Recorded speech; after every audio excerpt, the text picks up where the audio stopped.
G20 working group, Northwest, and then the witness got family responsibilities. Yet, Low now he's also attending the G20. Okay, and then Ngubane is coming late. Ngubane. Governor is not saying anything. Uzondo must leave early. And then Desiree and Miss Van der Vaart is coming late. Okay. Those are the ones. Okay. Good morning, colleagues.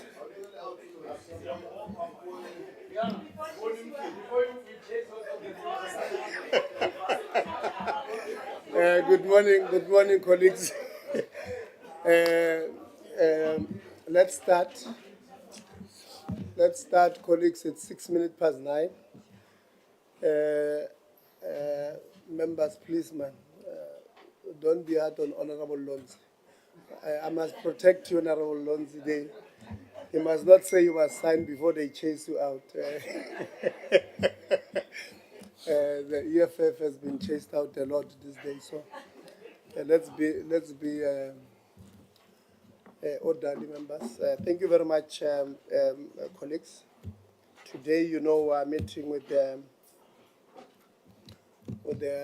local government Seta on matters that we had sent to them to respond to us about, which is on allegations of corruption, maladministration and related matters, which we had received, or I had received as the chair. So we're going to deal with those things. There's cabinet sitting, full cabinet sitting today. The minister is attending that side. We have asked her to come and lead the delegation today. She's here. So let's start so that she can go back that side whilst we are interrogating the LGSETA presentation. We have a number of apologies. I'll run through them very quickly. Honorable Ngubane, Sihle Ngubane will arrive late. Honorable Desiree van der Walt will arrive late. Those are the ones who are affected by where we govern better traffic, the DA traffic. Those who don't understand, in the Western Cape, Mama Seko, that's on a lighter note.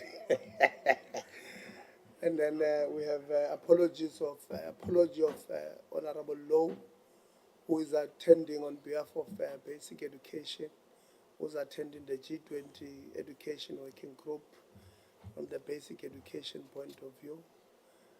We had attended as well yesterday.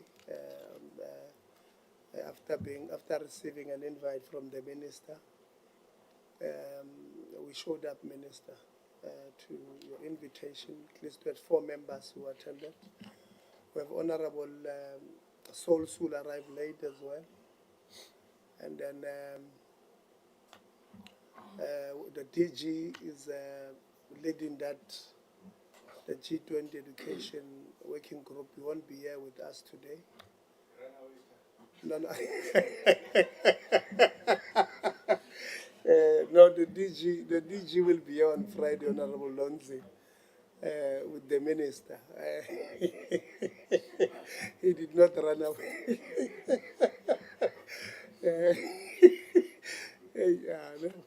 And then we have the apologies from the 2 deputy ministers. Who the minister has asked to stay at the G20 working group, Honorable Butima Namela and Honorable Dr. Kondwe, who are attending that. Those are the only apologies. So we'll quickly start with introductions so that we know who's with us here. My name is Tebo Kholitsie, the chairperson of the Portfolio Committee on Higher Education and Training. So we'll go this way, and then after you, Mama Seko will come. We'll just go this way, and then we'll end the site with our entity. Thank you, Chair. My name is Anele Kamigis. I'm the Committee Secretary. Thank you. Good morning, Chair. My name is Matlodi Maseko, and I'm the member of the Portfolio Committee in Higher Education and Training. Greetings extended to the House, Chairperson. My name is Mngobi Msezana, and I serve in this committee and also as the Deputy Chairperson of this committee. Yeah, is the self-appointed. No, thank you very much, Chairperson. Let me pass my greetings to you and everybody who is part of the meeting. My name is Gaolatle. The surname has not changed. It's still Gabo. I'm also a member of this portfolio committee, representing the only organization, the ANC. Thank you very much. Good morning, Chair.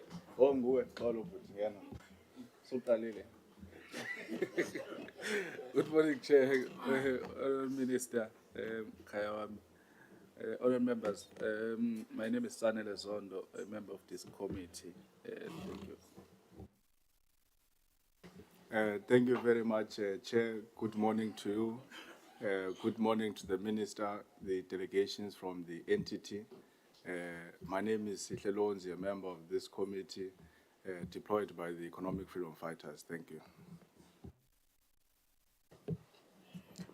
Good morning, Chair, honorable members, and all delegation. My name is Mampaho Mudiba, Committee Content Advisor.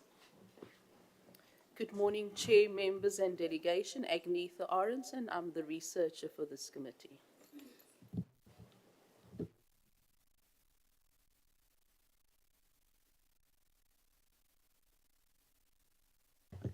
Good morning, Chair and the committee members. My name is Bulelani Philip from the SABC. Thank you.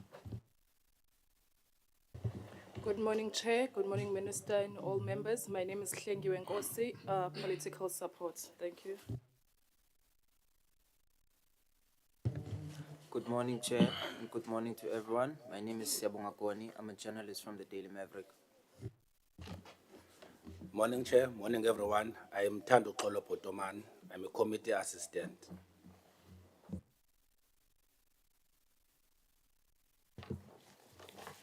Good morning, Chairperson, honorable members, Minister, colleagues. Spoga Zigana, the ANC caucus researcher. Thank you. Chairperson, Minister, and colleagues, members as well. Ntombizethu Sibisi, PLO, Office of the Minister. Thank you.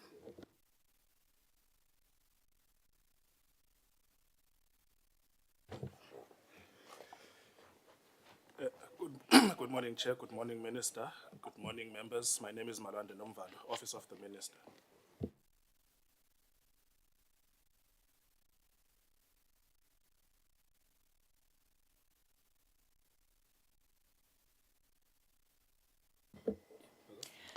Good morning, honourable members. Thank you very much for the opportunity granted to me. My name is Leslie Corey. I'm a social worker by profession and I am attending as a guest in my personal capacity. Thank you.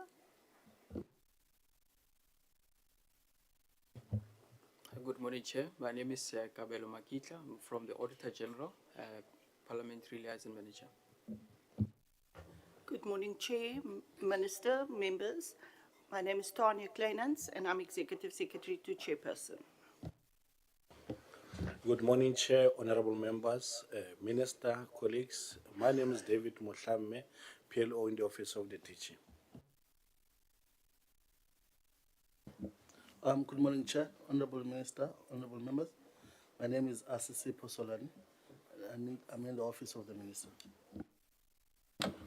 Respectful greetings to the Minister, the Chairperson, the members, and the colleagues. My name is Zamogwake Kuzwayo, Executive Officer, National Skills Authority. Thank you.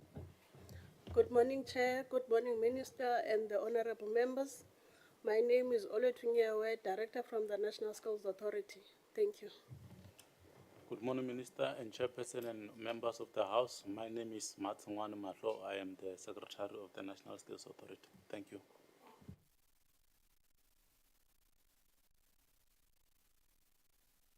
A very good morning, Honorable Chairperson and members, Minister and colleagues. My name is Mabuza Ngubane, Chief Director, Seta Coordination. Thank you. Good morning, Honorable Minister. Good morning, Honorable Chair, honorable members of the committee. My name is Clarence Chitereke. I'm from the Minister's Office. Good morning, Honorable Chair, Minister, honorable members, esteemed colleagues. I'm Zugile Christopher Moshesheba from Valo, responsible for skills development in the Republic of South Africa.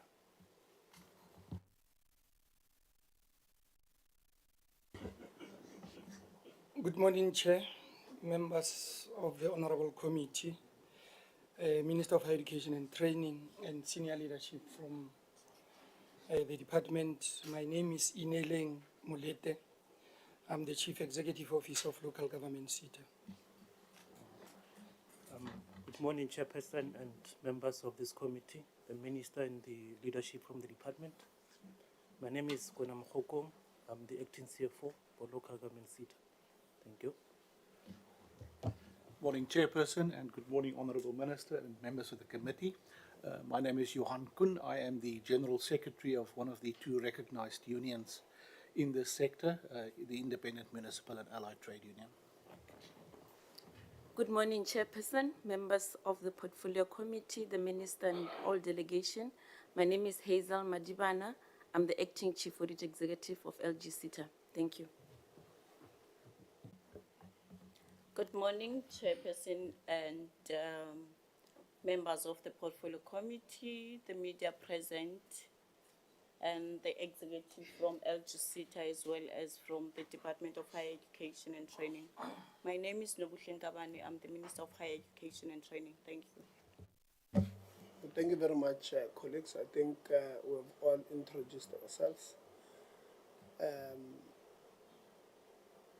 I know we don't have time, but I want us to pay our respect to two people and others who would have passed away in the past week. We have lost one of the most talented young actors, actors in South Africa yesterday. They used to call him Kobrizi Wali Easy. Presley Chuniachai, who was, I think, the first South African to win an Oscar. So I want us to pay respect to him, but also we had his talent. One was who played a critical role in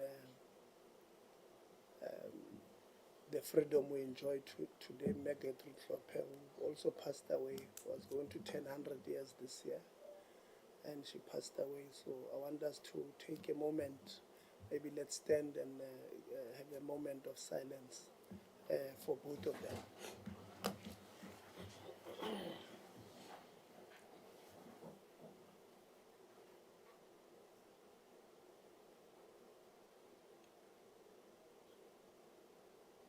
Thank you very much. You may be seated.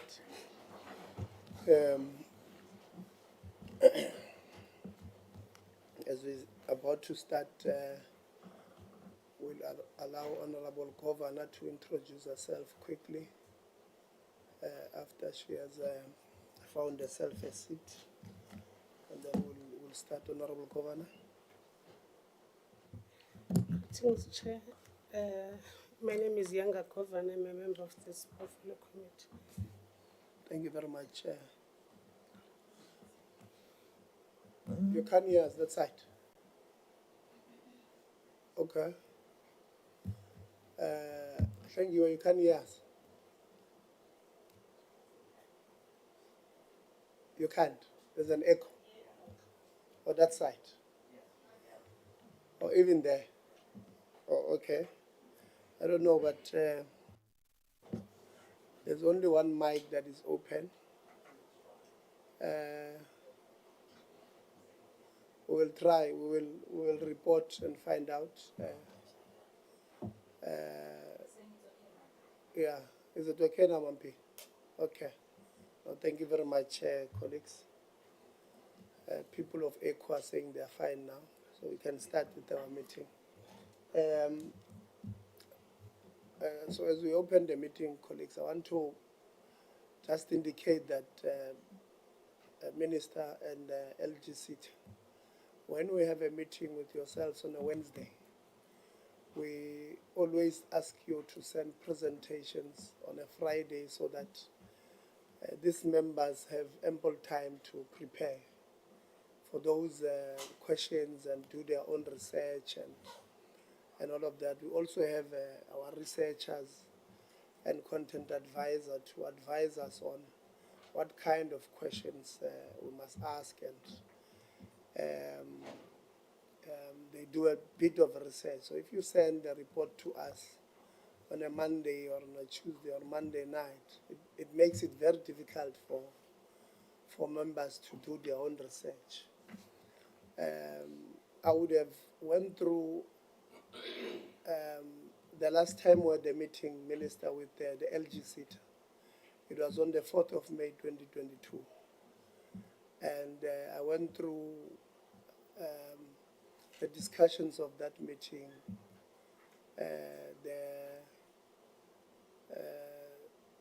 the minutes of that meeting, the adopted minutes of that meeting. I went through the recording of that particular meeting. I can tell you Honorable Zondo was present in that meeting. And this set of members we have, it's only myself and him who were present in that meeting. And so the allegations that we had received now about the LGSETA were actually received leading to that meeting of the 4th of May. And as a committee, we then went through them.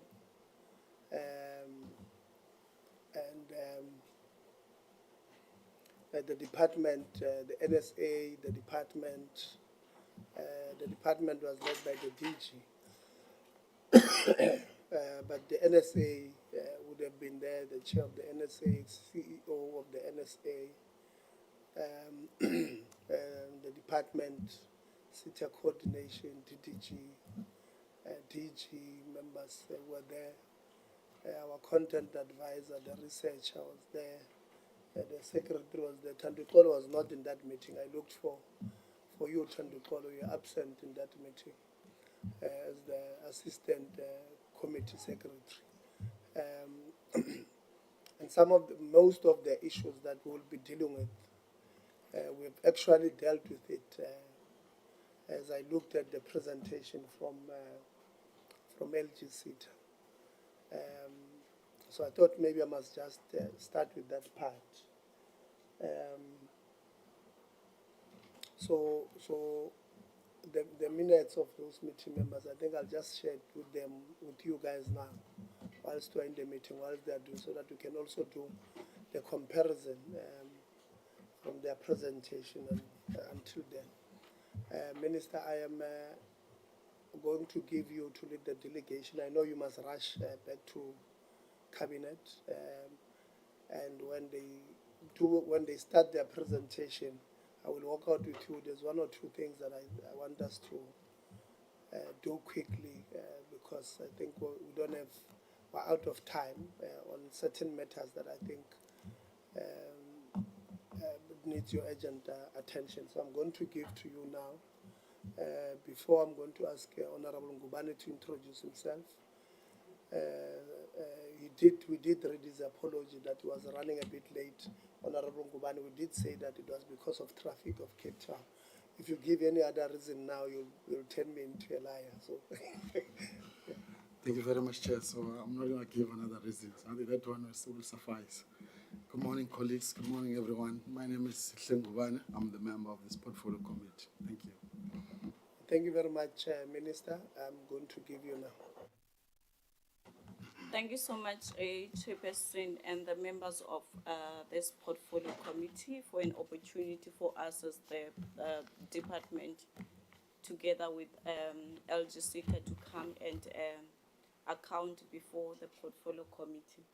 One, I'm going to start, Chair, by tendering an apology on behalf of all of us for submitting the presentation a bit later. It's been hectic on our side, hence you understand that we are busy with a series of events as the Education Working Group, we are rolling out a number of activities around the country and hosting a number of countries from various nations globally. But I want to start before I get to my comments or opening remarks, Chair, to indicate that it's quite disturbing for us to be coming again to present the same report that we tabled on the 4th of May 2022. I think during your strategic planning as a new committee, you're supposed to have a kind of a handover report where you take new members on board on some of the events that have taken place previously. Ours today basically was, according to my understanding, you're supposed to invite us to come and present on the implementation. How far are we in terms of the recommendations of the forensic investigation that took place? So now we're going to be restarting the same process that we have done, and maybe in the near future again we are going to say we must reconvene and come and present our implementation plan or improvement plan, which is wrong because this is what we're supposed to be doing today. I think it's very important for me to indicate that, Chair, that we are not comfortable with that arrangement. I am pleased, Chair, to appear before the Portfolio Committee to discuss critical matters affecting post-school education and training. This comes against the background of the Minister of Finance having presented a budget aimed at advancing the implementation of the medium-term development plan, making the first financial year of the MTDP implementation cycle. It is important as well, Chair, and the members of the Portfolio Committee to highlight the recent release of the first quarter of the Quota Labour Force survey, which indicates that the official unemployment rate is 32.9% young people, particularly those between the ages of 15 and 24 are the most affected, with an unemployment rate which is exceeding 62% today. Additionally, there are over 3.8 million young people who are not in any employment, education, or training, which is our responsibility as the post-school education and training to come up with interventions that are going to address the need in trying to make sure that they become active participants in our economy.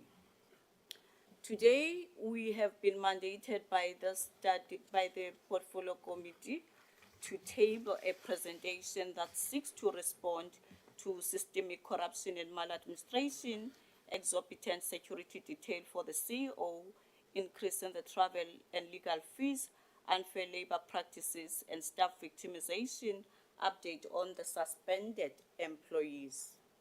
The local government Seta, which has been invited to appear and account to the committee on its state of governance, in particular about those reported allegations that have stated the NSA, as per its mandate, has been investigating some of these matters, and with the collaboration with the Seta management and the independent forensic investigation company, was conducted to deal with some matters, especially around the procurement processes involving the executive managers who have been suspended, of which were supposed, and I indicate again, we were supposed to be coming here today to table a report in terms of some of the measures that we have taken to respond to this matter, not to start again and presenting a forensic investigation report.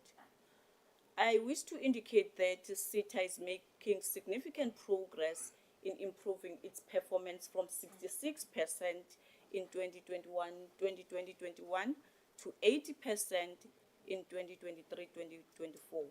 However, we need to also register before the Portfolio Committee that it still faces challenges, in particular in governance, and there have been reports on some organizational instability within the entity. Notable, the Seta has struggled to improve its audit outcomes, of which it's promising because in terms of their performance targets, they are improving, and we are hoping that in the next audit cycle, we are going to improve. The copy of the forensic report has been shared with the members of the Portfolio Committee.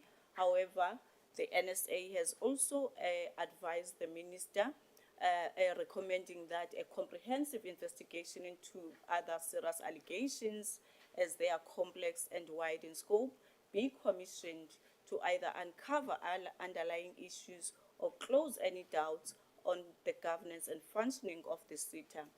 I need therefore to process its advice in compliance with all the relevant legislative and policy frameworks.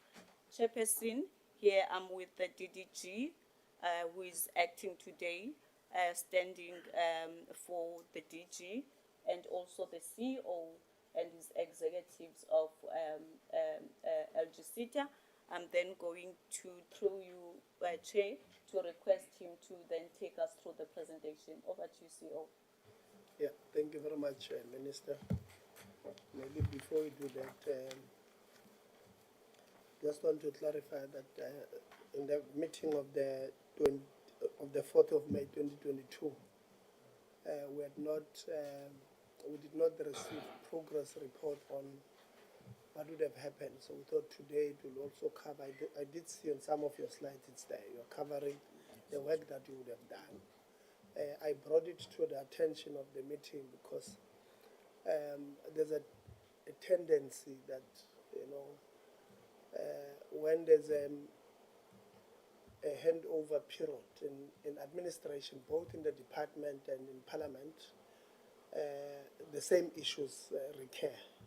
They happen over and over again. I'm sure in your ministry and your department, when you became minister in July last year, you would have also received a lot of complaints that would have been ventilated at some point. So I was just bringing it to the attention of the meeting that in future we don't fall prey to people who are grieved in the system, who want their issues to be listened to over and over again or ventilated over and over again in the same forum. I'm sure even your office you will receive. I'm confident, especially when there's a yeah, so we must. I was just bringing it to the attention of the meeting. But point taken. I think it's a criticism we'll take. That maybe on the invite we could have indicated. Also, please extensively deal with the progress report on the implementation of the recommendation of that forensic investigation. But I did see it's there on the presentation that will be presented.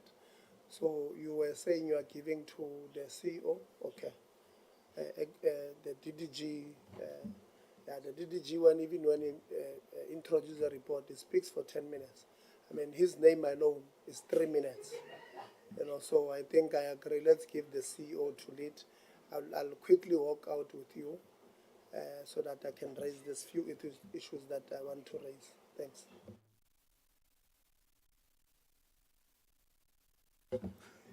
Thank you very much, Chair, the Minister. All the best with the committee meeting.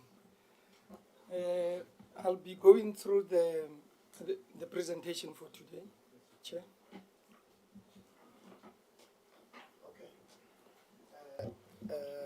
There's two hands or one. There's one hand, Honorable Khama. No, thank you very much, Chair. Probably before taking advantage of the minister's presence, as in when she's working out, probably should listen to me. I hope that we are going to have someone from the minister's office while the minister is attending to some few things.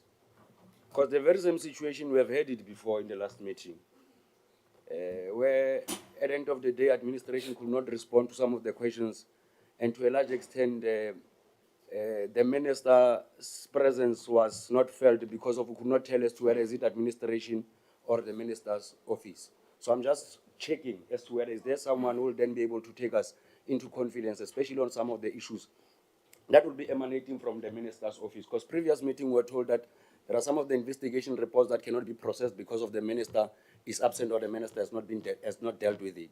And some of these issues are creating problems because of, we'll be raising these issues on your absence.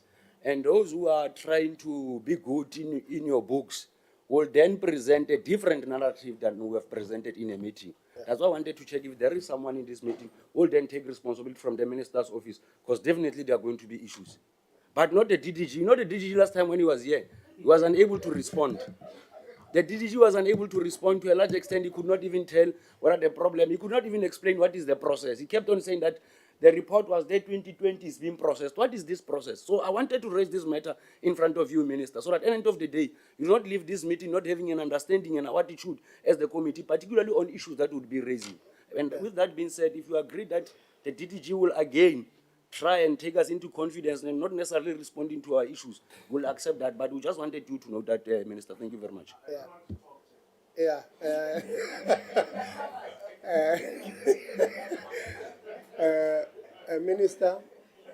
Minister's team is here. Minister, who from your team is going to be?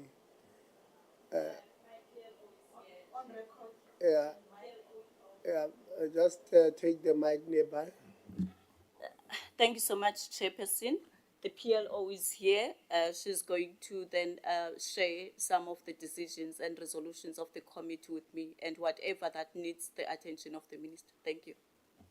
Thank you very much. The PLO will take a report on behalf of the minister. CEO, thank you very much, Honorable Khabo and Honorable Lonzi for not speaking. The minister will be here on Friday on a topic very close to Honorable Lonzi, so I think he's saving energy for Friday. CEO. Thank you very much, Chair. I hope I'm audible to the entire House. Thank you very much for the opportunity and the invitation from local government Seta. As the Minister has indicated, I'll be taking you through the 5 issues that were addressed in the letter dated the 8th of April for the attention of the LGSETA board chair. And I heard the chair speaking about the status or matters arising from the last meeting of the 4th of May. Through your indulgence, we somehow anticipated that there might be questions on matters arising. So we do have 3 or 4 slides if you are happy to be indulged on. It's just a status on the issues that were raised in that meeting, and we're giving just a progress report. I think the first issue that was raised is the issue of systemic corruption and maladministration in LGSETA. I want to put it on record that I joined local government Seta as a CEO on the 1st of January 2021, and the board chair had received a tip-off in terms of the whistleblowing with various allegations that we'll be ventilating on. And the board then deliberated on the issues, and a resolution was sought to formally investigate through a forensic investigation. And the unfortunate thing why it took time, we had to carefully work around procurement issues and also looking at the seniority of the allegations of staff that allegations were made. And it took some time, and we did receive a report by end of 29 September 2022, wherein the board processed the report through that forensic company. I think the first issue was around irregularity in the appointment process of panel of training service providers for learning programs that was meant to happen for 5 years at a cost of above 2.3 billion, which was not, could not be effected. I had to pull the plug on that submission. Allegation 2 was irregular allocation of trainings to accredited training service providers who were not in the database of accredited service providers of Local Government Seta. And allegation 3 was irregular dissemination of discretionary grant funding by LGSETA without the board approval or resolution. I think members would be fair with the grant regulation, particularly section 7 and 8, that it is only the board as a controlling body or authority that can approve any type of grants, whether it being mandatory or discretionary. And then allegation 4 was irregular appointment of properties. You'd notice the sensitivity. We advised to take out the names of those service providers. Also, that one of the building property that we've been leasing for accommodation.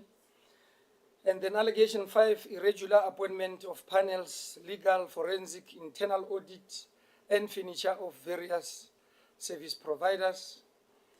And allegation 6 was irregular reversal of the audit opinion by the AGSA without proper justification, as the findings were not amended. So what happens in how we process our audit is that there'll be a continuous audit process that takes through management, and the report or the opinion or the management report and the audit opinion gets processed by a combined independent audit and risk committee and finance committee of the board, and then they recommend to the board to approve the audit opinion and the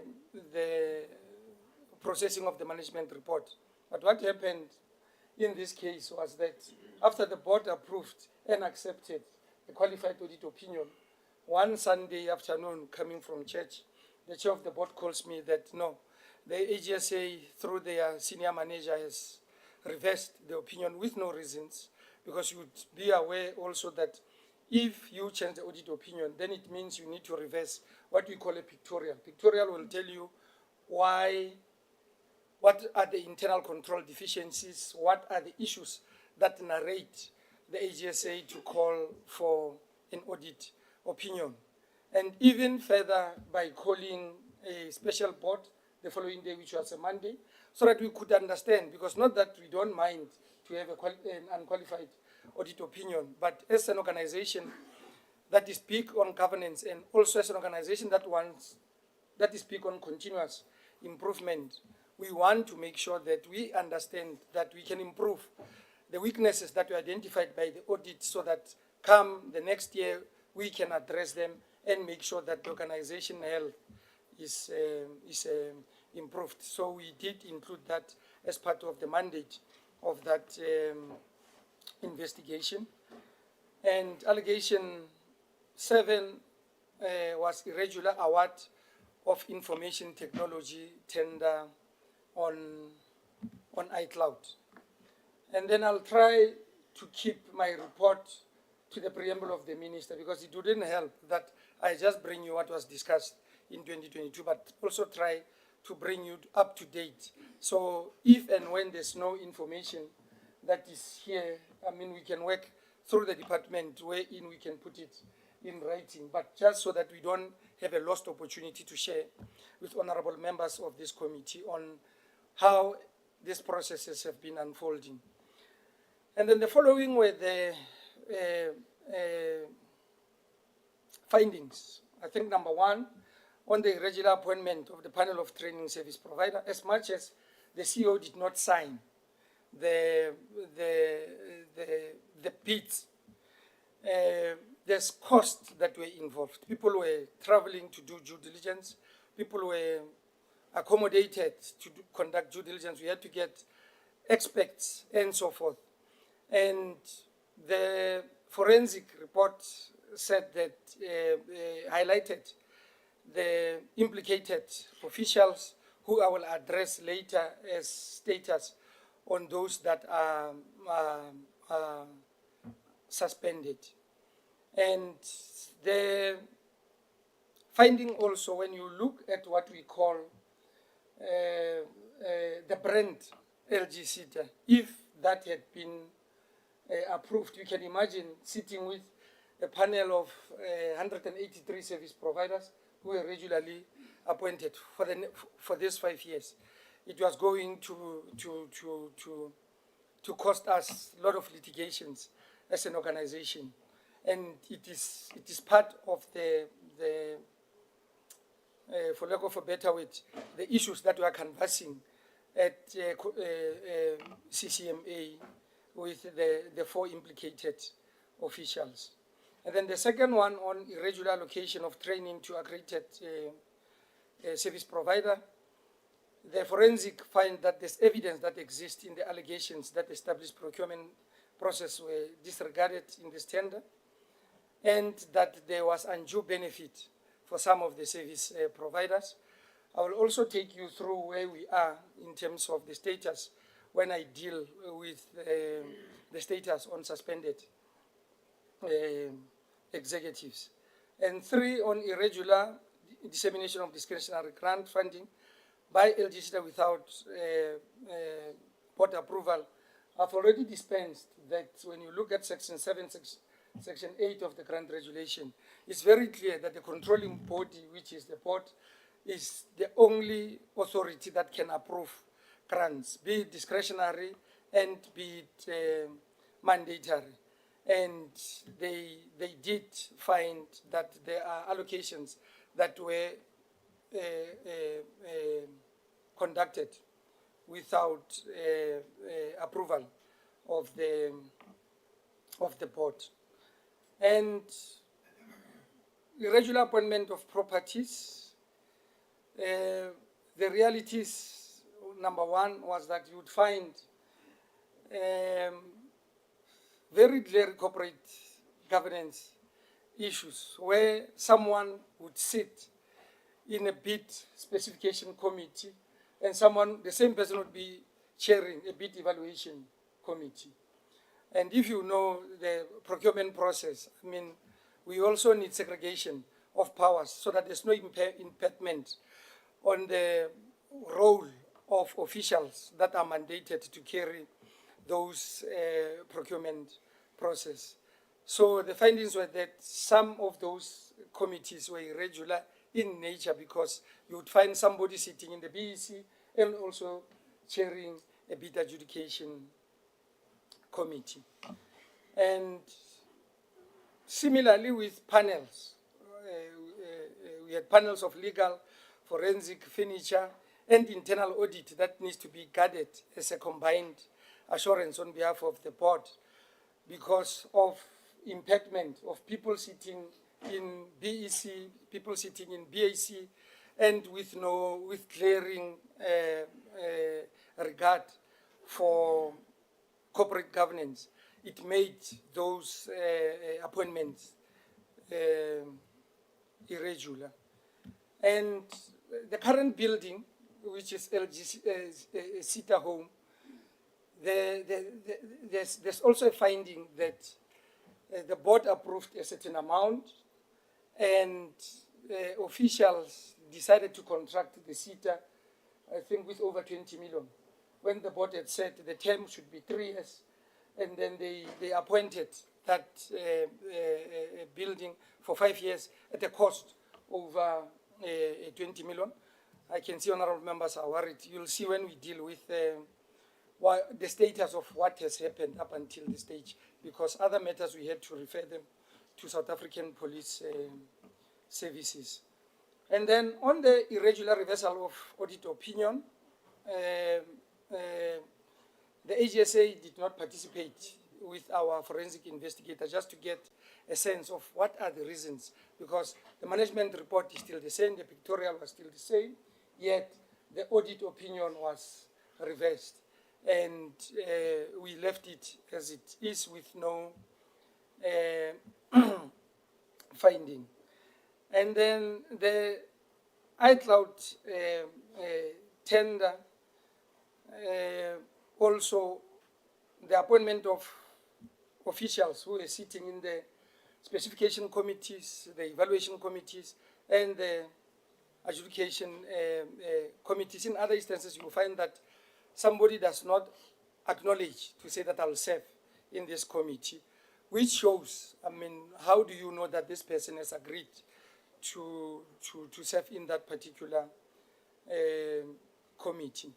And on top of that, I think you would want to rely on internal audit. I mean, there's one instance where I requested the head internal audit, which is one of the charges that I'm impressing against him, to say that give me a combined assurance. I'm not a forensic, but look at this tender. From a bar of soap, you can see that there's big companies that are out there, but the scoring is not consistent. And there were some irregularities that I could see just without having an eye of a forensic investigator. But I still got the report from the head internal audit that there's nothing untoward. And when we get an independent report, it was scathing on that particular and confirmed that it was going to be irregular. And then the next step, members and chair, is on the CEO security detail, which is something that we ventilated, I think, on the 4th of May in 2022. When I started to investigate these issues, I think the board of May 2021 already said, resolved that the CEO must have security, because we know what happens in public institutions, especially when you start to scratch. And we left that resolution with a hope, because I don't think there's any normal human being, as much as this matter is sensationalized, who would want their private life to be intruded in the manner that close protection does. And we ventilated this in the meeting of 4th of May, and the board resolved, I think, after there was no action in the board of May, in October, to say with immediate effect, because now we're dealing with suspension of officials, and we were starting to deal with the actual forensic, that the CEO needs to be closely protected. And it's a matter that, honestly, maybe I'm the wrong person to talk about it, because it's really tiring. I mean, I don't know how many times I've written reports, submitted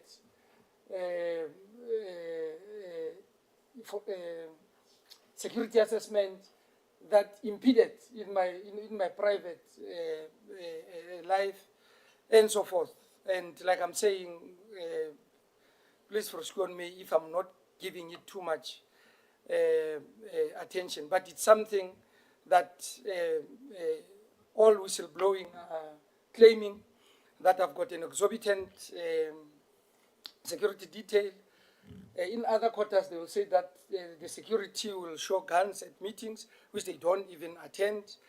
In other quarters, they will say that we've put cameras that records people, and it's just things that honestly, I don't think the time of this committee deserve, whilst we are trying to transform the sector. However, we've made available through the secretary of this committee copies, because of the sensitivity and confidentiality, on the security assessment of the CEO, and also of the buildings, because our buildings, you could just access LGSETA without being searched. You could just access LGSETA with no cameras. And the reality is that we know what happens in workplaces. The first person who will be called to this committee will be the CEO to say, what measures or mitigating measures do you put in place to make sure that people are protected in the workplace? So the next issue is increase on legal fees and travel expenditure. So this matter was also addressed in 4th of May 2022. And number one, you would know that when I joined LGSETA, it was COVID period. I think it was level 3, where there was no movement, zero movement in terms of administering of projects, where there was no, I mean, we were working from our screens and from our homes, even going to the office. So the comparison of since 2022 of increase in expenditure was made against the period when it was COVID period. But on top of that, we also introduced other measures when we deal with grants, because one of the allegations was that there were grants that were allocated without the board, and we had to put what we call a discretionary grant committee, which it's a combination of there's people from finance, there's people from internal audit, there's people from provinces, there's people from quality assurance, there's people from planning and research, to make sure that we bring all the think tank together to make sure that we start from scratch. There was no SOP when I got there on how grants were allocated. There were no minute of how grants were allocated. There was no policy in place to say how grants would be allocated. And obviously with this committee, they had to also go to projects and make sure that they can give an assessment before we go to the board for approval. So it's a mechanism that we put in place, because when I got to LGSETA, the issue of commitments, project management, where the organization was reporting at 46%, it was part of those systematic issues, because you would allocate funding to municipalities without the process being in place, and you find yourself wanting when it's time for implementation of projects and so forth. So this committee was a layer of some form of a management action to see the capacity of municipalities or municipal entities to say, if you allocate 100 electricians to Mangaung municipality, where will they be placed? Are they placed with the rules of the qualification? Because you know that qualifications have got rules. If you run an electrical occupational certificate, it will tell you how many mentors should be in place. It will tell you at a theoretical component what type of tools needs to be there. It will tell you in terms of occupational health safety how that service provider should be complying with occupational health safety and so forth. So this committee, obviously, it improves, it increases the travel expenditure and the accommodation, because people have to go there, be there for 2 days. Look even at the beneficiaries, because we can't just put anybody on a program. A program also has got requirements. If you want to put somebody in a qualification, they have to meet minimum requirements and so forth. So that is what necessitated an increase in travel expenditure. And then in terms of legal also, I now notice, because when you are at CCMA, you can imagine I lead the case on behalf of the LGSETA. I'm being cross-questioned by senior counsels. I can't bring a junior counsel against a senior counsel. And you tend to notice also that it doesn't only end at the top. The same senior counsels, even when you go to lower level staff, they don't even hide it. It's the same counsels who are representing the lower level staff and executives. So obviously that will increase the legal fees. But now, since beginning of May, we've got an in-house legal advisor who we think now will be able to take us through matters that will need us, to go to senior counsel or junior counsel or other matters where they can just respond on. Another thing again is that just in 2022, I was in CCMA for 32 days.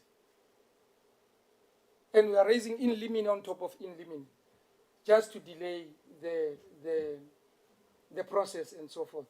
And I will deal with those matters when I deal with the status of where we are in terms of the CCMA. I think I've addressed the travel expenditure. And then the next allegation is that one of organizational redesign. I think the board before this one resolved already in 2019 that LGSETA needs an organizational redesign. And the previous board delegated that, excuse me, to the corporate services executive. But there was no desire for implementation of the organizational redesign, to the extent that it became an instruction of the board now to say, CEO, you are accountable. We want to implement the organizational redesign to make sure that when we hand over this administration, we are not sitting with the same challenges of 46%, 60%, and so forth. And we obviously went to the market for a competent service provider.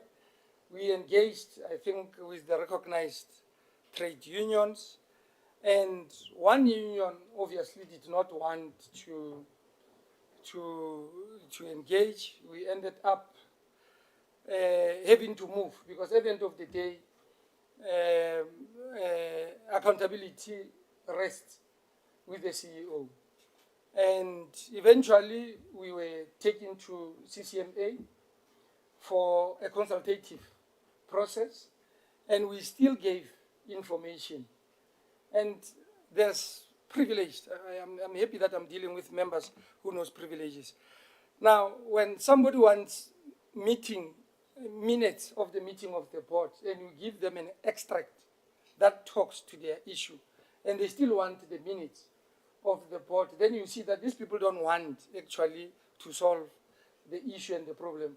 Signed by the company secretary, but it's still, so there were those delays. And in other corners, then we were told that the CEO is victimizing staff who are against him, and so forth. But just to give status in terms of this process, already we are 70% in implementing this process, and there's 5 employees, young employees, who have been promoted to management positions to lead provinces out of the same process. And the outgoing board had put it on record to say that no jobs should be lost in this process. Find a way to make sure that you contain that. I mean, it's explicit, and it's also a part of the handover report that the minister and the department is sitting with, to say that here is a commitment and a resolution of the board to say, work to make sure that everybody is not found wanting in this adverse economic situation. And we work on that premise to say that we obviously advertise internally. I mean, on Monday I was sharing about 3 positions of management, and we are going to appoint probably by next week, because it's an internal process. We have all necessary MIE that needs to be in place because it's employees and so forth. But obviously, in other corners, we hear that this is meant, it's becoming now the CEOs. When the resolution was taken already in 2018, 2019. And then the next allegation is an update on suspended executives. We suspended 4 executives between the 27th and the 1st of November, so that we could conduct the forensic investigations on the 7 issues that I spoke about. We now know what the report said about that.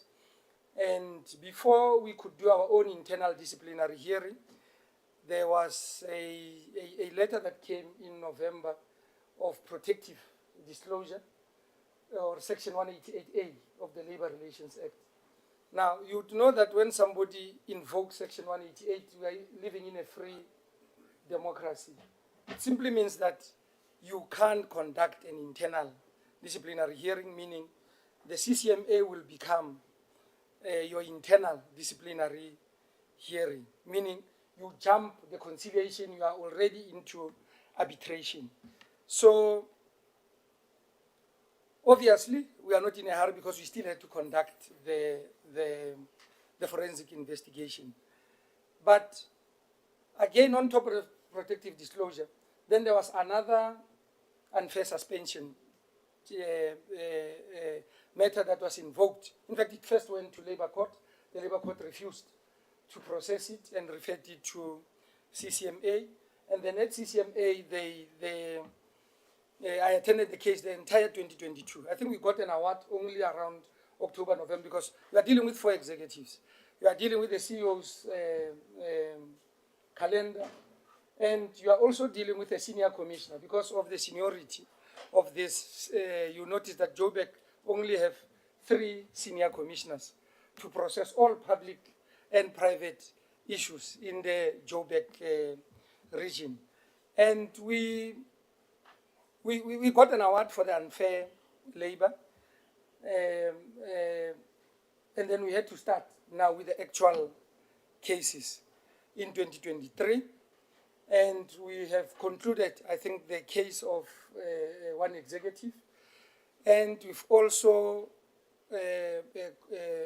concluded testimony of the other 2.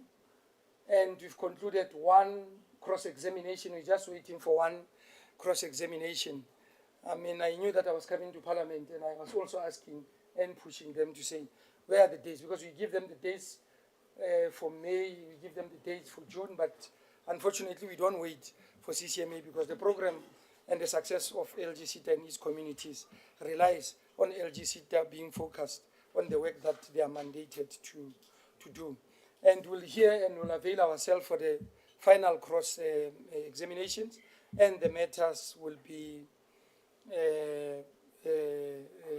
hopefully closed on.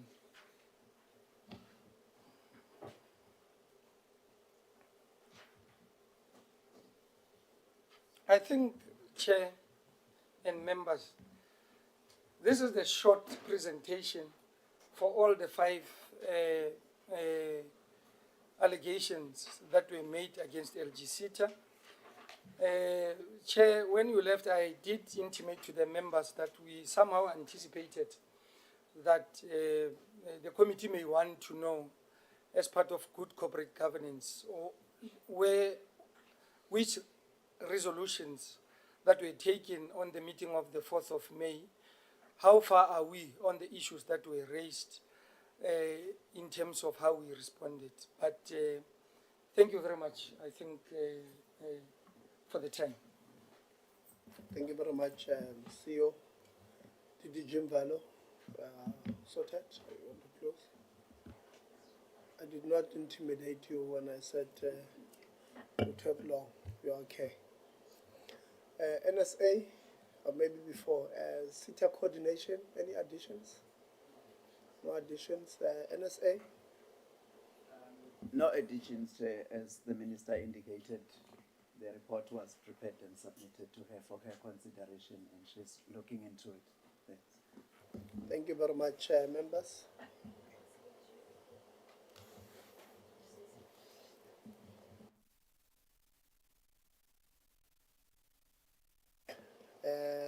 Kabelo, is there anything that you want to add from? I know it's not audit related, that's my biggest concern, but is there anything you want to add? Not at this stage, Chair, unless there's any specific question that may come. So thank you very much, AG. I know that the CETAs are supposed to submit by Saturday to you the annual financial statements. So you've got a lot of work from Saturday to deal with the annual financial statements for the considerations of the DG. So I'm going to note members. I'll start with you, Mam Maseko, and then Mam Desiree, Mam Datengubane, Msazana, Lonzi, Govana. I'll also note Cabo in absentia. We do have on the program what do you call it, on our agenda today, we must have minutes and a report, I think. Let me see. 1, 2, 3, 4, and a report. So we still need to have some time at the end. So let me see, it's 10 past. I'm trying to calculate time, members. 1, 2, 3, 4, 5, 6. So we'll take 10 minutes each. It's an interactive session, so CEO, CFO, they will ask a question, you will respond to the question. Then they will have follow-up if they're not satisfied. Please be as brief as possible with the responses so that we don't eat a lot of members' time.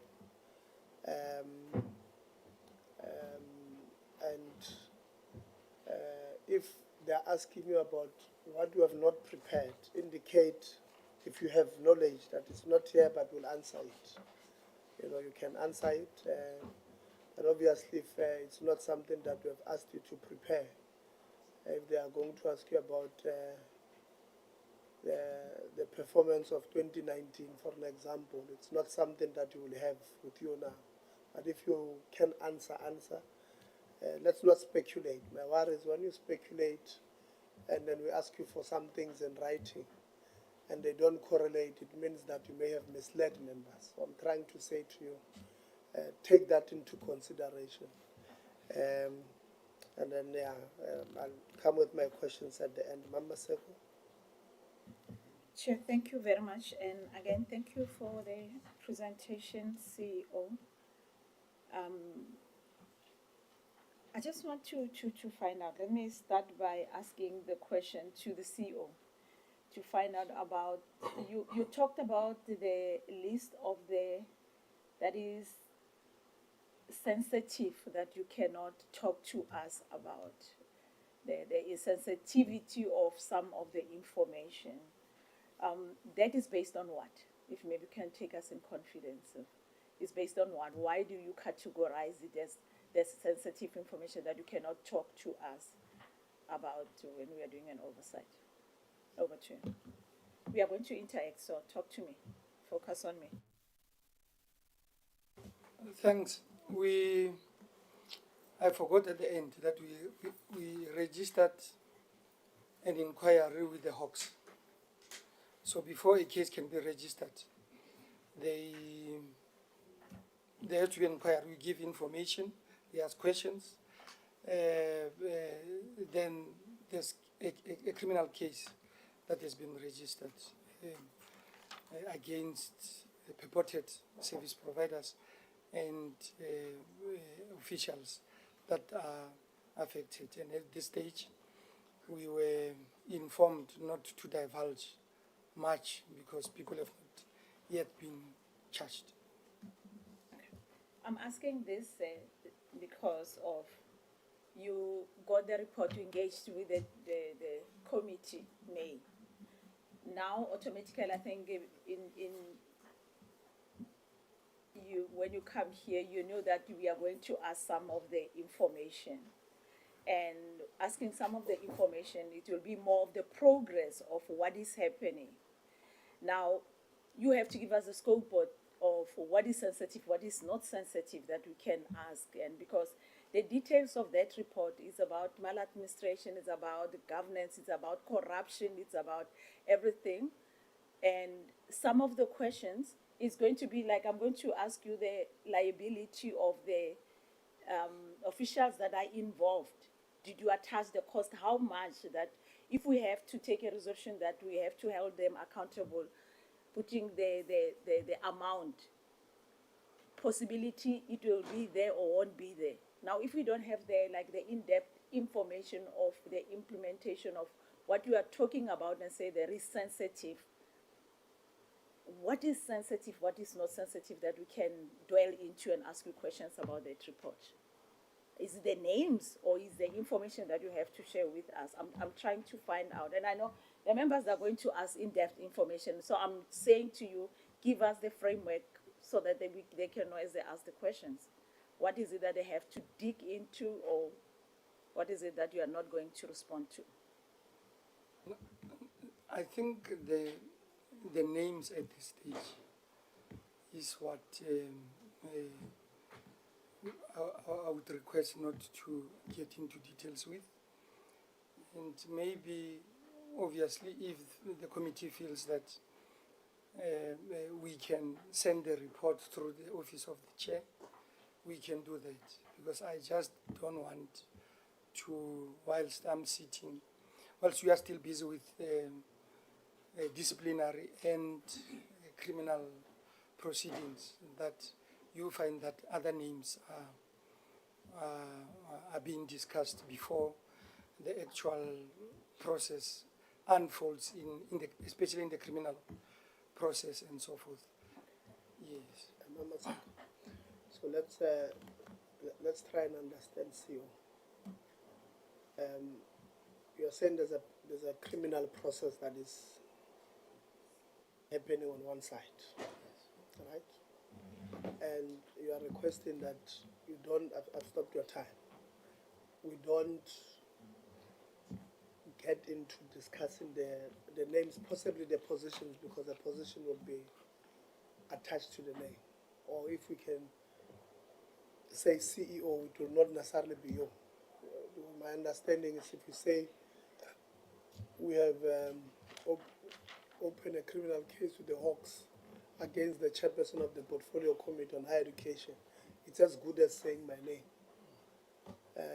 So maybe if I'm getting you right, you're saying you would request that we don't get into the details of that will identify, that will specify or also identify the names of the people that might be, or that you guys are pursuing criminal cases against.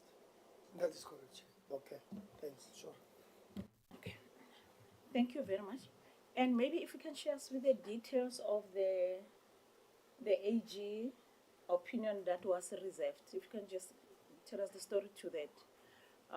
And what is the opinion after it being reversed? Thanks, Honorable Member. That is still a mystery today, because I unpacked the process of how a management report and audit opinion get processed in the Schedule 3A institution. Number one, we've got an independent audit and risk committee of independent members, and we've got a finance committee. So when they process the management report and the audit opinion, it's a combined audit and risk and finance committee that has to recommend to the board the annual financial statements, the annual performance report audited, including the opinion itself. And everything, all those process issues were adopted, even to the extent of the board. And I'm not just remembering the day, but I know that it was a Friday. And the board made peace that they are qualified. Only on Sunday, by a call, the chair gets a call from the senior manager that the AGSA has reversed the opinion from qualification to unqualified. And we obviously had to call another special board to process. I heard you, CEO, because I got only 10 minutes. AG, if maybe you can come in to say, how did that happen? Do you know about that, or is just the internal arrangement that they create their own reversal of the AG opinion? Honorable Chair, maybe just to also mention, remember, the auditors are not physically here, but I was informed that the audit opinion remained the same. It was a qualified opinion. There was a dispute resolution process that they went through, and it remained the same after that process as well. So that's the information I have, and they are willing to also submit the report to the committee with regard to that process. Okay, so CEO of the LGSETA, do you know that is still the same? And then the official that told you that it's been reversed, what document did he share with you to say that it's reversed, or what did you have? Or it was just a telephone call to say this has changed, and then you call the meeting based on the phone call from the official. Okay. Thanks, Member Maseko. There's 21, 22 audit opinion. That's the one that I'm talking about, not the 22, 23. So we had to call a special board because already the minutes of the previous Friday were reflecting that we are qualified.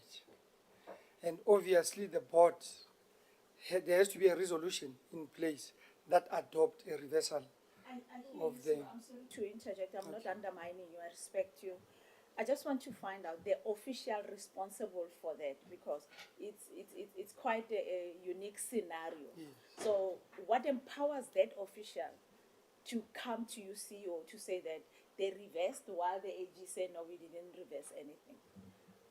No, it is the AGSA senior manager. Okay. Yes, not the official. Yes, so it is the AGSA that reversed through their senior manager. Such a complicated story. Yes. Okay, yes, I'm happy you agree with me. It doesn't make sense also, if I can add to that. In continuing, you highlighted on one of the slides that there is a lot of traveling that is happening in trying to address some of the issues that you highlight, you saw in the report. And it has moved from about 5 million now to the 15 million.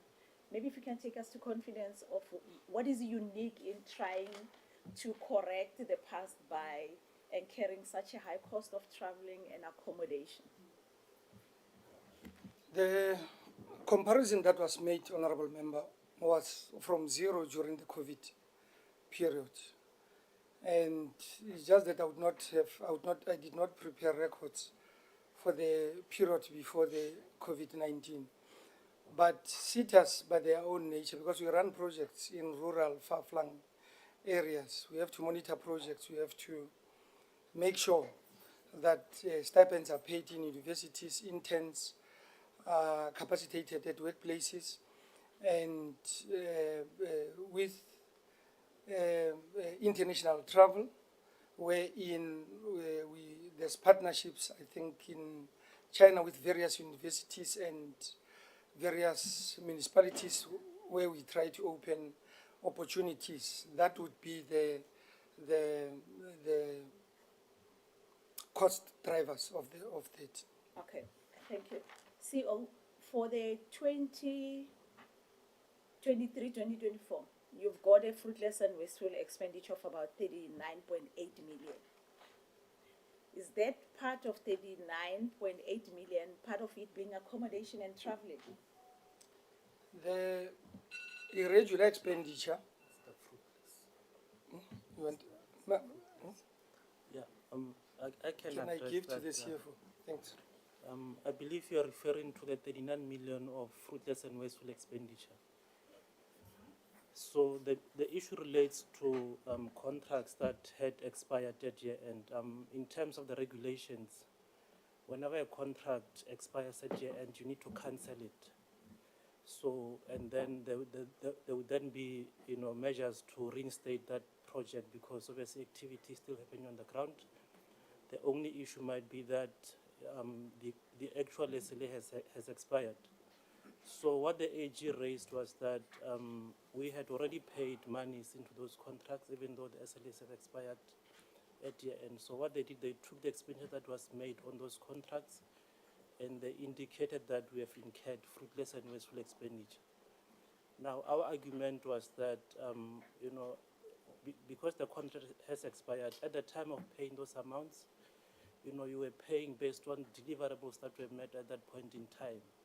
The contract has obviously expired, but there is process in place to reinstate it so that you can realize the benefit as the organization.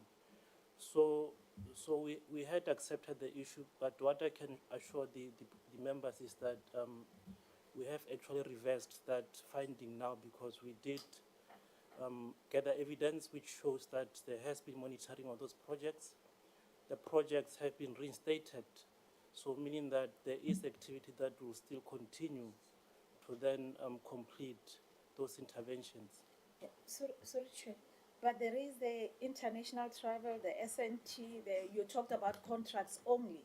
And then the 39.8 is not the contracts only that are there. So I was waiting to hear, and I asked a specific question that on 339.8, is there any traveling that is included, and how much is that? That is, I was not talking about the contracts of it. So in terms of what is included for travel, there's about 172 million, and that relates to instances where travelers bought items. You know, for example, you're at an airport, your bag breaks rather. So because as the LGSETA, we took you on that trip, you can claim whatever incidental cost that you incur on that trip for, you know, as an expense. There's expenditures such as, you know, Uber costs, where officials need to travel in between, you know, different meetings for those trips. There's instances where officials also claimed, you know, laundry fees. Obviously, if you are there for a period of 2 weeks, you might need such services. So we did go back and forth in terms of explaining to AG that, you know, these are incidental costs, part of the traveling. And, you know, as much as we had accepted the issue, this is part of issues that we are currently following up on. We have actually prepared evidence to prove, in addition to what we provided in the previous financial year, just to, you know, prove that these are not, you know, fruitless and wasteful expenditures, but rather, you know, incidental costs incurred, you know, for those trips. Okay. We'll do it this way. So in writing, you'll give us the breakdown of the 1.72. 172,000. Oh yes, 172,000. Yeah. Okay. I think you might have said 172 million. That's why I suspected it was 1.72. So you'll give us a breakdown of that, but also you'll do a global one with the 39 point something, and the subsequent proof that you would have supplied to the AG as far as that is concerned. There's a matter that I think you have left hanging. From where I'm sitting, I think you guys were talking about 2 financial years CEO, where you're saying the senior manager at AG informed you that they had considered to the change request. I don't know if I'm using the right words, but please clarify that part, because from where Member Seko is standing, it does not make sense that there was such an issue. And what was what is the year, the financial year, and what was the AG's view on that part? If you can just clarify that part. No, thank you very much, Chair. I think part of the reason why the board included that in the scope of investigation was to get to the bottom of understanding this matter. One Friday, the board painstakingly for 6 hours tries to argue with LGSA that you can't be qualified. And the board gives in and say, we are a supreme audit, therefore we are going to allow this qualification and will develop an action plan to address that qualification. And then one Sunday afternoon, I get a call from the previous board chair to say that I just received a call from the senior manager from LGSA that the opinion is reversed. And the first question from logic is, how? And the chair is saying, no, the call was just abrupt. And I said to the chair, you know what?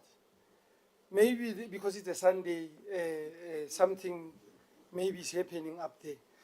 Let's call a special board Monday morning and call the AGSA and hear maybe, because we all know what constitute a qualification. There's a management report, there's a pictorial. It will tell you governance is red, finance is red, performance information is orange, the quality assurance component or leadership is regressing or whatever. So nothing changes from that pictorial.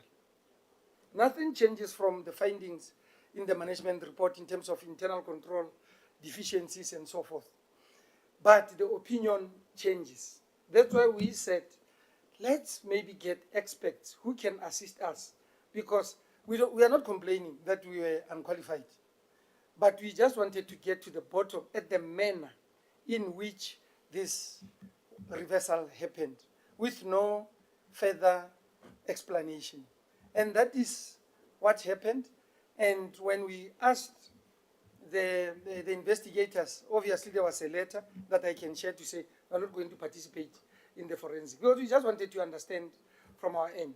So what happened in that meeting, obviously we had to adopt now a new audit opinion, which was unqualified for 21, this financial years. I came in 2021, so it was that year of 2021, 2020, 2021, financially. So that's why in all the matters that were investigated, it's only this one where we don't have, because there was no interaction, and up until today, we don't know, and we don't want to speculate why the decision was reversed. Okay, well, thank you. Desiree? Chair, thank you, and my apology for a bit late, but I at least did do my reading with meaning. No, your apology was noted that the traffic is... Glad, and I'm glad you have the right read on and not the wrong read today. Chairperson, on a serious note, first of all, you know, we sit here as members of a portfolio who continues to have every Seta in front of us who forgot what their mandate is. And I really would like to ask, do you actually can tell us what is the mandate of this LGSETA? And are you implementing that? Because, Chairperson, my second point is that when I came in, we were speaking about the qualifications of people that you give to local government, etc. So I'm putting it to you, are you sure that is happening? Because I can tell you about electrical engineers in Limpopo municipalities, and it might be somewhere else, that got placed and appointed who cannot work over a certain, I don't know, KVA or volt or whatever, get shocked dead and under the carpet, and the family is suffering today. So I question that the monitoring of appointments to make sure people are properly qualified to do their jobs, which is dangerous in many cases, is being monitored. So, you know, if that's your mandate, how far and by who is this really implemented? My other question, Chairperson, is I have a serious problem with... interactive. Oh, sorry, I forgot. Yeah. I'm going through my list before you cut me again. Thank you very much. Is it May, Debbie? Oh, Desiree. Oh, thank you. The mandate of SETAs is to skill and upskill the destitute. The mandate of the SETAs is to give hope to the hopeless. The mandate of the SETAs is to give workers confidence to do their work. The mandate of the SETAs is to open opportunities for the communities that are out there. The mandate of the SETAs is to create a bridge and access to the workplace. The mandate of the SETAs is to make sure that we can support SMMEs. The mandate of the SETAs is to make sure that there's candidacy in the workplace. Now, local government SETA, when you check our theory of change, one, there is local governance as a sphere of governance. And our theory of change also is to look at how we can improve municipal governance. That's why our first strategic plan is to make sure that there's capable leaders from the political and the administration level. How do you do that? You do that through ensuring that councillors, we've got the councillor development strategy that was adopted by COCTA in 2021. And in that strategy, we are saying, as LGSETA, we want to make sure that councillors, by the time they finish their 5 years, they should have a qualification at hand. If you didn't know how to read and write, at least have comprehension, numerical abilities, and communication as part of your capabilities that you can have upon completion. What LGSETA is doing, we've got occupationally directed qualification for councillors, where we look at issues of governance, we look at issues of finance, we look at issues of just chairing meetings, community engagement, project management, and also the analyzing of the communities that you work in. But most importantly, how to create oversight. So those would be the pillars of that qualification. And what we are doing as LGSETA, when you look at our strategic pillar number 2, is about financial prudence. Financial prudence means that when LGSETA has got 1.9 billion in its coffers, there is current regulation that dictates how you must use that money. Meaning 10%, 10.5 is for admin, 20 is for National Skills Fund, another 49.5 must be for the discretionary grant, and 0.5 must go to Quality Council on Trade and Occupation. And when we train councillors on oversight, we give them municipal finance qualification, which is a bridge for them that if they want, after the 5 years, to be employees of the municipality or consultants, that is what we need to do. We had a partnership with SALGA in 2021. We took over 900 councillors and said, you are going to be our facilitators. You are going to have a rate that we are going to pay you with to make sure that you induct new councillors. Because what better way of inducting new councillors, not taking from the previous people who have been there before. LGSETA gives opportunities, Honourable Member, in terms of bursaries. Each and every year we're expected to have what we call a sector skills plan. A sector skills plan is a labour market intelligence, meaning how we spend our money should talk to those 10 key priorities. Electrician is one of them, electrical engineering is one of them, planning, because you know how municipality, the lack of planning in municipalities where you find floods in various far-flung areas and so forth. We look at climate change is becoming big now. You look at finance, because we need good finance, supply chain managers and municipal managers. So each and every year we produce a sector skills plan where we tell you these are the 5 priorities. Then we give bursaries, but before bursaries, what we do as LGSETA, we take learners from grade 10 to grade 12. We give them 5 subjects. We give them extra classes in maths, extra classes in accounting, extra classes in English, because most of us were taught English in vernacular, and technology and accounting. Because you can't say that you want accountants in municipalities, but you don't give extra learners, extra classes. So each and every learner from grade 10 to grade 12, they get a minimum of 62 hours for that. So that, and then we give them bursaries when they get to universities. Now, we've been upfront. We know the challenges that our country is facing with a lack of access to universities. We went to the Republic of China. We've got partnerships with 11 universities. In September, we are taking 500 students in various occupations, electric cars, so that we can develop our own electric cars, mechatronics, electrical engineering, Internet of Things, and latest science and IT related occupations that I can share with.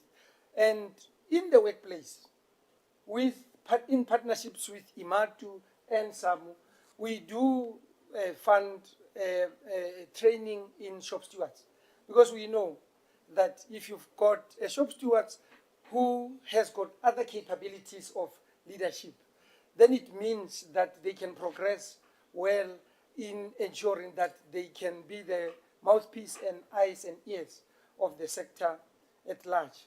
And with community development, we took, I think, about 270 young people, linked them with about 13 municipalities, again in China. And what we are doing is to link them with Chinese companies that are operating in South Africa to make sure that when they come back after the training, already they've got a market in terms of e-commerce. So there's a lot. I mean, there's candidacy, like you said, high voltage, low voltage. We do pay for candidacy program. We've got partnerships with Engineering Council of South Africa.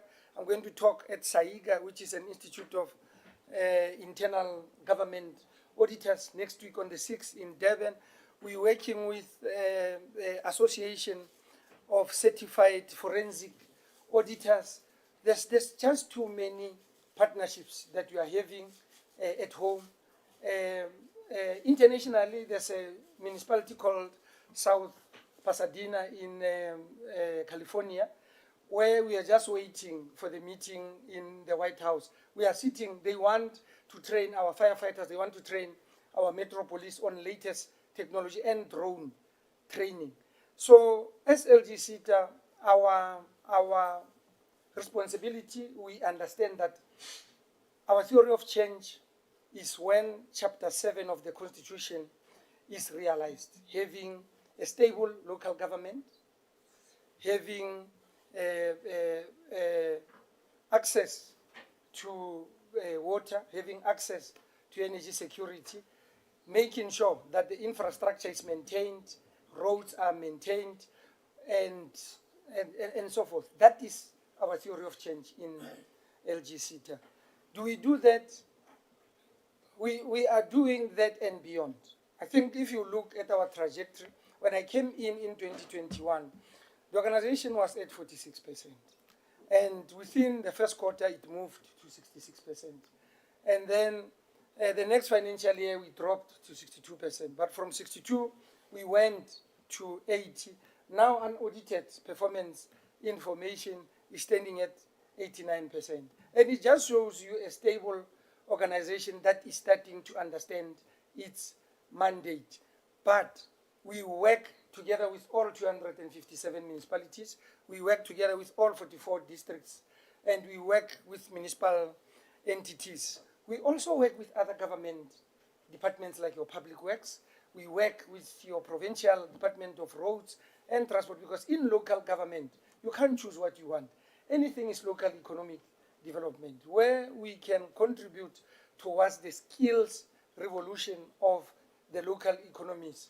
We are open and we do contribute. And I think in the interest of time, that's basically what we are doing in local government Seta. I wonder if it was not in the interest of time, how long will you go? I've paused this rest time because the CEO went. Oh, sorry. Yeah, it went to Zanil and back, you know. I was going to ask if Limpopo is included. Chairperson, well, thank you for that. It's very comprehensive, and I'm sure it looks fantastic on paper, and I'm sure there must be success stories. My point is actually, that's your mandate. How do you monitor that you are successful? Because it's like the National School of Governance. They do a lot of training and assistance and empowerment, whatever. What is your value for money? Because that's what auditors look at. You must get value for your money. So if you send 1 billion children or young people or old people or whoever, politicians across to a cause, wherever, locally or internationally, there must be value for money. How many of those numbers are actually put in the market job? But Chair, we'll put a written question on that. What I would also like to know is that obviously and I can't point a finger at an individual, but you spoke about finance again now on training people. Well, let me first put it this way, as a comment, Chair. politicians are there for 5 years. If they last a full term and maybe not afterwards, all depends. So we must also make sure that when we invest where our money is spent well, that we allocate to you. So out of your budget, what exactly is the percentage spent on salaries? And what do you think is the norm? It should be, if it's over, my opinion, 36%, but you can have a different opinion. I'd like to know that, Chair, and then I'll continue. Thank you very much. I'm going to leave to the CFO to deal with the actual, because I know that I don't want to be talking on issues that I don't have authority on. I think for me, Honourable Member, the grant regulation says we must use 10.5% of our total payroll. Now, you look at LGSETA, the total cost of to run LGSETA is we just went above $1 billion 16 or so, or $1 billion 37. Now, there's nothing that you can do. Already you know that 49.5% of that $1 billion goes to discretionary grants. That's 49.5%, meaning almost $500 million goes to discretionary grants. That would be your bursaries, that would be all these projects that I went to Zanin with and back. And the other 20% goes to the National Skills Fund, and the other 20% is what we call mandatory grants. Mandatory grants means a municipality in Zanin, when it submits its workplace training report and annual report by the 30th of April each and every year. And Mr. Kuhn and his colleagues and some signs that report. Then every quarter they are bound to get money for training of staff in the workplace. So, excuse me, we don't have control over that. We must just, it's legislated, we must pay that money back. And then we are left with only 10.5 to pay salaries, to pay rental, to move around, and that is the reality. And I felt that I needed just to give that broad context before the CFO gives the actual percentage of how much we spent. No, thanks, you. I think I'll need to request that I make calculations on that, but roughly our salaries bill as at 2024, that's the financial year I'm looking at, we are around 83 million. And that's roughly around 70% of our administration income. I think the CEO earlier on alluded to the fact that the monies that we get for administration are not, enough. But in addition to that, we also generate our own income as a Seta to supplement the levies that are not adequate. So in the CEO's presentation earlier on, he also spoke about the audit process that was also meant to address this issue. But, I think the general agreement in the Seta is that we must, actually work around increasing the 10.5%, because it's actually not enough to administrate the entire business of the Seta. Those are some of the challenges that we face. Thanks. Okay. Honorable van der Walt, you'll give us the other questions in writing. We'll put it to them. CEO, I think there's a point that, again, I think Honorable van der Walt was saying to yourself, which I don't want you to lose, is that when you do this training to municipalities, let it be to service delivery agents and not necessarily politicians, which is Imadu and Samu training on shop stewards. You can do that because you are legislated to do that. But also put in an effort in training, for an example, or skilling and upskilling the electrical engineers of these municipalities, carpenters, and all. So this is, I think, what the point she tried to, and I don't want you to lose it. Please take it home. Look how in your a very small budget you can then put this matter in. Honorable Ngubane. Yeah, thank you very much, Chair. I think my main question as well, I'm glad Honorable Van der Merwe has ventilated on it. And I'm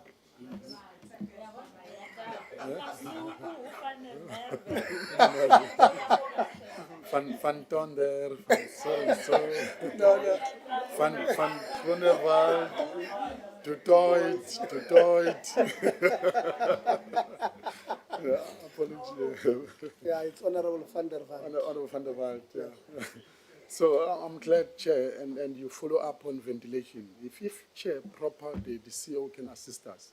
Because it's important, Chair, that we highlight that the major service delivery concern that we have as government is on local municipalities. A lot of inefficiencies goes in there. We have local councillors that don't even know how to read financial statements.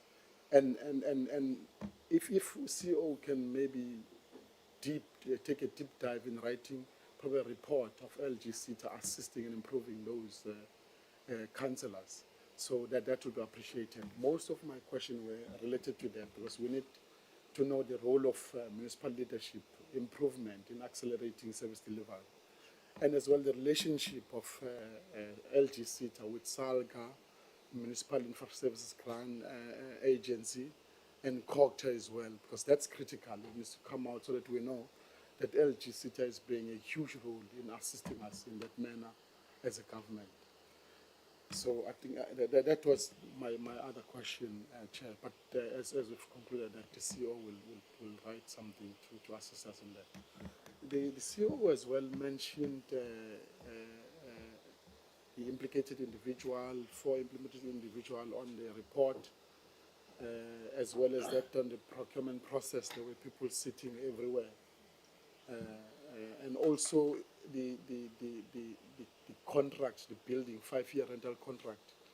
Can then we get a feedback of what improvement then after the CEO have experienced all this maladministration that were happening at LGSETA?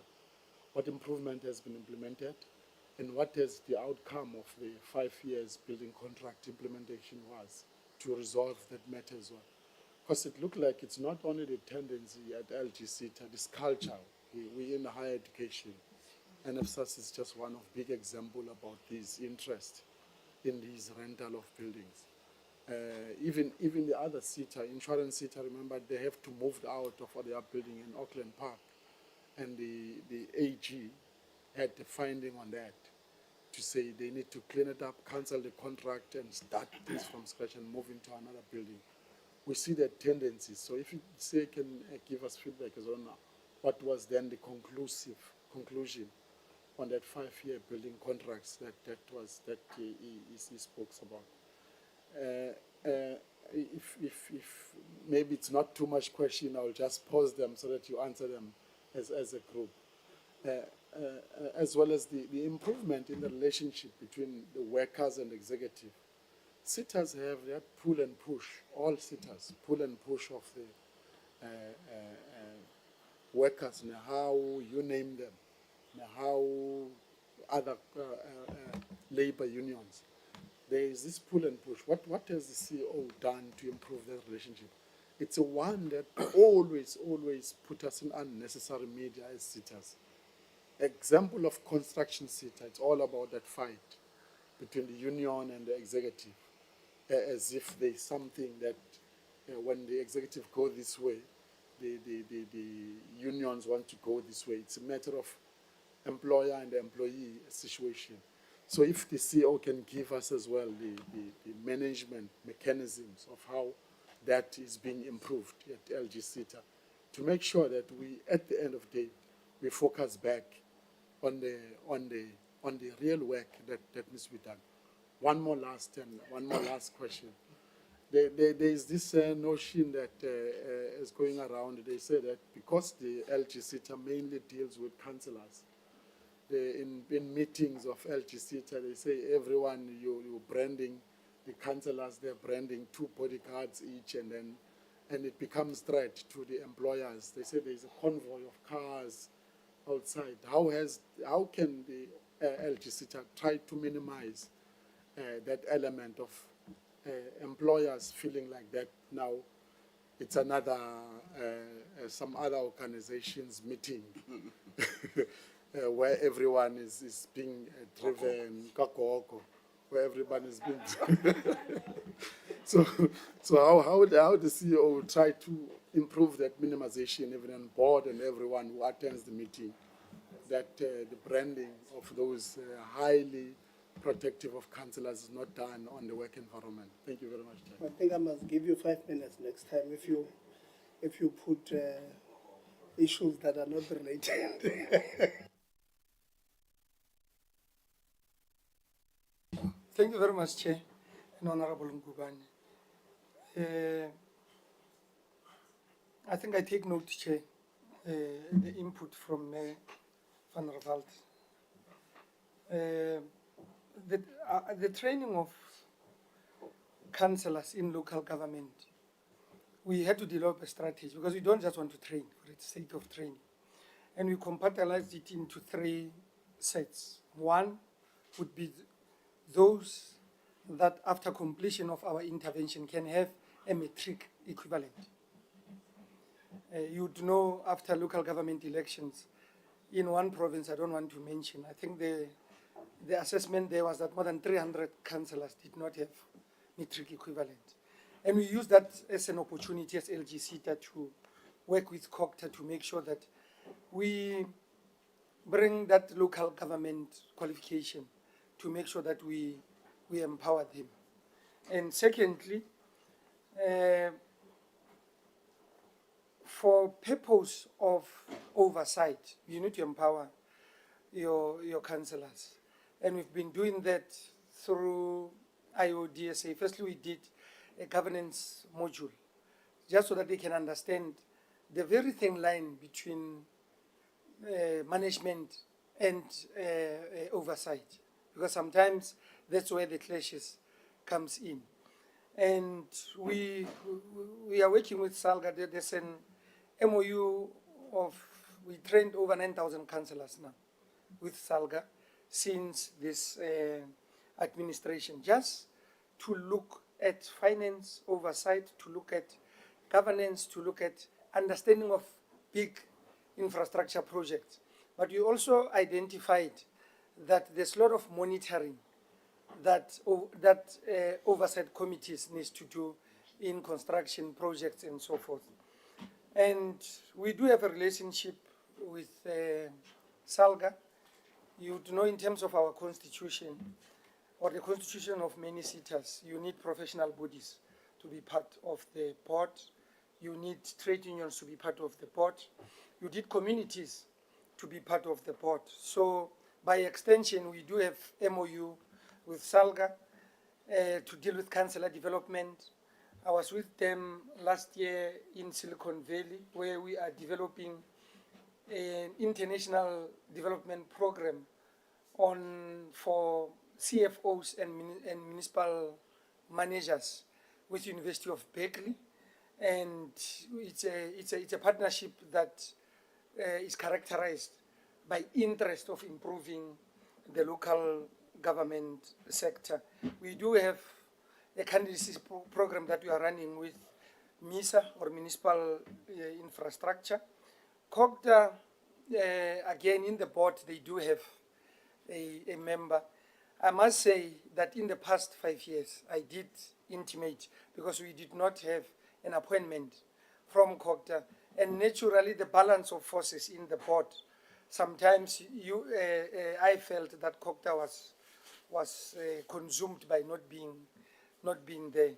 But we do have, we've started a relationship, not just with COCTA, but also the Department of Traditional Affairs. Because if you look at our theory of change, we have to make sure that we also develop traditional leaders. So we do have an approved traditional leadership strategy that was a work of LGSETA and the Department of Traditional Affairs. So I'm happy with the relations. It's a matter of now these relationships bringing actual change into the sector. And then I think the third issue on the improvement, what we've done with because the 5 years is coming to an end. Unfortunately, I've been at CCM for so many days and times and years. And I said to the board, we know what is going to happen. If you say you take this company to court, and then it will take 8 months for a matter to be in the court roll, and then it will take another 8 months to argue to get an order. And that time we were left with about 14 months of that, and we did assessment to say, okay, how much would the cost of the legal be if we want to pursue this matter, and how quick will we get another building? But the board now approved in the procurement plan, a management plan. What we did, we said, let's go and look at what type of building we want, because we didn't just want a building for LGSETA employees. We want to have a building where communities can walk in and be able to do an assignment. A young person can come in and get access to a whiteboard technology with any university in the country. We don't want to book boardrooms when Parliament is coming to visit LGSETA. So the board approved that layout, and we are very intentional of what type of services we want. So we want to bring some form of shared services. Even when SETAs want to use that boardroom, it can be utilized. And we also learned that we had to do an assessment of the space. We now know that we have more than 1,000 square meters that we didn't need with the previous building. Now it's, I think it was 900 or 1,000 square meters. So we've sticked, even with the OD, and we've said, even if we had to bring more revenues, but this is the only square meter that we need. And we hope that it will be value for money and for the sector also. And then in terms of the workers, it's not just SETAs. I think public service these days, it's about power struggles. And the realities of today's being an executive in public service today is that you decide, are you going to want to be pushed around, or are you going to stick to your guns? And both of them has got negative connotation. You choose your negative. Negative means that people will come and say, you are a devil, people will come and say whatever. It's okay. But as long as you can sleep better at night and you know that you are doing your best to the board and the ministry, I think that's what we've tried with the relationship.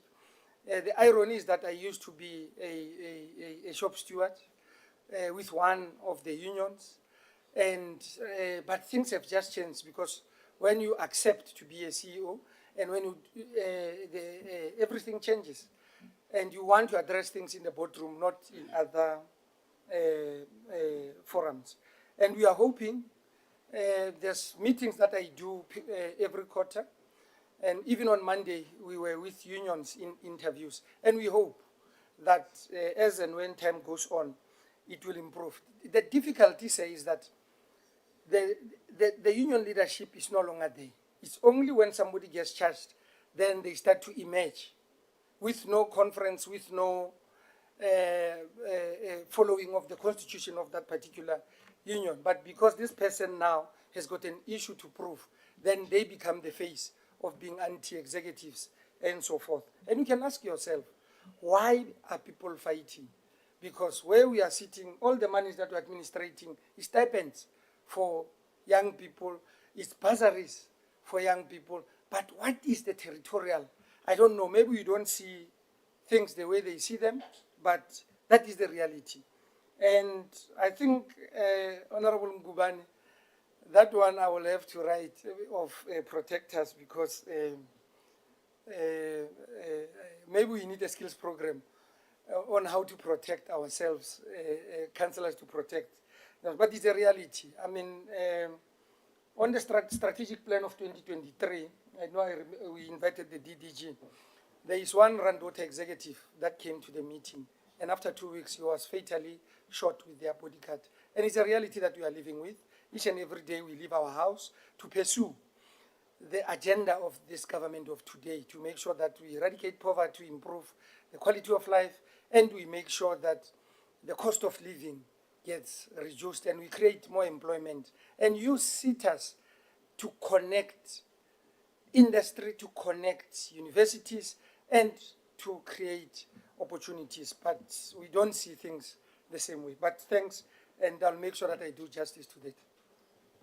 Thank you very much. I think, CEO, there's a point that Honorable Ngubane makes which directly goes against what Honorable van der Walt said on putting where to put the resources on in a municipality. Honorable van der Walt says look at the service delivery, which I agree. Honorable Ngubane says also look at councillors, because these councillors of these municipalities approve budgets of these municipalities without understanding what is a financial statement. Because like us here, they are voted in by hands of people in a ward.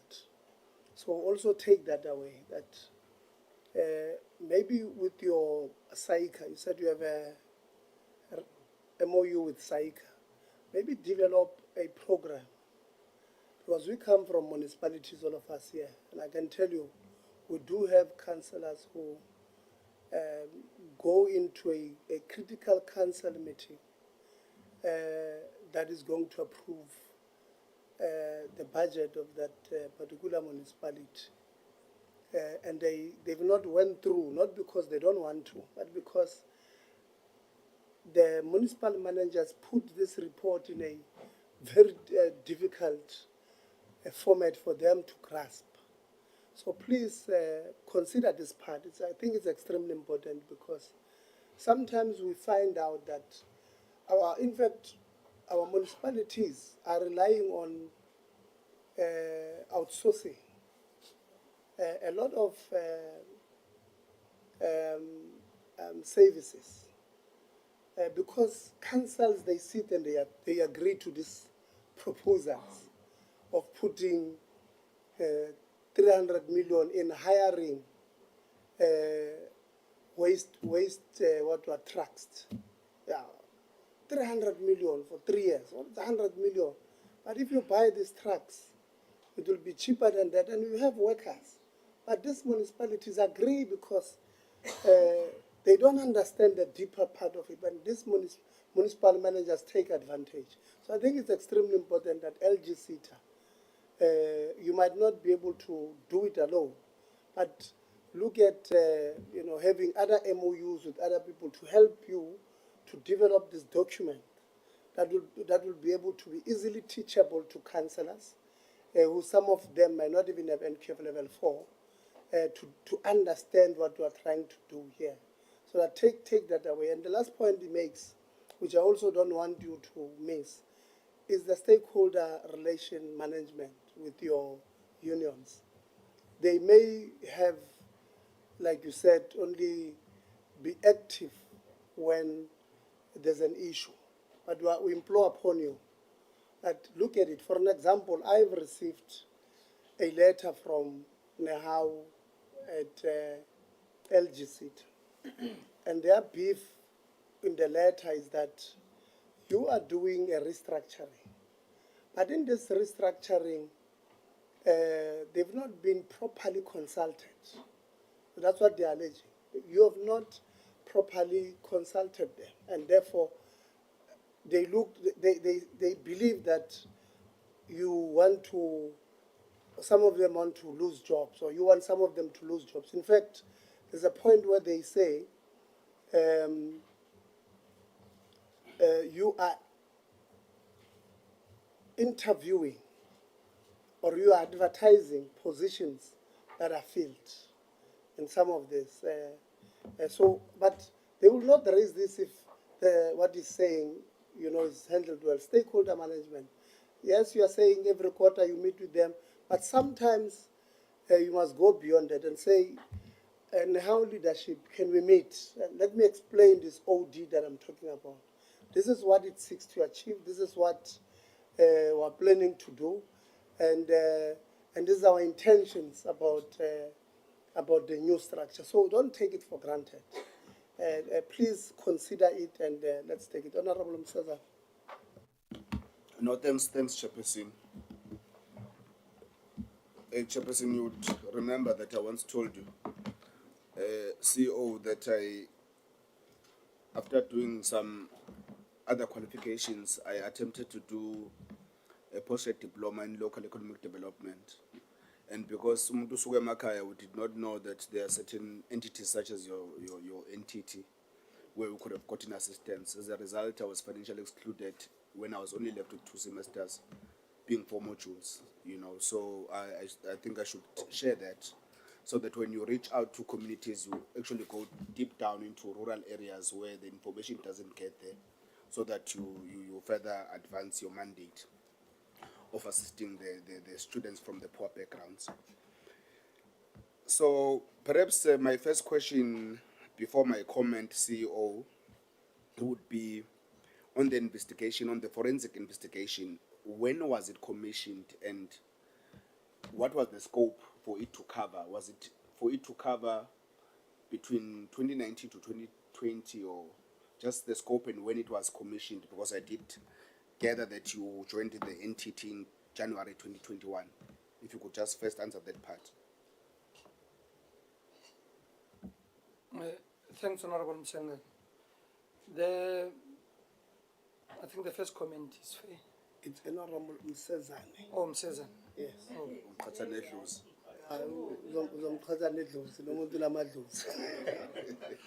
No. I hope I'm withdrawing the wrong surname, Honorable Msezane. Sure. Thank you. I think the first comment is noted, but just to give you comfort, we work with community radio stations, we work with community TV stations. In fact, I don't pay money to any private media houses. In all the interviews that we do, in all the outreach that we do. I know that I'm in Bombela already next week, and I'm going to be doing interviews in 3 community radio stations in that area. And then in terms of the forensic, the scope was for 2019-2020, because those allegations emanated from there by the board. Okay, no, thank you very much. The reason why I asked, it was so that I do not first comment, you know, and find myself commenting wrongly. So my comment first, before my 2 or 3 other questions, I'm very short today, Chair. My comment really would be to say the work that would have been covered in the report from where I'm sitting is commendable, especially the boldness in ensuring that you action the recommendations from the previous board. In particular, the one that you mentioned of not necessarily empowering, but in the appointments that you mentioned of promoting the youth, a certain number of youth to executive level. We are very biased to young people occupying space in the executive level, so that is very much commendable. And I also felt that, Chair, is very important that I commend the CEO for such bold efforts, in the basis that there's even stigma from certain members of the department where they feel that this committee is only here to crucify people, but we only want accountability at DDG here is this committee. So where we see good work that is being done, we'll commend it, you know, unapologetically. But then I'll just speak to 3 or 4 questions, really, Chairperson. My first question being, the board that has lapsed, when did the board lapse? And what has been the impact of serving without any board in as far as the functions and the operations of the entity are concerned? Thank you very much, Honorable Msezane. And thank you for, it's really encouraging to hear that at least we are doing something right, and we do appreciate. The term of the board lapsed on the 31st of March 2025. And the impact, one, is that if there's a bullet coming, it's coming directly to me. It's not going through the chair of the board first and chairs of other subcommittees. But what we did as LGSETA, number one, normally the grants that gets advertised in terms of the grant regulations, we went to the advert already in November last year. And the board on the 27th of March approved the allocations. Because you can imagine without the board and without not having approved the grants, it means we'd be reporting zero for quarter one, which is coming to an end of June. And the second part that we did to mitigate was to request the board to extend the audit and risk, at least the independent members of the audit and risk, up until end of this audit. And I know that they felt that they don't want to overreach. But I said, I've been in this sector. I grew up in this sector for more than 20 years now in this sector. And we know the hiccups that can happen. And it is against that background that we have this. So for this audit process, I mean, for approval of financial statements, for approval of performance reports, naturally that should be the board that approves. And we've added a layer that tomorrow we have audit and risk committee, and just as a layer and combined assurance. And then we'll sign off the financial statements, because last night I did receive a letter from the department empowering me to also be a controlling body in terms of the sections and relevant requisite of PFMA. Where there's an absence of a controlling body, the accounting officer becomes the accounting authority. So we do appreciate that letter that came, but we did also anticipate with our experience that firstly the grants, because again, you would be calling us and say, why did you report zero in the first quarter? Why did you report zero when a lot of our communities are crying out there for opportunities? So that's how we've mitigated. And now the letter clarifies that we can move. But obviously the procurement plan from our end was already approved by the board. So this is just a buffer. I don't see us having to approve anything in these 3 months of that acting, because we are proactive and made sure that the running of the organization for the next 6 months should not be, we should not be found wanting. Sure. Now, thanks, CFO, CEO.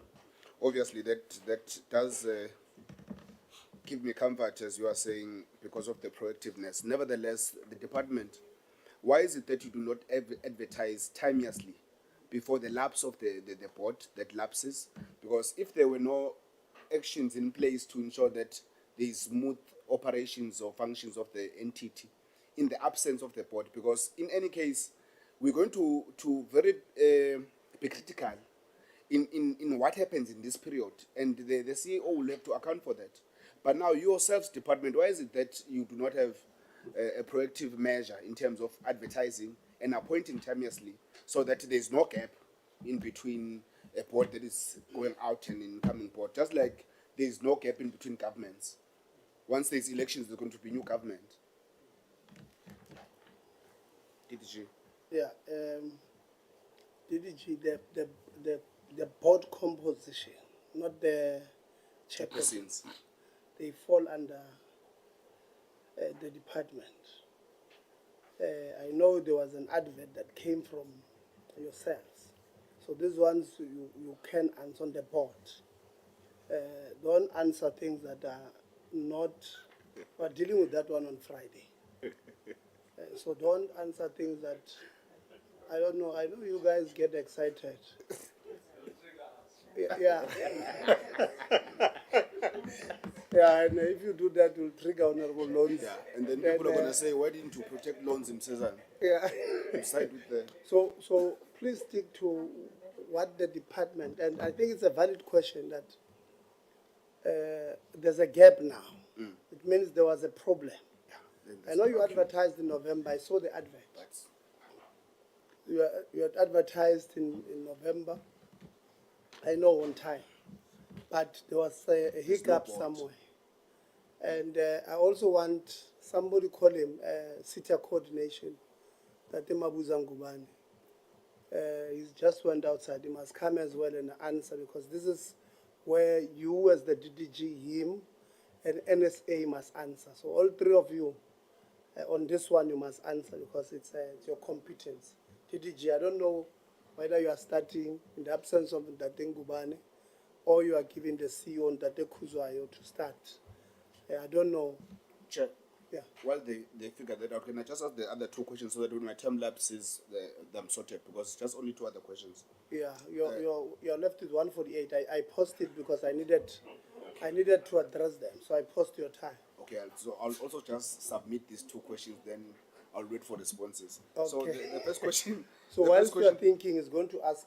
Yeah. These other his two questions, team, and then yeah. we'll come to that one. Yeah. So CEO, I think I don't not know whether it's up to you to answer this question, or again the department. How long has the CFO been acting, and when is the vacancy going to be filled? Because we have a lot of problems with people that are acting, where they can't make decisions. CFO, acting CFO, and even their voice is very soft, as if they are shy like yourself. You can't speak because you are acting. So I want a response to that question. And then I think my last question, this one will again go both to yourselves, acting CFO and CEO, on the audit outcomes of the period after that one that is ambiguous, that has question marks. Obviously, there would have been an audit outcome from the AG on 2023-2024 financial year. So what was that outcome? I think after that, Chair, or I think the last one would be how much cost has been incurred from the findings, because all findings came back positive. So the cost that have been incurred, excluding the one that you said, CEO, you pulled the plug of the panel that was amounting to 2.3 billion. So then there's the other 6 findings that were positive. What would have been incurred costs in those ones? Thank you very much, Chairperson.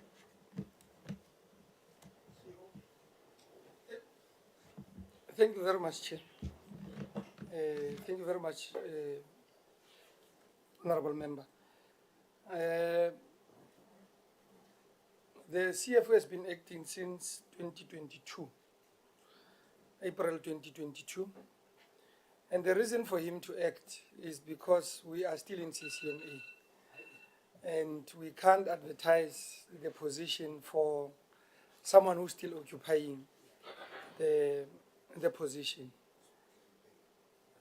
Yes, that's what the law says. And then number 2, the audit outcomes.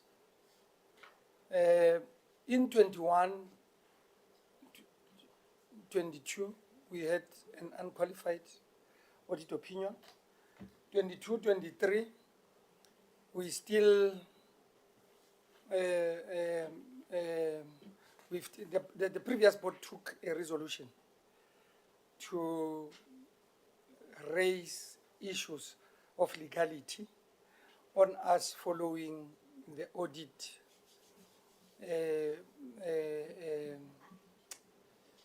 escalations with AGSA.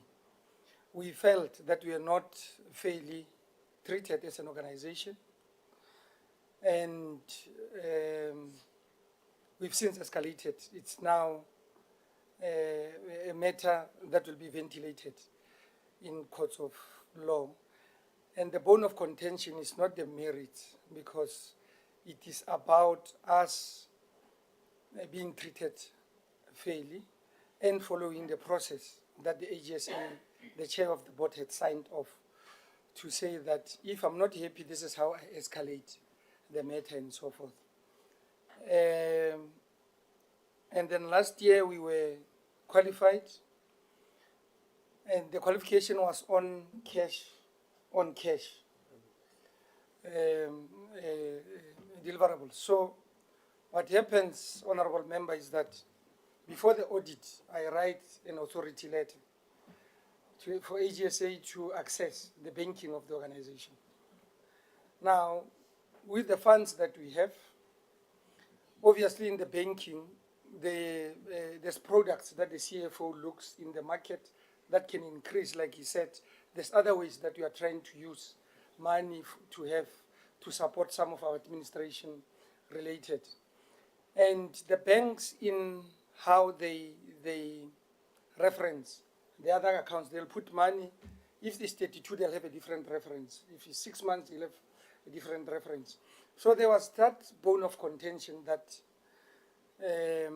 there's certain accounts that are existing, which, I mean, we've given unfettered access to AGSA to look.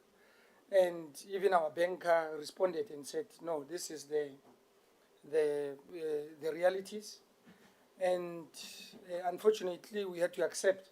There was two ways.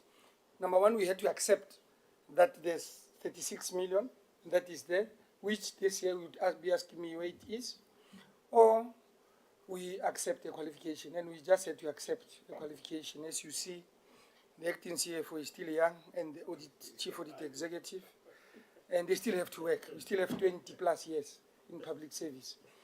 And we just accepted, and this year we are correcting. I know that I received an internal audit just to make sure that we close on those issues. And this year, we want an unqualified opinion and at least a 90%, so that the incoming administration can deal with new realities and headaches, not the previous headaches that we have endured on. So, I don't know, CFO. No, I think we've covered it. Now they're going to say you are shy. Yeah, no, thank you very much, CEO. That I'm going to give you, but CEO, I think we must avoid going to courts. And for me, taking the AGSA to court doesn't sit well with me. It's something that we must avoid doing. We are allowed to have different opinions on issues. We are allowed to believe that we are not treated well. But on one side, we are complaining that our administrative budget is small. But the same administrative budget, in my view, CEO, that can produce 10 artisans in a rural area of Tanin or Toyando, or Kutsong or Tladistad, 10 artisans that will work well in a municipality to close potholes. And we then say, no, let's take this money and take a Chapter 9 institution called AGSA. I don't think, for me, it sits well. I'm not convinced. I always say that with the money that we have currently in the system, in the PSET system, in my view, is enough for us to fulfill our obligations. It's how we're prioritizing it. It's not only yourselves, many other cities, the NSF, TDG, bad at prioritizing good things, or they are good in prioritizing bad things and not good things. NSFAS itself, outsourcing the entire system, giving people some money to manage for what? When we can do those things. So there's money enough in the systems. And I want to appeal to you. Let's reconsider. If we're at file, let's tell our lawyers withdraw. Let's go and find ways of speaking to Auditor General and tell them, look, AG, we are taking this posture because we felt that you are treating us wrong, but we went to church and we have reconsidered. We hope that moving forward, you will treat each other the same way. Let's agree. AG comes to you and says, I'm going to audit you on these 20 principles. That's what they do. They say, these are the 20 principles that I'm going to audit you on. And then if AG comes and say, this one we did not agree on, but it appears on your financial, so I'm going to audit. It's not them treating you unfairly. It's something that has appeared, which was not there in the previous financial year. So let's not take it as AG picking beef or fighting with yourselves. Let's take it that on a daily basis, Auditor General systems also improves. And they believe that initially, you know, CEO, that AG was not auditing properly on performance. They'll probably look at financial first, but then they evolved, they went into performance. Now we've asked them to audit you on impact. So if you put an APP, so we're asking them, we're making our case to them that when you say a seat has achieved 90%, you must tell us what is the impact of that 90%. So if you have put 300 items, you say these are our targets. Each one must have its own impact. So when you put a target there, it must touch somebody who's in Lusikisiki, for an example, and say, the purpose of this thing is going to touch this child in this. So you can't then complain next time when they say, we want to audit you on impact. So I want to appeal with you, CEO. You don't have to answer. Think about it, but this thing of going to courts will not help us. DDG, are you ready to answer the issue of your department not, it's not as if you knew, by the way, Honorable Msebuza, it's not as if they did not know that the boards were supposed to start on the 1st of April. It's there for everybody to know. They've missed the target. Let them tell us what contributed to that and what is the impact. You heard what the CEO says. They can't approve anything. Now the quarter is finishing. So take us through. No excuses, DDG. Thanks. Thanks very much, Honorable Chairperson, Honorable members, Honorable Msezana. Perhaps maybe, Chair, as an entry point, I must read what is in the Act, because really these are the powers not delegated to the DG or any official of the department. The Act states, quote unquote, the minister must at least 3 months before the end of the period contemplated in Section 9, subsection 1, subsection A, request the Chief Executive Officer of the relevant Seta contemplated in Section 13B to invite nominations from the organized labor, organized employers, government departments, professional bodies, bargaining council, and organizations contemplated in subsection 2.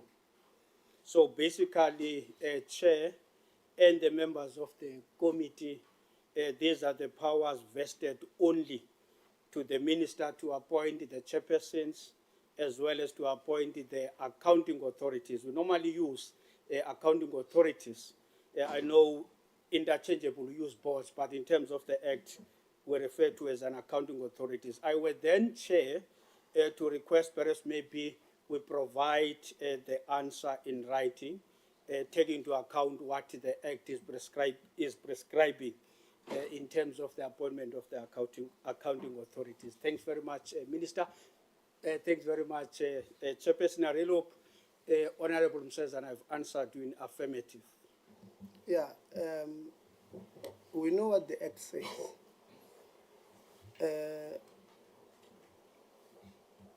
The applications on the boards, and not on the board chairs. On the board chairs is something different, as contemplated in Section 11.1.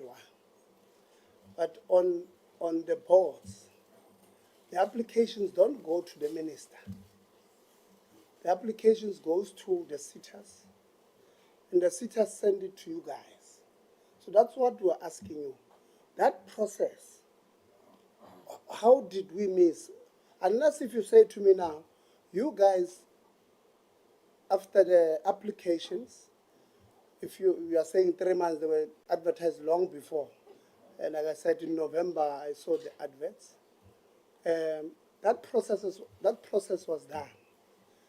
And then that process falls under you guys. It's you guys there on the boards, not on the chairpersons. Because the chairpersons, it's very clear that it's section 11.1 is the minister there.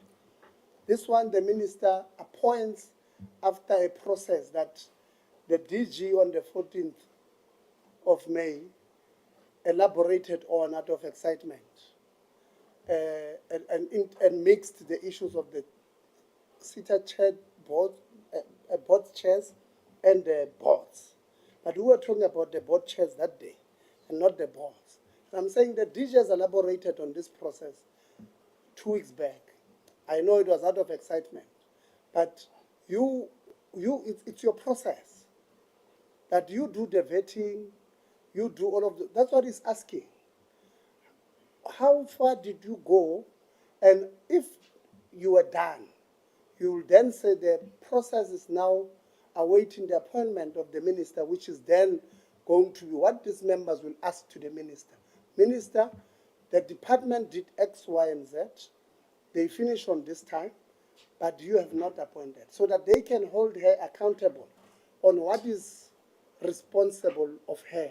But if you are saying you'll give us in writing, you are not answering and you are not empowering these members to do their oversight properly, which they want to do on Friday. So please help us, the DG. Honorable Chairperson, I must say this question is placing me in a difficult situation because also the chairpersons, the process is the same. We advertise, then it goes through the department up until it gets to the minister. The same process is applied for the board members of the SETAs, but then it's a bit different.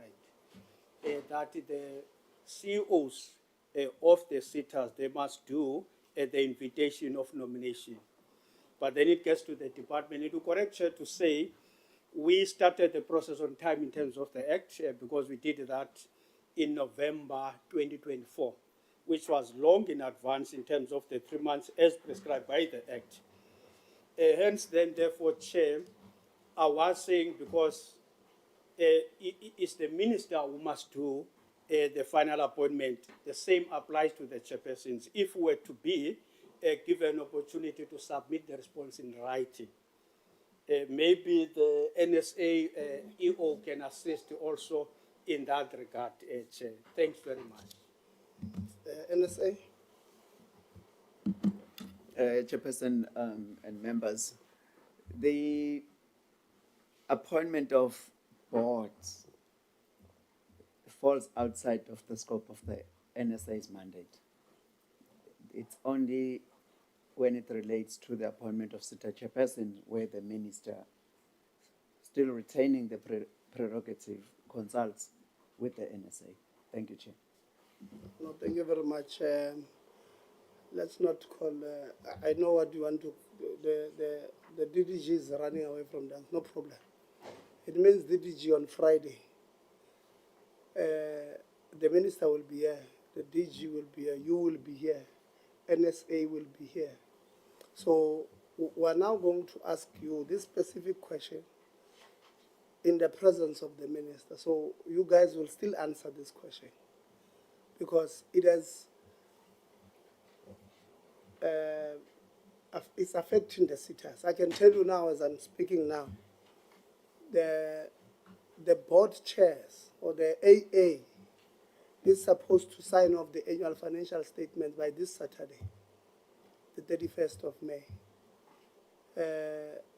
And we don't have boards. And therefore, it means the minister must now write to management of SETAs to do this, obviously in consultations with National Treasury, unfortunately. And it's one of the things that I needed to speak to you about, that it will be bad if that's not done. But so they've got negative, no problem. You see, you want to answer when you are not asked. They were asking you a simple question, you are refusing to answer. So don't answer things you have not asked. Honorable Lonzi.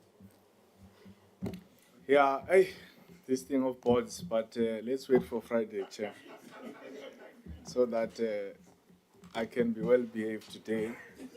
Thank you very much, CEO. I just want to quickly go back to this issue of the AGSA because I want us to have it on record. We hold the AGSA in quite high regard as South Africans. We know that it has gone through a very difficult period, but we believe that over the past years, there was some form of stability, and it does a reasonably good job.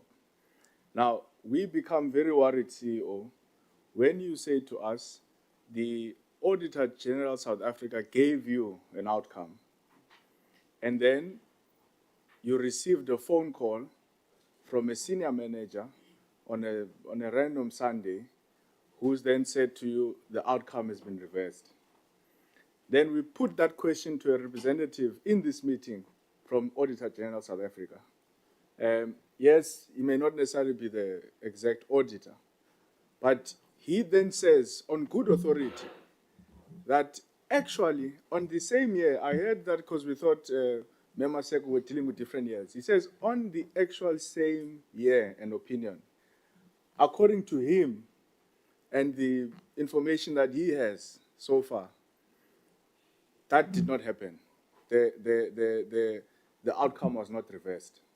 So I just have very pointed questions for you, CEO, so that we can, when we follow up on this matter, we can have the right. The first question is, who is this senior manager that called and said the Auditor General outcome has been reversed? The second question is, when the AGSA communicates an outcome with the entity, how does it do that? Does it do it by phone call? Does it do it by email? Does it do it by WhatsApp text message? Now, I'm not trying to be facetious. The reason I'm making this point is that if there was a formal communication about the outcome of AGSA to the entity, and then the entity then says, I received a phone call from a senior manager who said it's been reversed, that would be extremely problematic. One would then expect the entity to say, in the same formal and official platform that AGSA uses to communicate the first outcome, that's where they must communicate the reversal.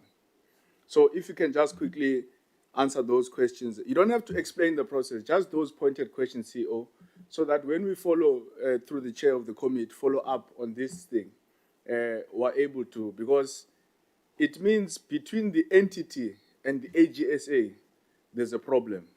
I'm not saying it's you, could be the AGSA, could be you, but we must get to the bottom of it because, as I said, we hold the AGSA to very high regard in South Africa. Thanks, you. Thank you very much, Honorable Lonzi. I think the first question was, or is, how do you communicate with Auditor General SA? I can provide minutes of the board wherein the board approved a qualified audit opinion. I was trying to go through my phone to check because I know it was a Friday that day. So, sorry, CEO, with respect, I don't want to cut you. I don't want us to speak past each other. Yeah. I got you when you said the board approved the outcome. That one I don't have a problem. That's your process. Yeah. I think the question I'm asking is, how does AGSA communicate an outcome with you?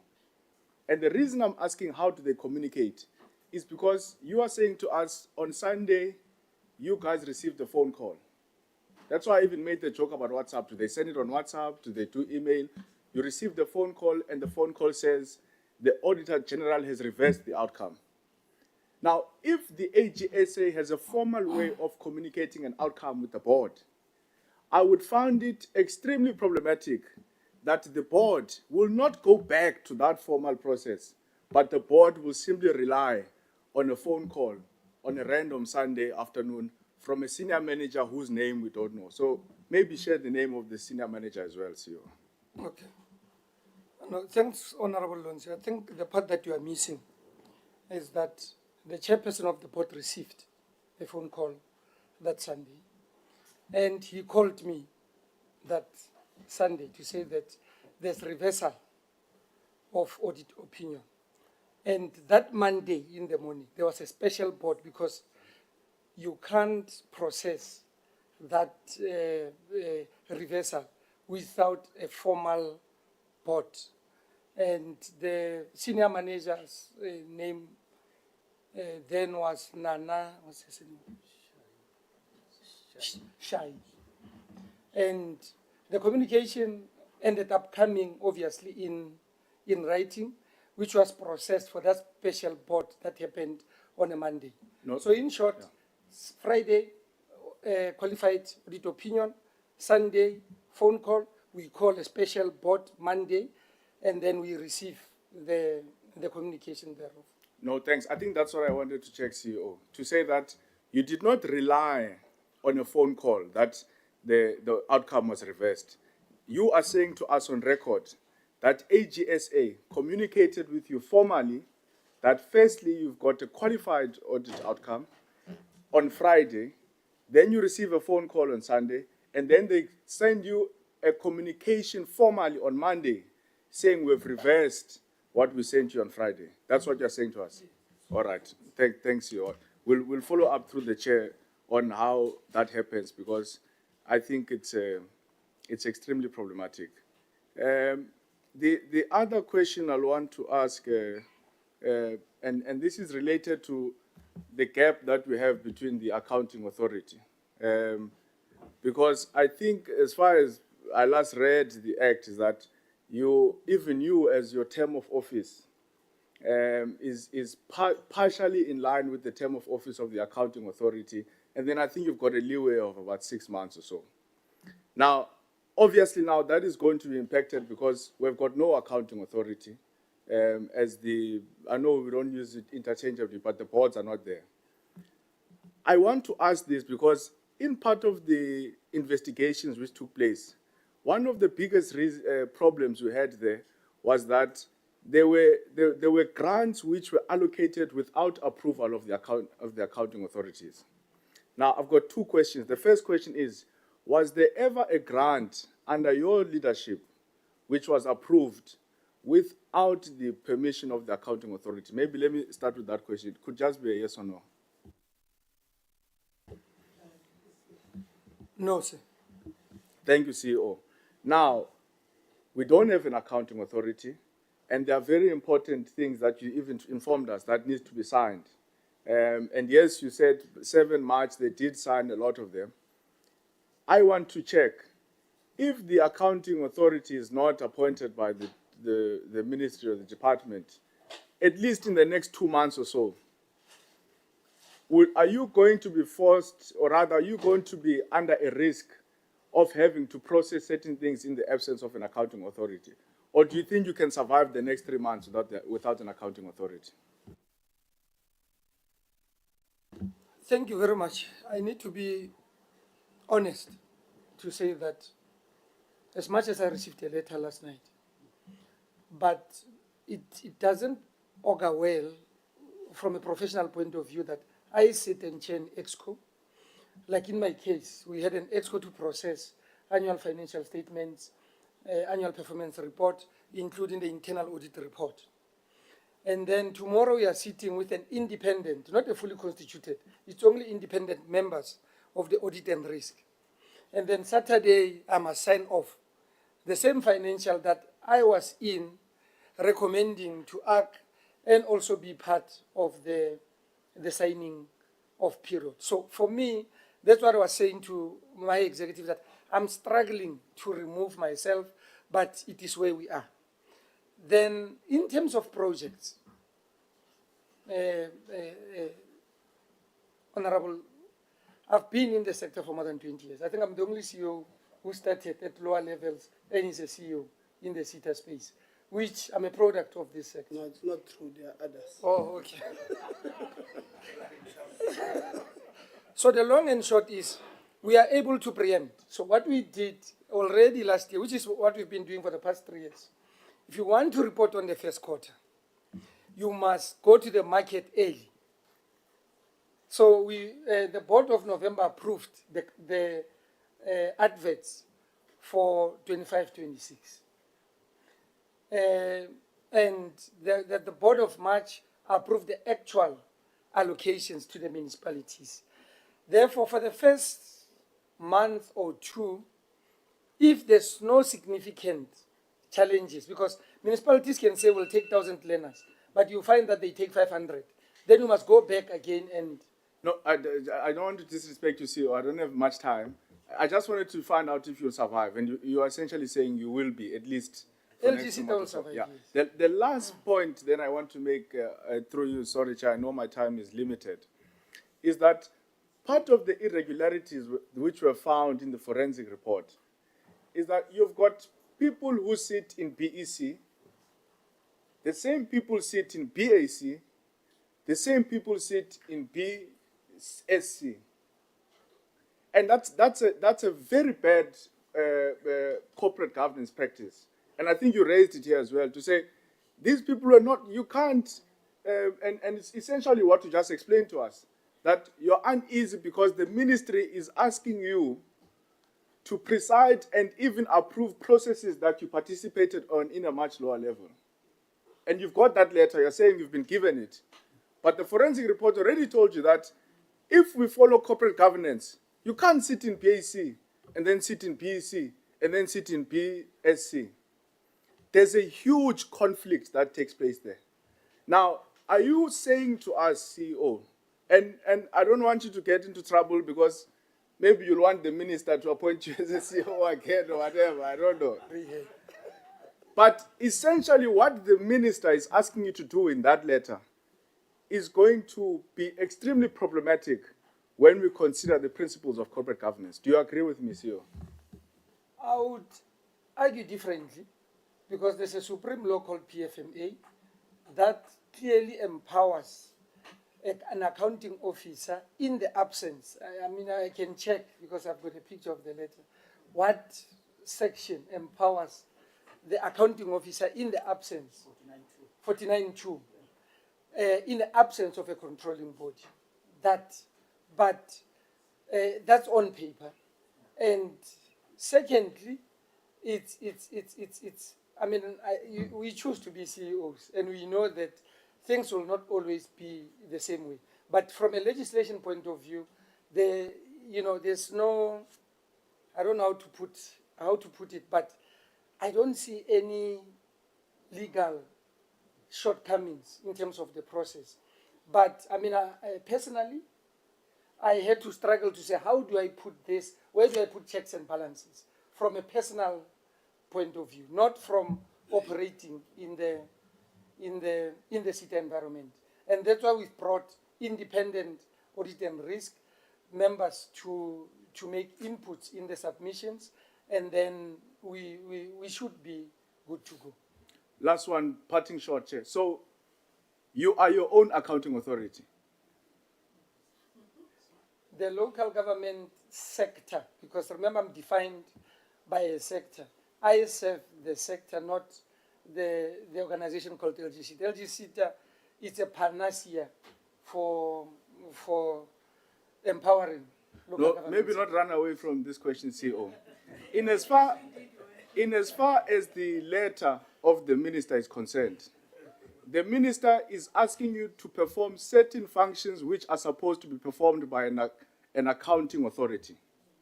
An accounting authority that you must report to as the CEO. Maybe I need to also qualify that other aspects of the letter, the minister is very clear that when the accounting authority comes in, I must take them through each and every decision that I may have taken in the absence of the accounting authority. So I must not just give certain aspects of the letter. There's also that emphasis to say that when the new accounting authority is appointed, just make sure that you take them through each and every decision. And maybe to help you, Honorable Lonzi, we do have a company secretariat and a in-house legal department. And all of these decisions are separate from the office of the CEO in terms of administration. So we'll make sure that the resolutions that are taken should be documented by the company secretariat within the parameters of the law. But like I'm saying with LGSETA, for the next 2 months, 3 months, we are good to go. And I'm very fortunate that I'm the CEO who started last in January when others started in September and so forth. So I do have a contract until the 31st of December 2025. Not a question, Chair, just a joke. This scenario reminds me of a premier and a chairperson in the Northwest, a chairperson of an organization, rather a premier of an organization, wrote to the chairperson of the organization saying that I would like to tender my resignation. And then the chairperson of the organization, who also happens to be the premier, in his capacity as the chairperson of the organization, rejected the resignation. So I think, and you are from the Northwest. No, thank you, Chair. Yeah, and I know Honorable Lonzi ended up on a lighter note, but I think the point that he's making as CEO is that even though you do have a company secretary and a legal person in the board, they can approve. It's not them who will be able to sign the annual financial statement. It will be yourself with the powers vested in you by the minister following the PFMA and the concurrence from National Treasury, that 49-2 issue. The point is making, in which I hope you'll make to the minister, is that this, so in essence, what this means is that the SETAs for this period are under administration. And because the same person who is an accounting authority or accounting officer is now been given an extended powers to do accounting authority work. So this is the point that Honorable Loans is making. We must make that point, Honorable Loans and members, to the minister, that it creates a corporate governance problem. We have, my views are on record, that I don't like administration because absolute power absolutely corrupts. Because if I am approving, I mean, the CEO puts it right, says, my conscience on this thing is a bit challenged because I met with EXCO and approved the annual financial statement. That must go to the accounting authority. And when they get there, it's me who's going to approve and sign off. The same process. I'm sure even the AG will raise some concerns on that because it does not make a good reading. And it's a point, department, you must take very serious. We'll raise it again with the minister and the DG on Friday when we meet about the whole issues of the SETAs. At this point, Honorable Lonzi, because there's no boards and there's no board chairs, the only other viable option legally the department or the ministry had was to was to delegate the powers to the DG for 21 SETAs. It was not going to work. So I can tell you, if she had said the DG must be an accounting authority of 21 SETAs, it would have been worse.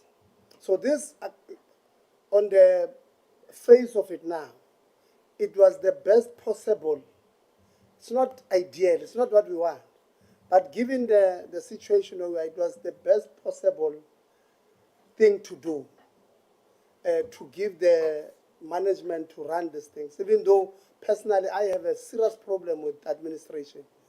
I've not seen one successful administration period, myself personally. I have a serious problem, and I'm not saying I'm not going to support administration where the current leadership fails to do things right. But I generally have a problem with administration, and what we are seeing here, we've got now 21 SETAs from yesterday. You said to receive the letter yesterday. Essentially from the 1st of April, we've had SETAs under administration, even though they did not have a letter. Now they have a letter. We don't know until when. So we'll also put it to the minister to put time frames on this particular. When will we stabilize these particular issues? The DG must also come, because I know when they had appointed the NSFAS board, he was boasting here in front of us. See, we want stability, and we're putting board stability. And Honorable Lonzi asked them, how far are you in appointing ministerial appointees to universities, it became as if he's got flu.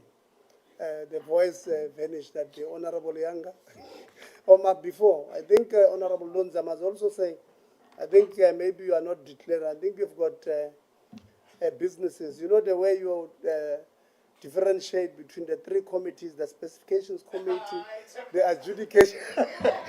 You know, the way you move there, I suspect you might be running a small company. Honorable Younger. Thank you, Chair. I will not be long, Chair. Greetings to you, honorable members, and the administration led by you, DDG. Chair, I just have few questions, and then I will make comments, CEO. The first question will be on the issue of beneficiaries of from the services. I am noting with high concerns whether these services do reach our people in rural areas. I'm looking at beneficiaries that are sent to China at the moment, and I'm thinking to myself, Chair, have we reached those in rural areas? I'm thinking, how is it centralized? Do we have provincial or district offices that they can inquire or get information from? Because I'm thinking to myself, a child in Mtavuna where there is no network, they will not access this information if it is only brought via the social media and other electronical systems. But rather, if there is an office that is closer that they can go to inquire relevant information that they need. Also, maybe you can just answer. A child in Bizana. Yeah. A child in Bizana. Yeah, let's be clear. You must also speak for your constituency. Mara, this one.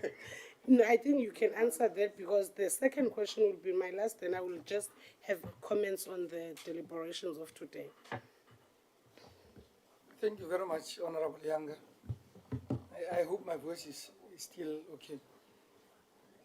The LGSETA got 9 provincial offices and about 5 satellite offices. For instance, in the Northwest, we have an office in Klerksdorp. We have a satellite in Mafikeng at Daletso. In KZN, we would have an office in Durban and a satellite in Richards Bay, and another satellite, I think it's in Port Shepstone. And Eastern Cape, we will have an office in East London and Umtata. So our office is just to make sure that there's access in various provinces. But on top of those offices, we've got monthly programs that I have initiated when I came in 2021 to say that in a month, provincial offices must go to all 5 or whatever, at least 2 districts where they do, when we were growing up, used to be called pillow paper. You bring all services to one area. And that is how we do our outreach. And secondly, because traditional leaders are part of our mandate, we work very closely with many traditional authorities to make sure that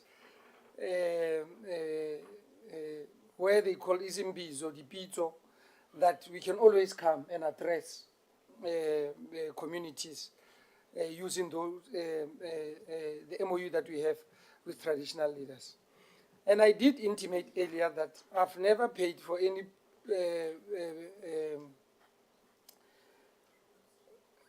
mainstream media. Probably that's why you see me for the first time today, because my focus is on community radios. And that's the only way. There's a network which is run here in Western Cape that brings about 152 community radios. And we've got an MOU with it led by this doctor who's always on local government. I'll just remember the name. Klute. Alan Klute. We do have an MOU. So he's giving us access to 152 community radios with that partnership. And with the China project, I can tell you with no shade of contradiction. I come from a very rural and remote village, and I know what it is, and I can relate to access to opportunities. That's why at any given time, when time permits, we would want to invite you, this portfolio committee, to oversight. You can choose any project at any province or anywhere in the world to see what LGSETA is doing. And consistency in all projects. You know that learners from PPE wears the same PPEs if they're electricians. If they are carpenters, this is, because these are the things that were not there, that complaints were there about. And we've streamlined and say, let's have a Kentucky approach. The Kentucky that we have here must, at any, if toolbox of an electrician has got so many tools, even in Tanin is the same. So we've tried to streamline. We went to SABC in partnership with Lesedi and Motsweding FM for the beneficiaries that went to China. Nakamudiri Molema in Northwest, which has got many villages, over 100 villages. In KZN, we took Etiquini. In Free State, Lejoli Pucho. In Limpopo, it's Kukuni. In Gauteng, is city of Joburg. Western Cape is Cape Winelands. And Mpumalanga, it's, what is the district there in Bombela? Etlanzeni. And so we've tried, because it was a pilot project, and we only had 270 beneficiaries. So we went on an outreach. We went to community radio stations, and we went to Lesedi FM, we went to Ukozi, and then we went to Motsweding FM, just to make sure that the message gets out there. If you go to Little Lasechava, we've run a program there. If you go to this one of Sunday at SABC, around 12, week in one, we've gone to week in one at SABC. And just to make sure that we package our message in the sister city collaboration and in bursaries. So I've got no shadow in my mind that we've tried the best in ensuring that we open up these opportunities to the destitute. But we are also open to learn about other mediums and platforms where we can go, because you can't, as a public servant, feel that you are doing enough. Good is not good enough. So we must continue improving how we interact and interface with our communities. Thanks. Just maybe something that might assist the Seta for reaching all those who are in these destitute areas. I'm looking at your satellites. I think you have around about 3 that you have named in KZN. And I'm thinking we have Springbok in Northern Cape, Chairman, which is far-fetched from towns and suburb areas. How about we take these satellites to those places where they can't reach easily their districts, their towns? You think of Northwest, some rural areas in Northwest that needs these services, but they can't reach it. But you go to KZN, a province that is big enough that we can't dispute, but it can easily access their areas because their demarcation is nothing like Northern Cape. Their demarcation is nothing like Northwest. So in future and in your prioritization, can we at least think of those areas when we're having satellites or adding more being prioritized? Not only advocating for Bizana, Keche, but I'm thinking of all these rural areas across the country. I said I only had 2 questions. I think that one is covered, but I just had a question. Though Honorable Lonzi has covered me on the issue of AG reversing its opinion, after all these engagements through your meeting that you called on Monday, did you get any irregularities that took you all to that unqualification opinion, because I'm thinking to myself, should you be given a qualification of an audit opinion that is qualified, then after it is unqualified, they should have been providing or provided irregularities that brought into it, where they shared to you so that there are recommendations on what to sort out and what not to sort. So I just wanted to find out, were any recommendations by the AG after they have reversed this statement?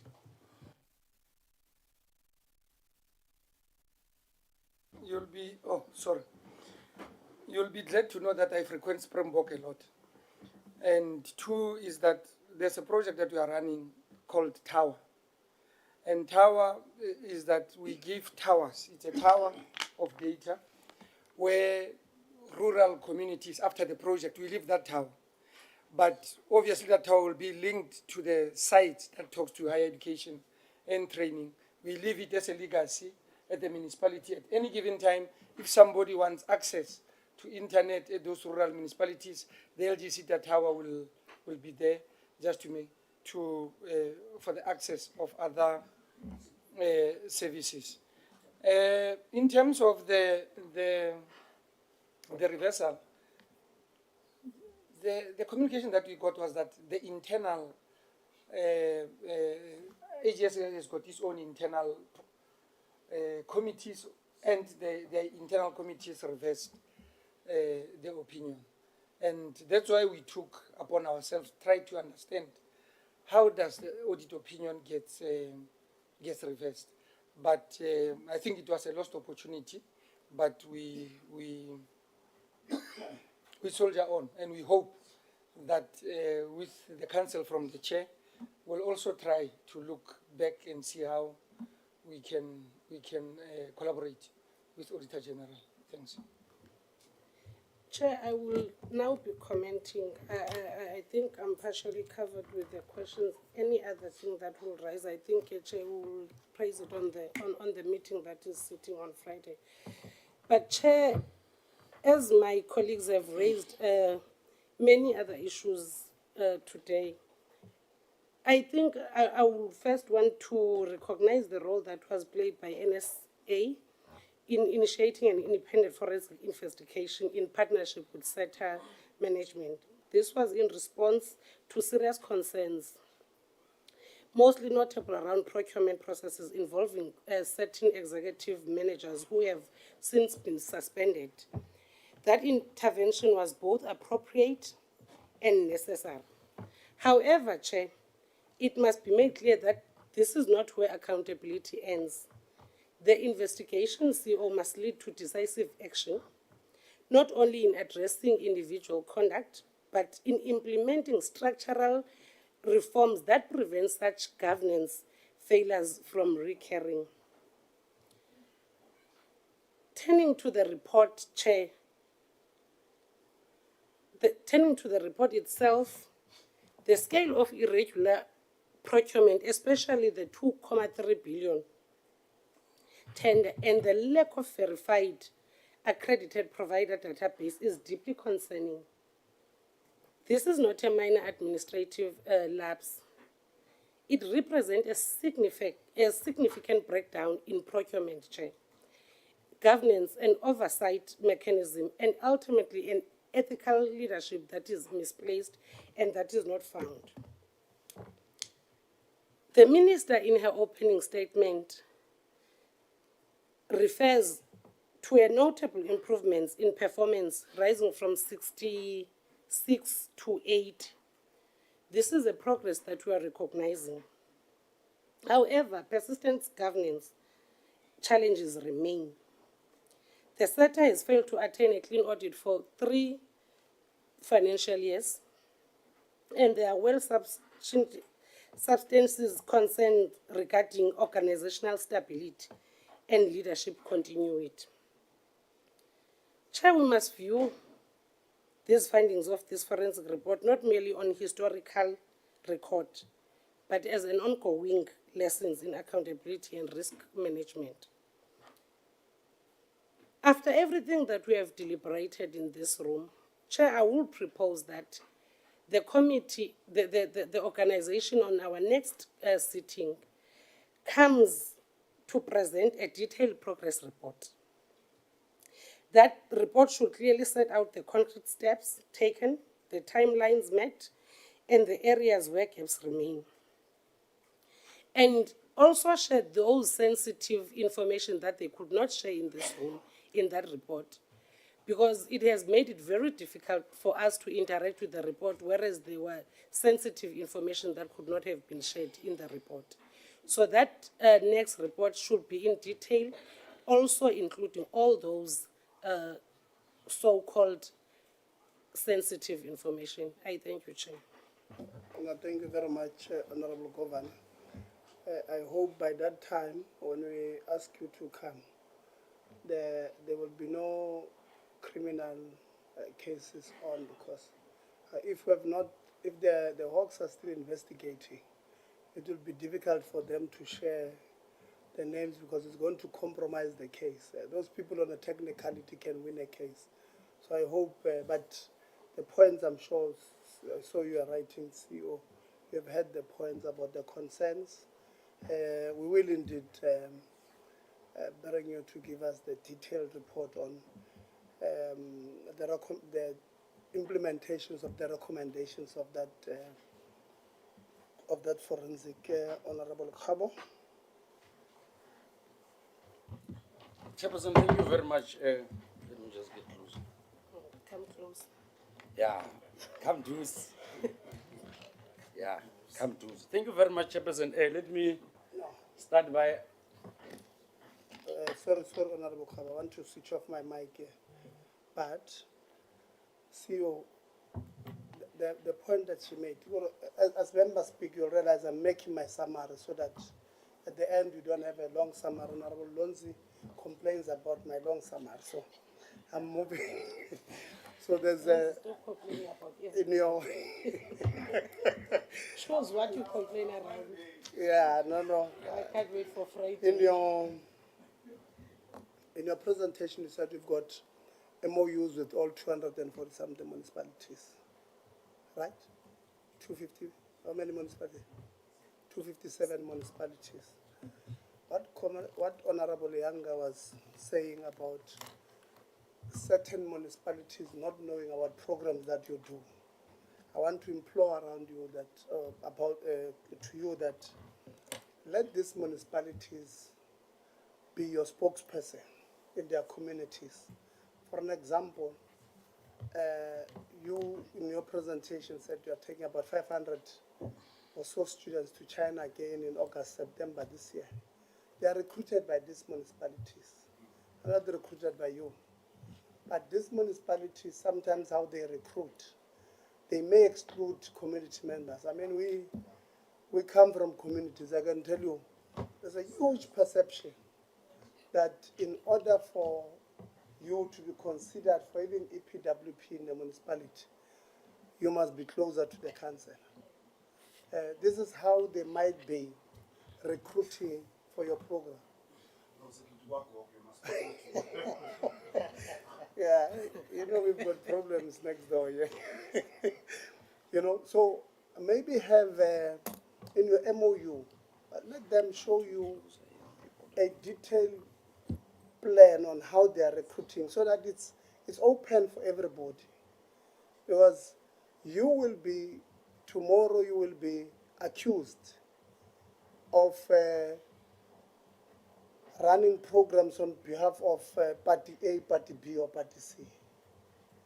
And you are not supposed, the Seta is supposed to be non-partisan, supposed to serve all those citizens of this country. But if you don't pay attention to that part, I think what Honorable Governor was saying is that these municipalities don't know about these things. But you have MOUs with them, so they know. But they are choosing who they filter the information to, which makes it a bit difficult for you to be seen as a transparent in the eyes of the end user on the other side. So in this MOU's title, go to them and tell them, if you have a local herald in the area when we advertise there, put it there and give us proof so that for us to consider those learners. Because if you don't, you are likely going to be accused of doing this X, Y, and Z. I hope I'm making, especially where you don't have the satellite offices.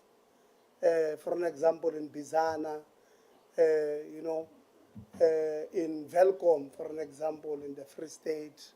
I know you don't have a satellite office where I come from in Kutzong, you know. So, but we do have heralds there and there, these local newspapers. So these municipalities must show that they did extend the invite to everybody. For an example, who does not want to go learn you said what? Mechatronics in China, when it's fully paid for by the state? You know, they want to go, they will apply.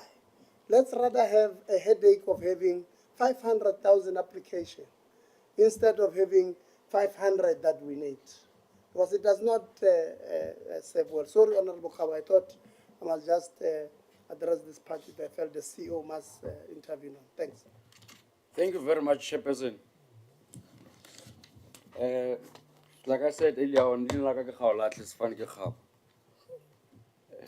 sometimes, Chairperson, you are defocusing us, not knowing whether it's deliberate or not. But let me start with my views. Local government Seta, from where I'm sitting, and I've always argued that it must be in a position to respond to all challenges that are confronting our municipalities. Our understanding of local government is that it's very close to our people. It must serve the communities. Now, if local government is having problems, it means that there are serious problems generally. And you know that municipalities have a constitutional obligation of providing quality services. And that's where you are getting in as a way of providing the necessary support in terms of skills development. I'm raising all of these things because of the recent Auditor General's report has given an indication that municipalities are collapsing. And there are two, if not three, contributing factors to the collapse of the municipality. First and foremost is mismanagement of funds. Second to that, it's funds that are not aligned to the development plan of a municipality. Thirdly, it's municipalities not having the necessary capacity in the form of officials who must then be able to provide those services. And local government Seta, from where I'm sitting, is directly involved to that. It is our view as a committee that whatever that we are doing as Setas must be aligned as a way of responding to our challenges. Everywhere you are going in municipalities, there are potholes. And yet again, through your program of local government, there is a plan on how you should resolve those things. Every municipality, there are leakages of sewer, there are leakages of water. In every municipality, generally, there's no capacity, especially from that service delivery section. I'm from Lekwatemane municipality, one of the small municipalities there in the northwest, in Dr. Russo Mompati. You know, part of the challenges that we are having in that municipality is that there is no constant supply of water. Yet again, we are next to the Val River. And one of the contributing factors is that those people who are appointed in technical services to deal with water and sewer, they do not have the necessary capacity. That's why I'm saying that my thinking is that you should be able to resolve that as a Seta. And I would want to understand, in terms of your MOUs that you have signed with municipalities, what does it entail? Because having an MOU is one thing, and having a practical and implementable MOU that produces practical evidence, it's one story. I would like to get an understanding as to what is it that you are dealing with in that MOU? Or is it just part of your performance targets that you need to tick as a way of demonstrating that you've got a working relationship with other sectors? Look, I'm raising some of these things because of the recent report. The minister has spoken about the recent report of unemployment. I've said that I'm from the Northwest. I'm a young person. Northwest is one of the provinces where unemployment is very rife. And yet again, we seem not to be demonstrating any ability or capacity of resolving those issues. I'll make you a practical example. We have always argued that Setas must be decentralized, just like we have argued on NSFAS. What is the use of having a provincial office in an urban area where majority of our people are located in rural areas. You say that Nagamudri Mulema has more than 100 villages. I'm telling you today, I'm from Dr. Rutsu Muzimumpati. Taung alone, Greater Taung, has more than 100 villages, has 3 tribal authorities. To a large extent, in deep areas of Khomoso, network cannot connect. How do you then expect a person who stays in Khomoso, Khamuti, to travel more than 300 kilometers to access the nearest office, which is Matlosana? The logic. You know, we are speaking of fourth industrial revolutions, but we also need to appreciate that we are not yet there as a country. How do we then make sure that some of these opportunities are being aligned to actual people who need them? There is an argument that is there in the public space that you Setas are only operating in urban areas, and we've just confirmed it. And part of you operating in urban areas, you are not resolving challenges that you are having. Because you can make an analysis of this unemployment report. Majority of these people are located in small towns and rural areas. And it means that once we locate our offices in urban areas, we're not addressing the root cause. The root cause here of unemployment is access to information and access to opportunities. That's why there is an impression in the society that government is not doing anything. And it's not that government is not doing anything. The fact of the matter is that you are not addressing the actual people that you need to address. Chairperson, I've made mention of the fact that I'm from Dr. Rusu Mumpati. And my worry is that their problems are like your problems. Central to it, your supply chain management processes. You know, in Dr. Rusu Mumpati, that district municipality, they have appointed a contractor there for 3 million to build a shack in the name of a call center when people are suffering. You go to the Guatemalan local municipality, there, Bloemhof and Christiana. Ever since this term, there's not even a project that has been completed. In Lekwatimane, you've got a speaker and a mayor whom you expect to hold council accountable, I mean the administration accountable. I'm raising these things to show you that some of these things that you are saying you are doing, they are not enough. A once-off training for a councillor for a period of 5 years is not enough. A councillor that we have proved that majority of them do not even have metric. They cannot comprehend with the Auditor General's report. How do you then expect them to hold the administration accountable? No wonder whatever that the Auditor General is recommending, it's unable to be implemented. So I want to raise this thing to you precisely to show you that training councillors for a period of 5 years is not assisting.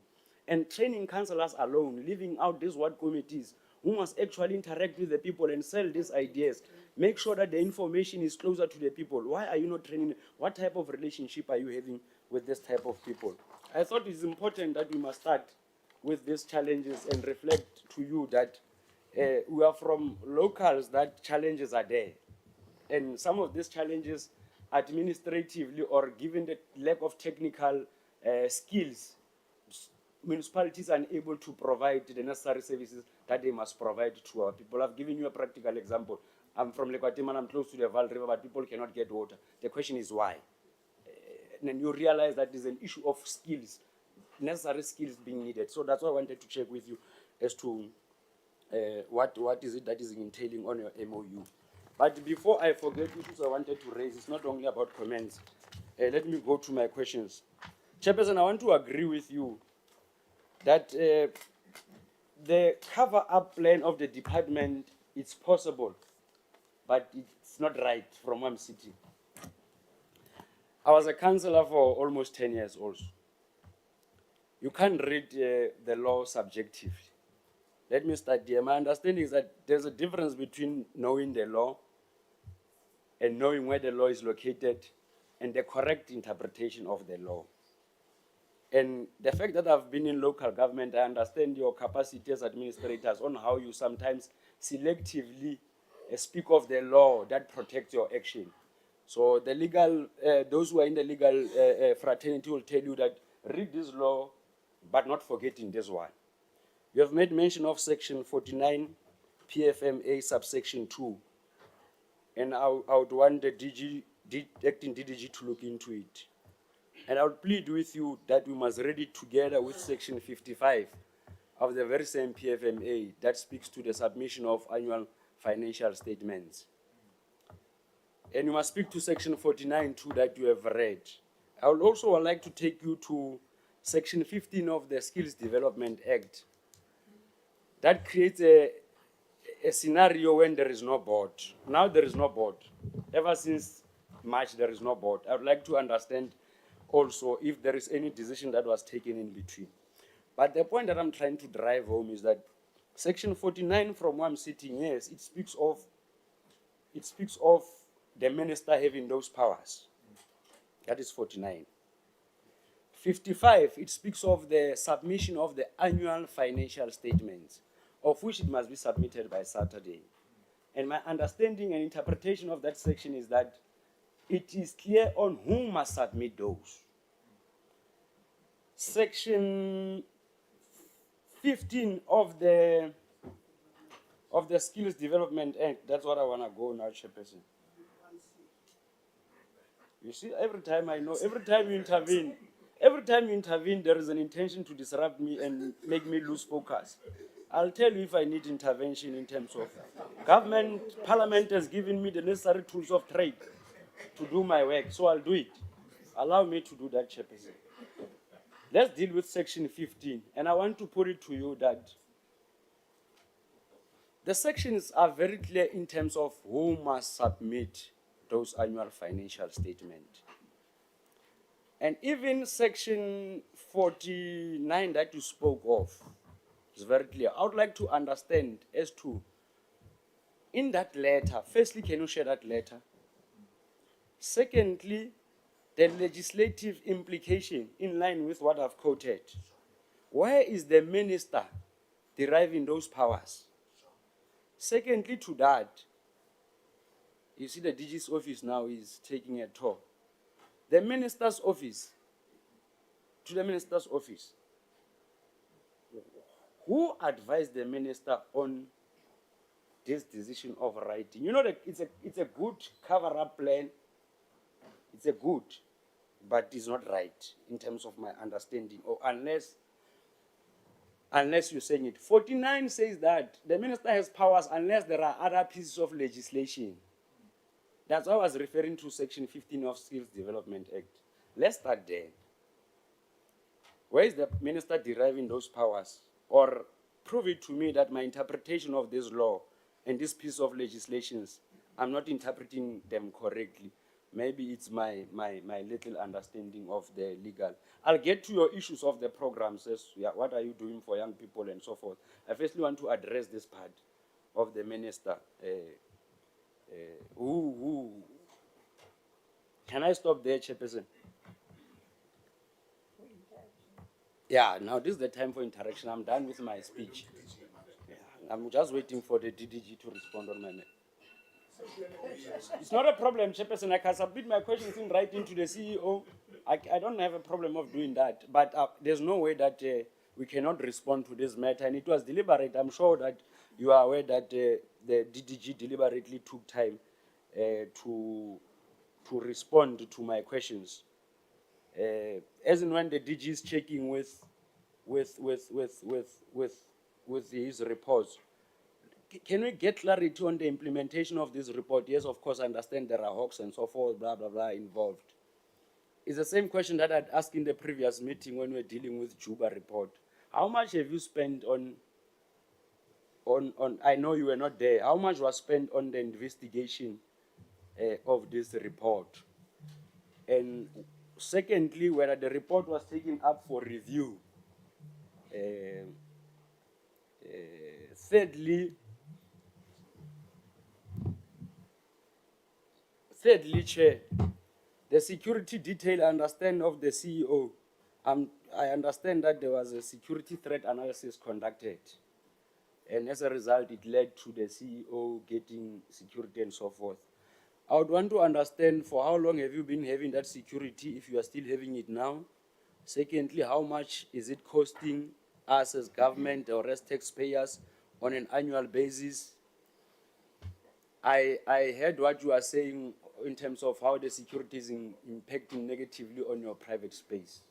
That I appreciate. I would like to understand, you know, like I said, I was a councillor also at some point. And our lives, all of us, including now as a member of parliament, our lives are in danger. as an individual, do you think it's generally your life is in danger? And if you think your life is in danger, does it really amount to the amount of money, or is it equal to what you are spending in terms of your security detail? Take into consideration or the level of unemployment. I think I'm going to pause there with my questions. I'm not disputing that there is a security assessment threat. And when last was that threat or analysis done? Because sometimes we create an impression that there is a security threat. DG, you'll get CEOs or a principal saying that there is a security threat from construction mafias. But you can meet the CEO in a club at night dancing. Then you ask yourself, hey, my daughter, where is the security threat here now? So I want to have that understanding as to how much are we spending and when that threat analysis threat was done, and do you have a recent one? Thank you very much. I'll submit others in writing, Chairperson. Yeah, just one question, which I think should be directed to the people who would have done the threat, which is the board, and not necessarily the CEO. I think I'm just thinking here, DDG, the CEO will not have done the threat on himself, and he will not have approved the threat for himself. It would have been the board.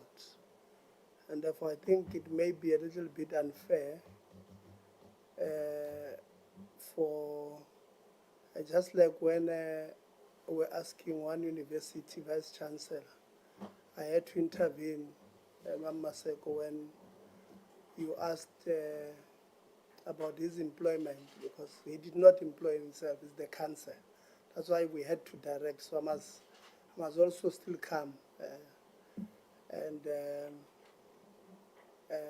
protect our invitees when I think the question is not necessarily fair to the invitee, that they don't do the analysis for themselves. They would have reported to the authorities in the system, and the authorities would have done the assessment themselves and approved or not approved. So I don't think CEO we must answer that question. I think there's an undertaking that we will have an interaction with yourselves. Hopefully the board will be there. They would have received the handover, and then they will come and speak on issues that are related to that. The second one, Honorable Khaba, I don't think we must also, yes, the issue of unemployment is good, that we raise it, the unemployment of the youth. But to then say that, do we think it's right for somebody to be guarded when there would have been a security assessment on their life that would have said there's a threat, then we say, do we think it's right to be guarded when, how much are we spending there when we have so many youth that are unemployed? I think even that question shows a little bit of insensitivity to the life of an individual who, according to that report, I'm assuming I've not seen it, would have said that there's a threat to that particular. I don't think we must be phrasing it that way, because we'll be seen as people who don't care about the lives of public servants. As we speak now, we have a problem of attracting public servants because to come and work in the public service, because they believe that they are overworked, underpaid, and underappreciated. We do have this thing of threats. I don't want it to take it. We lost Babita there in Gauteng, who had reported a lot of crime there in Tembisa Hospital. She was killed badly. So we must not take this thing of a security threat lightly. It's a very serious nature. Even myself, I received some Popeye send me a message here on my phone saying I've got until 19 May to resign. Some Popeye, you know. So we must not take certain things. I mean, I'm sure CEO has got children, they've got families, and if we're saying to him that, do we think it's right to have bodyguards when we have, I don't think it's right. I mean, let's find a better way, Honorable Khabo, of raising it. Unless I may have misunderstood you, but this is what I've heard, and if I have, I really apologize. Honorable Mr. CEO, I protected you on answering the things that you don't have to, but if there are others who are sent to you to answer on the list that Honorable Khabo raised, please indicate. You can press there because you have already told us when Honorable Governor was talking that you are from the northwest. I think I must also declare that you and Honorable Khaba from the northwest. So, but this is not me. Yeah, this is not me saying you must speak Setswana. Because the only other language Honorable van der Walt knows, apart from English, Afrikaans, it's Tsonga. Oh, you know a little bit of Spanish. Okay, then please answer Honorable Khabo. Okay, maybe let's give you Honorable Khabo. No, Chairperson, thank you very much. I'm not sure whether is it deliberate or not, but you have misinterpreted me. Again, and it's not for the first time. I've apologized. No, you have apologized when you have made that statement, and I thought I must equally get on the platform and reaffirm, because it could create an impression as if we are insensitive people. And I was creating a picture, a scenario, so you to relate with it. But with that being said, Chairperson, it's fine. I'll submit other things in writing. Ya kofi one ki utlwa ka wena morenaka.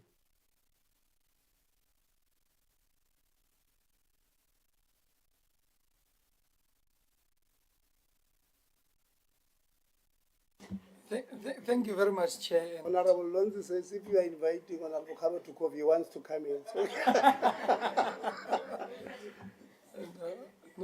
No, thank you very much, Chair and Honorable Khabo. I think the challenge, which was my preamble when we started today, was that we were responding to the invitation dated 8th of April. And there's so many good stories. And thank you, Honorable Van der Walt, for asking me about what I do every day. Because sometimes we get overtaken by issues, and our time are taken by issues that are not related to what we are supposed to do every day. And I do appreciate that. And we could not have time. I mean, in the next invitation, we would really submit that we come and share what we do in the 70% rural villages in South Africa, which municipalities, which projects we are running in terms of potholes.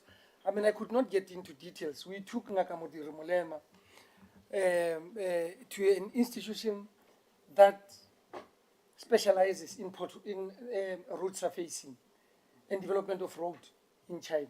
That's the specialty in the whole of China. And we also took them to an institution that deals with under piping for water and for electricity. Because those who have gone to Mafikeng probably in the last year would have seen the mail created issues when we enter Mafikeng. And we said, look, let's be open. And this project was to go and get as much information from China, not just on service delivery issues, but also on finance, but most importantly, local economic development. How do we bring the knowledge? Like, maybe let me spend some time to talk about the sister city collaboration. There's 30 people per municipality. We took 10 employees of municipality whose focus were on roads, whose focus was on building, whose focus was on planning and local economic development and agro-processing. And by doing that, we said these are the challenges that are happening in the municipalities from an infrastructure, broad infrastructure point of view. How do we link a municipality with its own economic opportunities? For instance, Ngakamodirila is known for farming, it's known for part of it is mining, part of it obviously is tourism. And we looked for another municipality in China that had the same economic opportunities, because, and make sure that that municipality's growth is over 5%, and see how we can use the networks that are already there. And then we took 10 unemployed youth who's got matric only, to see what type of opportunities from a manufacturing point of view that we can incubate them. I think most of them were dealing with hair, most of them were dealing with manufacturing of caskets, others were on technology and tourism. And I mean, I can tell you now, already there's unemployed people saying, I'm already making 35,000 a day. For me, even if it's one, that is a return on investment that this person can be able. There are those who did not come back already in the country. We had to intervene so that they could be incubated, Kobo Komatsu, Fijuti, and so forth already. And that is where we are going to. But because we are managing time and had to respond to what is happening, we could not get into the nitty-gritties. But we take note. I mean, we work with Audit, for instance, when it comes to sewer, which I did not mention. We work with Rand Water in ensuring that there's a partnership. The focus is to say that those municipalities where Rand Water offers bulk water, people are not paying. And then as an education and training development organization, how do we go there out there in partnership with Rand Water to make sure that they do contribute towards the revenue, to make sure that water that they get, they know that they have to pay for services. And we do these things to make sure that we respond to the three priorities of government. Firstly, we want to see that we increase employability of youth. We want to see that there's improvement of local economic opportunities. We also want to make sure that the quality of life that you are living, especially in rural areas, should be improved, because we know that if and when one learner who benefited from LGSETA gets an opportunity, whether it's an SMME or it's an employed youth, that they serve many other mouths there. So we do take note. I mean, I've made a comment, especially with ward committees. We do have a qualification in ward committees, but if you ask me, I'm not confident that we've trained enough ward committees. When you look at our standard industrial classification code, parks, maintenance of parks, we've not dealt with qualifications that I'm taking note for the past 5 years. When you look at drone training, we've not done a lot of training in drone training. Crematoriums is part of our standard industrial classification code that we need to respond on, which is sitting in our constitution.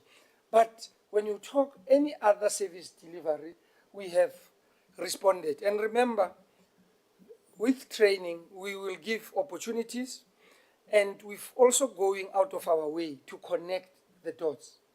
Gone are the days of saying, I think the chair said, we must also start to look at impact. That's why we don't fold our arms and say, the universities are full. We go and knock doors to open opportunities for our young people to go to China. But equally, you start when you deal with continental and international programs. That's what you call psychosocial support, because you've removed people from their inherent community or well-being, and we are adding extra layers, working with higher health, to make sure that we do motivate them and know what they get themselves into, including socialization in terms of Mandarin, so that at least the basics of communication, because we know in China you either adapt or you can't make it in China. So these are some of the things, but we do take note, and we'll make sure that when we come back here, that we will prepare a decent feedback on issues of 9 key municipal service areas, finance, training on councillors, training on officials, training on planning, but most importantly, how many SMMEs are still in existence and cooperatives as part of responding to unemployment. Thank you, Chair. I know maybe I've gone through my time. What is the town after Tanin, Mam van der Walt? The town after Tanin. Well, after Zanin, you will get Palaborwa, Hoedspruit, Giani, Mujaji's Kloof. Or before? I think you went to Palaborwa this time, just after Tanin. I can give a list. No, thank you very much. CEO, very quick questions. If you can just be as quick as possible. What was your planned target of bursaries awarded this year? The mic on.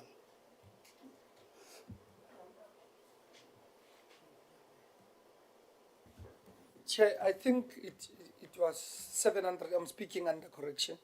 The CFO is just checking the target there. 700 bursaries for local universities or total?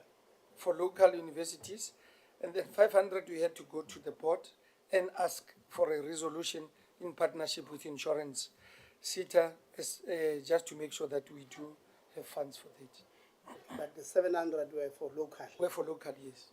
Okay, and then what did you base your targets on? So you're saying 700, maybe you'll say 200 will be in Gauteng base, in KZN. Was it geographic base? Was it a specific cost, specific issues? Was it was it socio-economic status? Of what was the target based on? I think the baseline targets, Chair, everything starts with our sector skills plan, because we are expected, we are a labor market intelligence organization. So research remains key to what we do. So we've got 10 key priorities that we update each and every year. So the first barometer is that when we give a bursary, I can't give hairdressing when it's not appearing on the key priorities. Secondly, is to look at our 5 key strategic pillars. Number 1 is governance, finance, 9 key municipal areas, planning, and spatial transformation or local economic development. And then 3, in terms of the act, the minister or the ministry can at any given time, after any cabinet approve an intervention like post-COVID, where we had economic reconstruction and recovery plan and so forth, you are expected to respond. So there's only 3 in terms of the act or the regulations that empowers the Seta on how to fund. 1 is the strategic priorities, and 2 would be the sector skills plan, top 10 key priorities or hard to fill vacancies. So that would be our baseline. But internally, to get the numbers, obviously we work with higher education, and we look at, again, from the SSP. The SSP will tell you detailed check. For instance, in LGSETA, I can tell you at what district, what are the 10 key priorities. And the mapping exercise, which comes, I don't know if it's chapter 5 or chapter 6 of the SSP, tell you at what level. If you need an electrical engineering, at what level. If you need a supply chain manager, at what level. Then you are able to say, this is how I respond. The mapping, how I respond through a bursary, so that someone must go to school, or through a skills program, so that someone can go to a short course, or you may even say, let's, as part of continuous professional development, let this person just attend a course with SAICA or SAICA. I don't know if I've responded. No, it's fine. And so out of the 700, I hope CFO you've checked. This year, how many targets of those targets did you reach? Did you meet? We have met the entire target for bursaries. Remember, with bursaries, Chair, there's entered bursaries that I knew. So when I'm saying 700, it's not the entire population. There's what we call continued bursaries, who will be in the system. Maybe they're doing second year or third year. But the number that I'm giving you is only for the new enrollments. And then there'll be a target for yes, there'll be a target. So the entire target, I'm told, Chair, that is 1,640. Okay. Yes. And how do you administer these bursaries? Do you take the entire money and give it to a university to administer, and they decide? How do you administer it? We administer bursaries. We've got a portal. We go to the market, which is something that I wanted to address with Honorable Khab with it. There's no room for municipal officials or politicians to muddy our process because we go straight, but we rely on them to take the weight out there. So there's a bursary portal where learners can apply with zero-rated fees to our site to access and attach university-related requirements, and then from there, obviously, it's a letter of award. So we administer everything on our own because remember, the process of Saturday, the CFO must, in the commitment, he must disclose.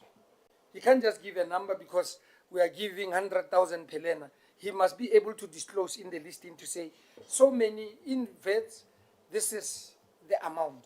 This is for tuition, this is for books, this is for accommodation, this is for gadgets, this is for meals, and so forth. So when we do listings, we get into that detail as an organization, and we do administrate on our own because it's better that when you account for your own failures, but not of other institutions.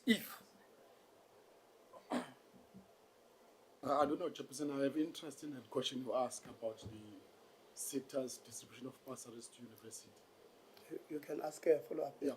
Chair, the main aim for these specific Setas to issue bursaries to university was to solve the issue that NSFAS can't solve, the missing middle. Now, how do the Setas measure now, especially these Setas that take the bursary funds and give them to university and say, run this program for us? So how do they now measure that they still achieve that purpose of addressing the missing middle? Because what I've picked up, some of the universities don't have that responsibility of closing the gap of the missing middle. They will take that bursary and give to a rich kid because a rich kid qualified or and then it loses now the purpose. Let's see, because it's important to know, and I've been always encouraging Setas to say, please look into this matter so that if it doesn't attend to what Seta's distribution of bursaries is meant for, take over the process because you are losing what this was meant for. It was meant to compensate Setas where Setas can't reach to make sure that we cover all the gaps. Thanks, Chair. No, thank you very much. They are saying that administering it themselves. So that one will take it to the department on these other Setas who don't have that particular problem. Yeah.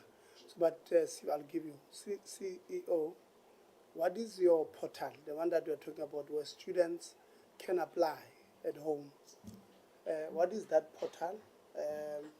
So that we can test the working system of yours through students at home who will tell us, I've applied, I've not applied. Many of them will say, I've applied, I was never responded, and all of them. What is that portal? Please, on the record, take it for us, CFO. I'm told it, don't speak softly this time. Because one student at home, and those who are, there are people currently as we speak, who don't have bursaries, who NSFAS have decided to do their own things. They are worried. They don't know what to do. So I'm worried if you are saying you have reached your 700.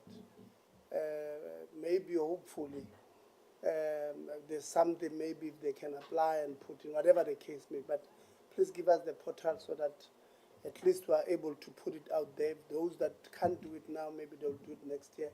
But we are hoping that we'll try something for these ones who are distressed, who NSFAS just decided to dump them in the middle of the CFO.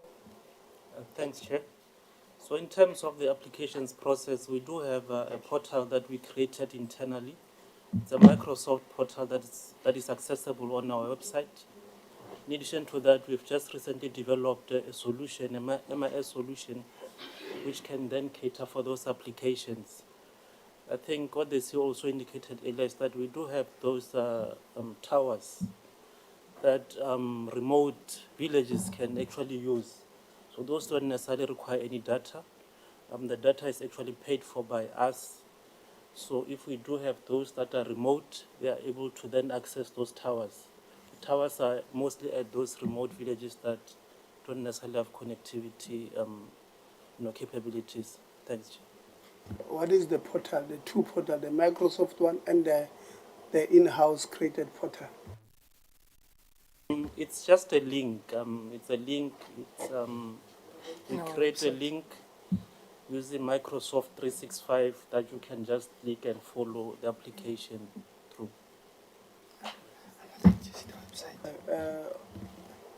CEO?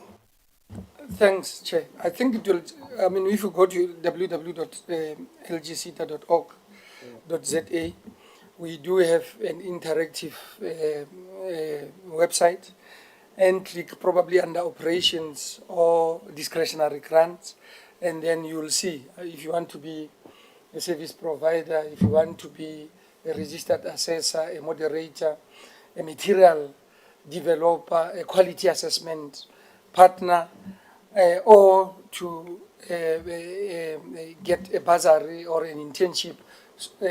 So that's how it will appear under quick links. Okay, you can switch off. I don't know why when you're saying you want to be a service provider, you look towards Honorable Loans. But I don't know, Chairperson, No, I'm joking. Honorable Msazan, you had a follow-up on the bursary issue? No, thanks, Chair. Maybe mine is not so much of a follow-up, but maybe, well, information. My honours degree was paid for by some Seta. At the time, I did not know anything about Setas, but I just got the funding.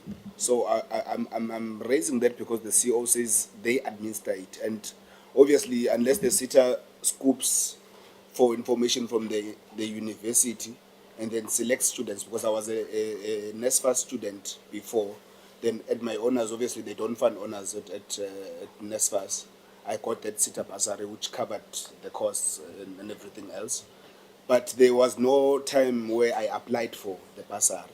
So just in terms of that, to maybe just clarify that point, to say how, as you are asking, Chair, how do they administer the process? Where do you get the information of the selected students? And that would be obviously outside of the students that actually apply for the bursaries. Sure, Yeah, no, yours was done different. So a lot of Setas don't administer their own bursaries like this one. What they do, they say this year we've got 80 million for bursaries. Then they give it to vets. Then vets looks at students like you. But what Honorable Ngubane is saying is that this 80 million, it's supposed to fund former NSFAS students or the missing middle students. But these institutions, how they're doing it now, they will take a Tebogo who went to Crawford, whose parents paid 400,000 per annum, and then pay for this Tebogo, for this bazaar instead, and then close out a Khabo who comes from Mhlabuyalingana Secondary, who was a no, I don't know what's wrong with I'm making a proper example. Yeah, so I'm making a proper example. These bursaries are supposed to close the gap there. Those that are in the missing middle, if it's undergrad, or those that are now defunded in the middle of the year by NSFAS, this is what these CETA's bursaries are supposed to cover. But when they are not administered by them, we aren't able to hold them accountable because they just give it to UCT, UCT decides. They say, CETA has given me 110 million, I'll decide who I give as long as they meet this criteria that the Seta skills plan, and all of those things. And but we'll make recommendations on how those ones who are just, because for me it's just laziness. They just take this money and want to take responsibility away from themselves, dump it to a university for university to decide, and then miss what we are trying to achieve with this money. Honorable Khabo. Chairperson, mine was on the issue of accessibility, and earlier on I've made an indication of rural areas. Now, there is an argument that there are towers. Towers. I'm from RSM. There is an area there called Ko. There's no network there. The towers that you are referring to, can we probably, maybe they might not provide it with now, Chairperson. Can we get the details of every province as to where are you speaking of those towers? Because I'm worried that the towers that you are speaking of, they might not necessarily be addressing our frustration or challenge here. Our challenge is accessibility of information from rural areas and small towns, particularly those that are having challenges of network connection. That was our opening argument. That's why my follow-up is to say that, can we have that thing so that we are able to share that information? We are sitting with a serious problem where NSFAS does not have the necessary money to fund all students that requires funding. Then you are proving that you are able to assist. That's why we want to check that location so that we are able to provide that necessary information to our constituencies. Mine was just on the issue of list chair, apart from the fact that the CEO has not responded to my question. I'm still waiting for the DDG to respond. Thank you very much. Yeah, NSFAS has enough money to fund our kids. They are just taking it to consultants. We must be clear. They are taking the money to consultants, which is something we don't agree with. Yeah, they are just these facilitation fees or admin fees that they are giving to. It's enough money to fund our students. So we must just correct that part. CO, you have MOUs with 257 municipalities. These municipalities will know where there's no network. Ask them, give us all the areas like, we said it was Promo. Ko. Yeah. Areas like Ko. They must say to you that Greater Town municipality must say to you, I've got an area which does not have network. Funds willing, please put this tower. You will not know all the places in South Africa where there's no network. But we've got MOUs with municipalities. Use them. Tell them, send them a memo. Hey, guys, give me all the areas where there's no network. Then you look. Maybe core is next to a car. I'm making an example. But in between, you can just put a tower in between and it covers both. You know? So, but they must give you that using GIS systems. I'm sure you can just, on a simple system that has GIS, you then check what is the radius of this tower that you can put, and then you put it in the middle, it covers 5 areas, so that we are able to maximize the small resources that we have there. Honorable Masebo. Thank you, Chair. I just want to find out, because you are doing something that is great, that surely we agree that we are going to do the recommendations to the other setters. But what have empowered you? Is there, what you identify, there is a legislative loophole that needs to be tightened for us to make that a policy, that there's no an escape clause that another setter can say, no, I'm not going to implement that, I'm going to do something different. What do you have to say to advise us as legislators in making sure that the other setters, they can implement that? Thank you very much, Mama Seko. I think we are on the ground in LGSETA.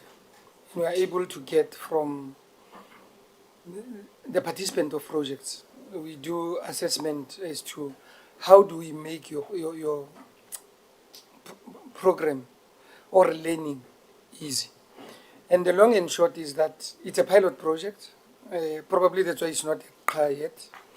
So we started it last year, and we will go back to the board so that we can increase the... I hope when you say the board, you're not saying yourselves in this program. Because...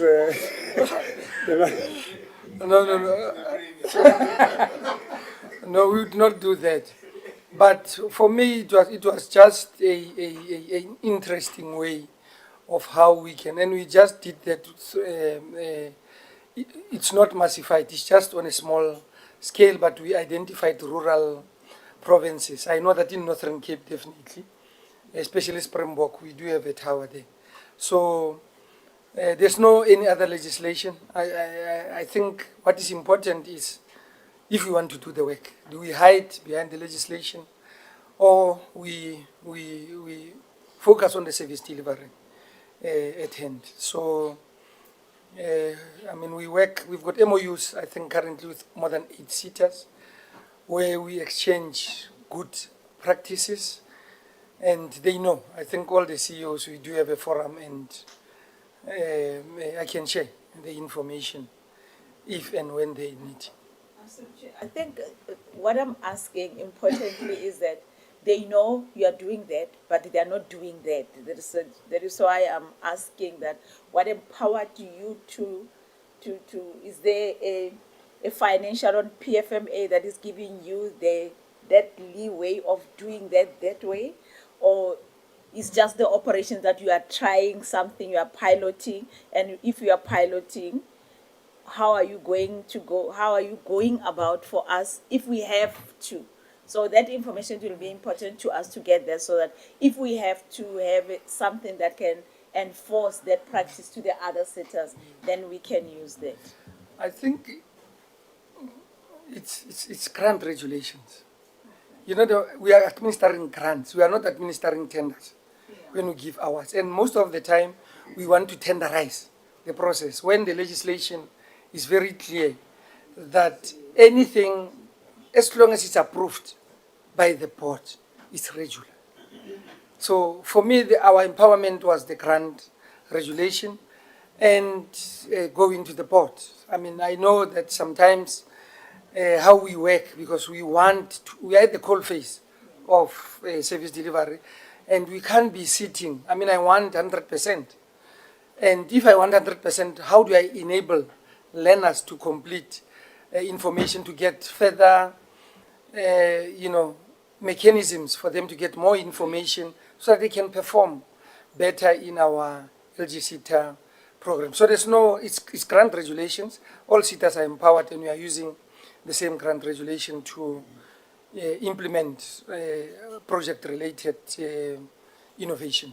Okay, so the answer is political will.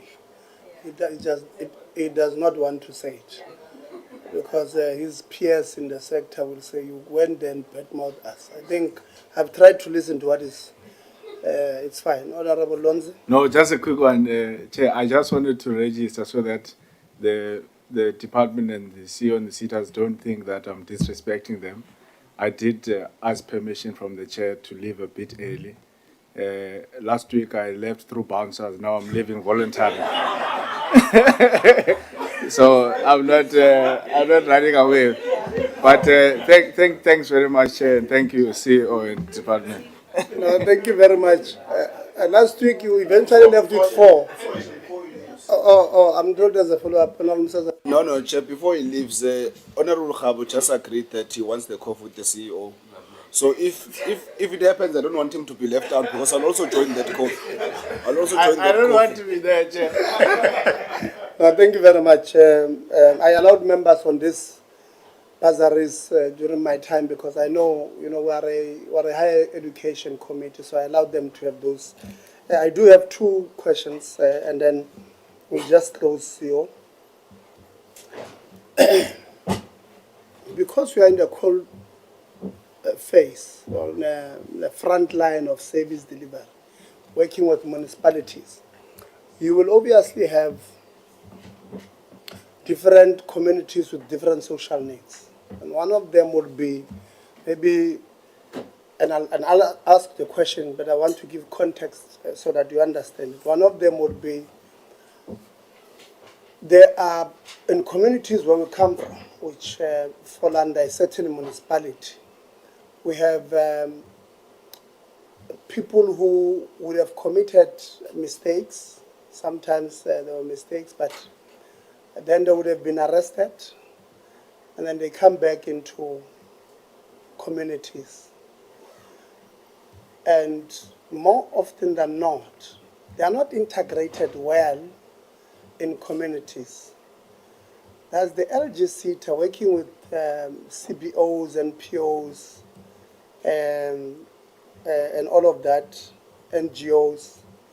Do you have programs that you fund that look into such programs of integrating people back into society so that they are part of, and I'm asking this because, these communities are in municipalities. The second one is, in the same communities, you have people with disabilities who, many opportunities jump them or they don't get to them. Do you also work with these NGOs, CBOs, NPOs in funding programs specifically for people with disabilities or special groups? Let me put it that way. People with disabilities, those who need to be integrated in society, those who come from drugs, rehabilitation sector. Do you have programs like that working with these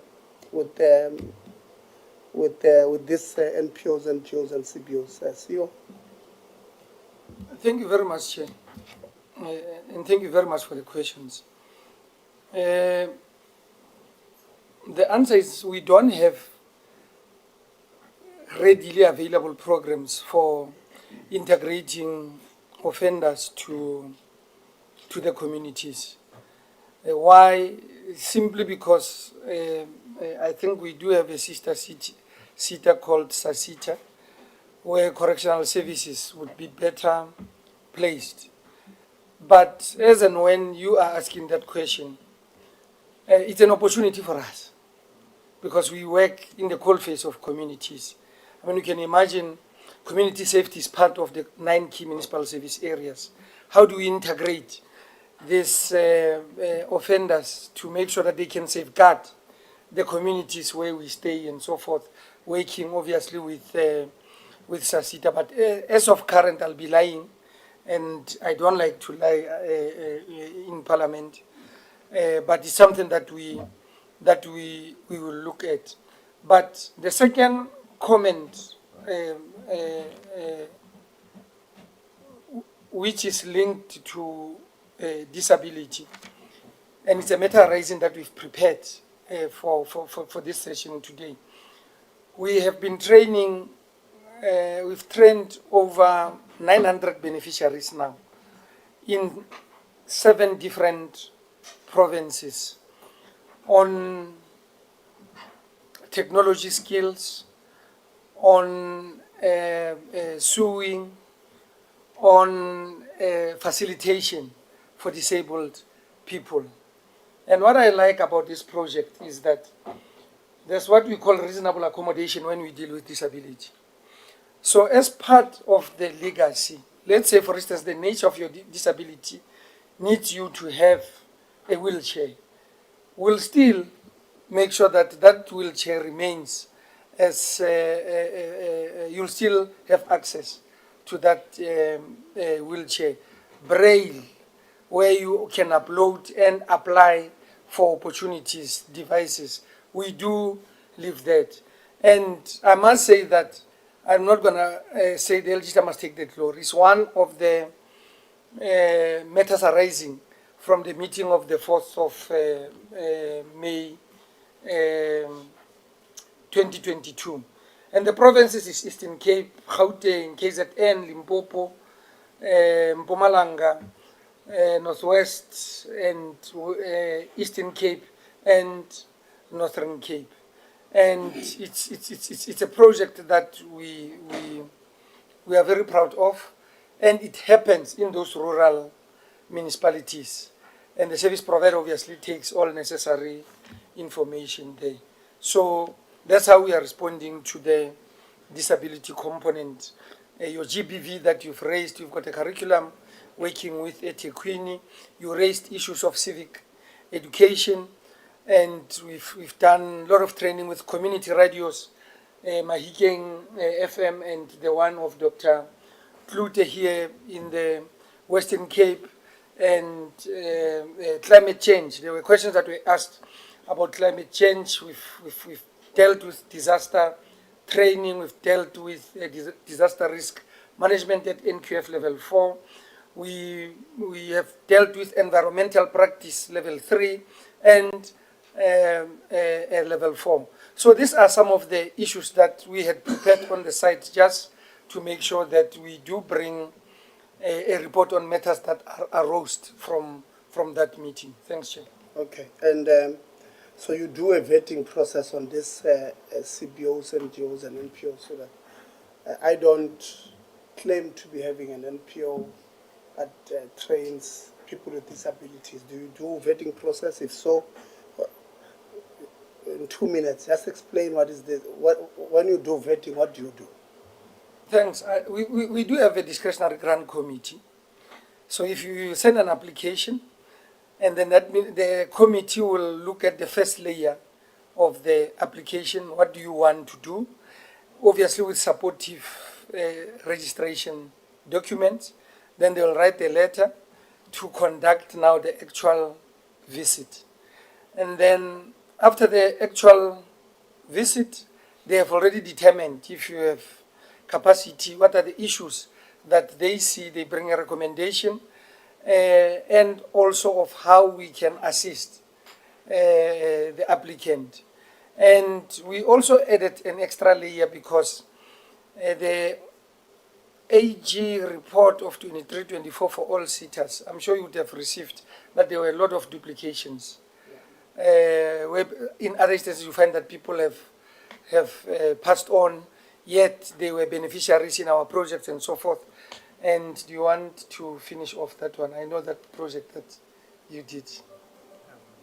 Yeah, kids, to verify, even the directors. Yeah, so we in fact we have two projects. The other one that we do with our learners, where we validate learners through MIE to confirm if indeed those learners are valid and exist. We also had through a quotations process, a process whereby we also validated the companies that apply. So this is done also through MIE, where we actually do background checks. So on almost all all contracted services or contracted providers that we engage with, either learners, we do have those checks in place just to avoid issues of ghost learners and of course learners that don't actually exist. Thanks, Chair. Yeah, no, thanks. You speak very soft, so maybe you will give us, and I'm closer to you. I'm just worried about those who are not closer to you.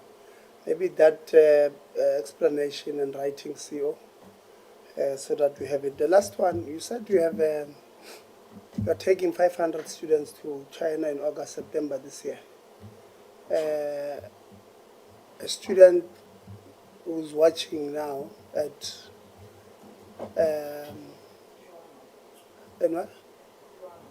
Kutlwano, in Kutlwano or in Bizana wants to know if they have an opportunity to also apply. Take us through how far are you with the applications and if they are still open and what's going to happen from now until the intake. If you can just take us through quickly that part, the 500 that we're talking about, and how are they recruited, CEO?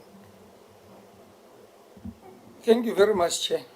We sent out an advert last year in November or December for a call for expression of interest from unemployed youth. Firstly, they have to be South African citizens, and we said that they should have completed matric in 2024 or prior years, so that we can give those that just finished matric an opportunity. And that at the time of application, you must be unemployed, you must be aged between 18 to 25, willingness to commit to the full program duration, because you'd imagine, Chair, we are going to pay for flights, we are going to pay for passports, because you understand that other kids may not have passports. We are going to pay stipends because we know that they might be child-headed homes. We are going to pay for medical insurance and including accommodation in China, ability to adapt to a new cultural and academic environment. Chinese are very strict with criminal record. If you have a criminal record, they don't process your visa. And a fair discrimination, they also would not approve a visa if you have HIV, TB, and syphilis negative. And the field of study, Chair, is mechatronic engineering technology, mechanical product inspection technology, new energy vehicle technology, mechanical manufacture and automation, cross-border e-commerce, mechanical and electrical integration technology, Internet of Things application technology, marketing, electromechanical technology, intelligent manufacturing, computer technology, physics, and municipal engineering technology, application of artificial intelligence technology, and they've just added preschool. What we need, or what they need, the universities in China, is at least for engineering, I know that they want 60% mathematics, they want 60% physical science, they want 60% in English. And we sent out a re-advert on the 5th of May, because we are sitting with just above 324 who meet requirements. But now we've started the process of getting them passports so that we can, criminal records from SAPS and so forth. So the advert closed for the remaining of the 324 on the 16th of May at 23:59. So unfortunately it is closed, and we are hoping that we will get the rest of the learners. And what does the scholarship cover? Number one is tuition fees, because the Republic of China is giving us full scholarships. And then that's why we came as Insurance Seta and LGSETA to say, let's meet them halfway, because you don't want to discourage, to say I'm giving you an opportunity and discourage someone from going to China. Then we said, we'll do annual return flights for people to come back home, even for mental issues and stability. We are going to give them, obviously, shared accommodation. We are going to give them a monthly allowance. We are paying for the visa applications, and we'll be paying for domestic transportation at the time of getting in China, because they'll be having stipend. After that, the onus will be on them. Hospital insurance, because we know that health is expensive. Medical examination in China, medical examination in South Africa. And that is the status. The academic program of China, Chair, starts at the beginning of September. That's why we are running against the clock to make sure that we get everybody in China before end of August, because the partners have already identified the 3rd week of September as a launch. We still have to negotiate with the department, because we would want our principals to attend. So the launch would be in Hangzhou. It's a city, 47 minutes with a train out of Shanghai, and very modern. And all of these things we are doing in partnerships with all of those universities. And we are looking at the venues. They are willing to help us, and we may get more, because in my last trip I did present to say that what happens if we have more learners who would not ordinarily be catered for at the beginning. So that is that in terms of the process. I had instructed, I think, the committee to make sure that within 2 weeks, which consists or composed of Insurance Seta and LGSETA, to make sure that they do push, to make sure that beginning of as and when our youth celebrate Youth Month, at least they can have some good news out there in terms of opportunity to go and study abroad. Thanks, Chair. No, thank you very much. Some of my questions, I will then leave them and give them to you in writing. I see you said it's the Secretary General of IMATU. Yeah, I see that you may be needing lunch. I see the way you are stretching. So, so I thought maybe my questions I will then send on a lighter note. The courses that we're talking about there are mostly in electrical, chemical, and engineering. You know, I'm just wondering, why are you not probably looking at having an MOU with Seta, FPNM, Setas with engineering? Desiree, I did say you can go with you. But so that even when, instead of sending 500, which might be late now, but maybe the next phase when you send, instead of sending 500, are then able to send 1,500, for an example, to make a huge impact, instead of asking for 10 unemployed in a municipality, which is a municipality like Etequin with more than 120 wards, and you take 10. The impact won't be felt. A municipality like Johannesburg with 135 wards, taking 10 unemployed might not really be that significant. But if the numbers are tripled, we might begin to feel the impact of this thing. So please consider having a one-on-one with both Seta, FPNM, and other related ones to look at. I mean, we are talking about cross-border financing. What did you call it? Cross-border financing? E-commerce. Yeah, cross-border e-commerce. I mean, Seta here, when we went to on oversight in the Northwest, Taletsu, not Taletsu before, Vuselela. When we went to Vuselela, we had a program funded by WNR, Wholesale and Retail, Seta. But if you look at what they were teaching there, wholesale and, people think wholesale and retail is training somebody to pack plastics in a supermarket called Spar or Checkers and I said to them there, told the lady, I don't think you understand how massive you can go. I mean, as we speak, we've got Temu, we've got Bid or Buy. What are these things? Share and Take a Lot. We've got a lot of them. And you should be teaching these people how to run warehousing. When these things, they come from wherever you buy, they land at OR Tambo International Airport. You must have trained young people who understands through a code. I'm going to take this box or this package and put it in a certain corner in their warehouse so that and immediately when we get there, we're able to interact with the buyer immediately on track your order, yeah, with that numbers that they give you.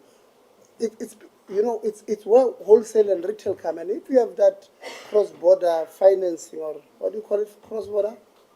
Commerce, e-commerce. Well, it's where, for me, wholesale and retail, you partner with them. And they play a role and say, this is, I mean, what is better than learning this thing in China where, I mean, these big online shops are. I don't know how much has been exported or imported from them to here on a daily basis.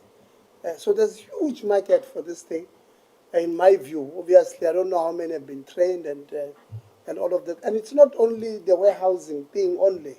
I mean, including transporting these things to the end user. How do you, those things need training. Because if not, these people will get your order to you late. They'll tell you, I'll come there at 11.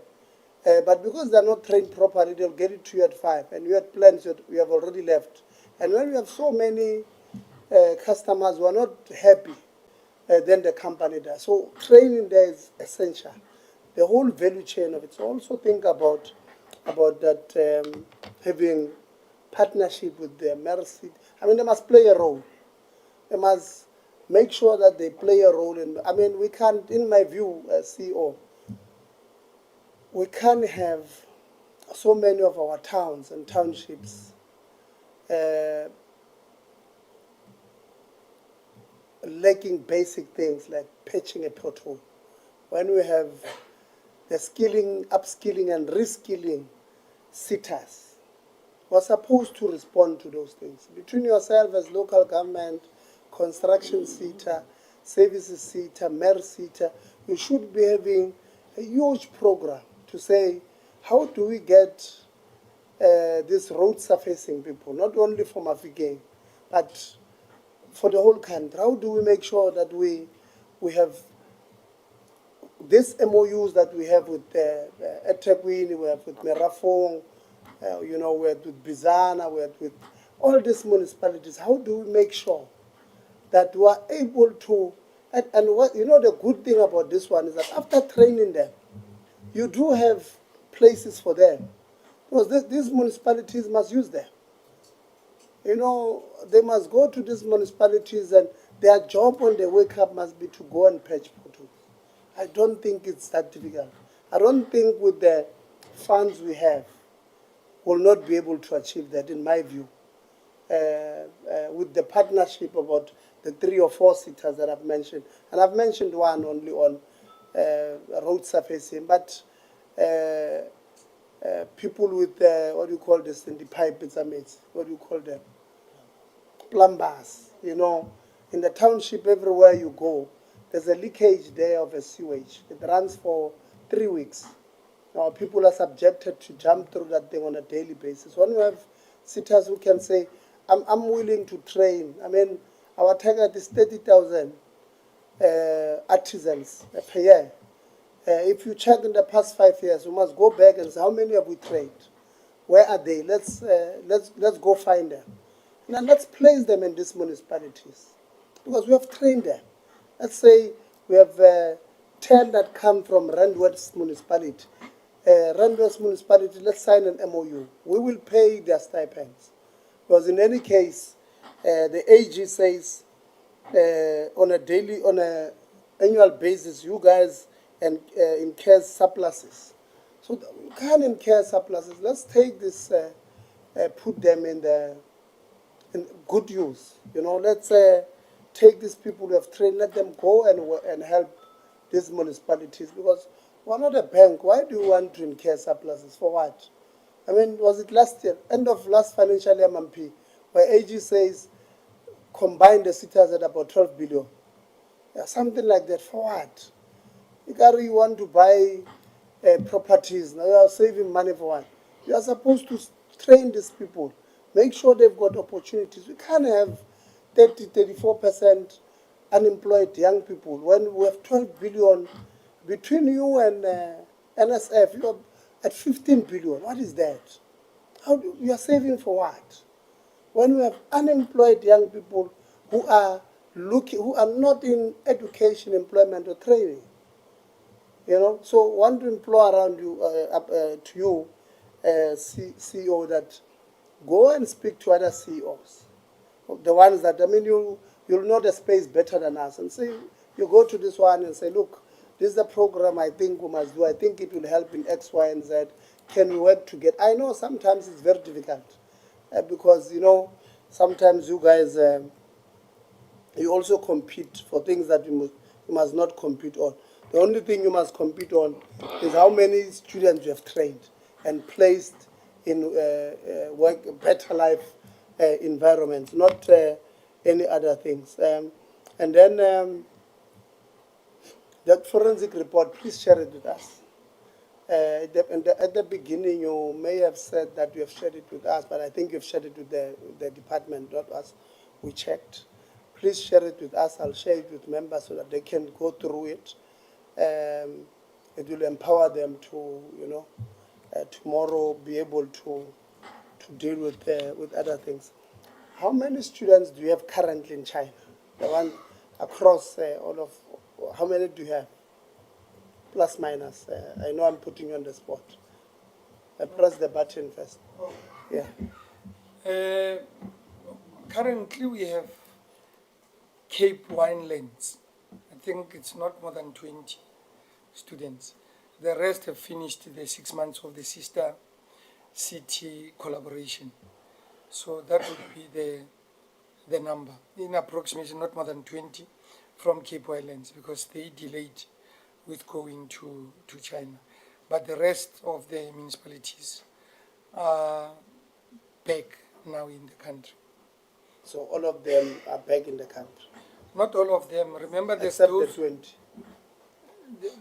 Not all of them. Remember, there's other. We still have to quantify. There's other young people who have opportunities now in China, who are not coming back, and will be staying there. So it's just a matter of quantifying who got an opportunity and what. So I can quantify that maybe when we send the report with other outstanding matters. And then these ones who are coming back or have just come back, have we placed them somewhere so that the skills that they've learned is able to be beneficial to their own places where they come from? Then the SMMEs, we have put 5 million aside as LGSETA as part of the startups for the 9 SMMEs or cooperatives that went to China from different municipalities. Because Cape Islands is still there, for now it will be 8. Because we don't just want people to go to China and come back, because already we were receiving, I'll make one example, I think from Nakamudiri Molema, they want to focus on tourism and they want some gadgets as startup and so forth. And we said we can't leave, dash the hopes of these young people. Obviously all of this are addressed and administered by the discretionary grant committee. And then the unemployed, did they go? In the first batch you had unemployed. We also had unemployed. So, Chair, like I said, there's learners who are not coming back with opportunities. Yeah. So I would want to quantify first the report so that I don't give you wrong information. Okay. Yes. On the tourism issue, the gadgets, please don't buy gadgets of 90,000 as well, like some municipality in Mpumalanga, where we must now come and account for, So we're now going to make, like I said, I had many questions. I will send them to you, but I want to emphasize the MOUs with municipalities. Personally, I receive a lot of queries from students looking for bursaries. I'm the chairperson of the Portfolio Committee on Higher Education. I didn't know that we have bursaries like this. I knew that there were bursaries in the cities. So as the chairperson myself, not knowing, I can just imagine what about a child who's in Welcome now, to expect them to know will be expecting miracles. So I want to ask you that intensify on the marketing of this program of bursaries. It must be known by everybody. We will also do it on our side, in our communities, constituencies, and all of that. And maybe from your members, I will write to all Seta CEOs and ask them to specify what support are they giving to the missing middle, including those that have just graduated and they don't have their their degrees or their qualifications, because some of them, you know, universities are very brutal sometimes, you know. And as fast pays 380,000 over 3 years. And then the child or the student owes 15,000 for some reason, because of the accommodation was high. They put that thing, a top up for this student. They don't have this 15,000. They are refusing them to graduate. So I want us when, maybe not on Friday, but we must have a discussion with the department and the ministry on how do we properly deal with this particular problem of supporting those that are immediate graduates, those that are finishing now. I mean, I know there are a number of students now, CEO, who are not allowed to graduate in this graduation period. And if you look at how much they owe 10,000, you know, when you check at how much they've paid 400,000. I mean, they owe less than 5% of the money that they've paid, but the university still refuse. So I want us to have a discussion with the department properly, with USAF, with the ministry, and then see, I mean, why are we doing this? I mean, this child is the first one in their families to graduate. They don't have this 10,000. It's reality. They don't have. They don't have this 8,000. What can be done to make sure that maybe we might need to consider that, okay, hold the certificate a bit, but let this child graduate. And the graduation is, how do you deny a child graduation? You know, maybe we must find a way. So want you, CEO, to look at this MOUs with the municipality, make this work of bursaries, you know, to be known by everybody. Your municipalities must help you. It can't be only limited information for the few. It's not helping our people out there. Our people are going through mental challenges now. They are going through a lot.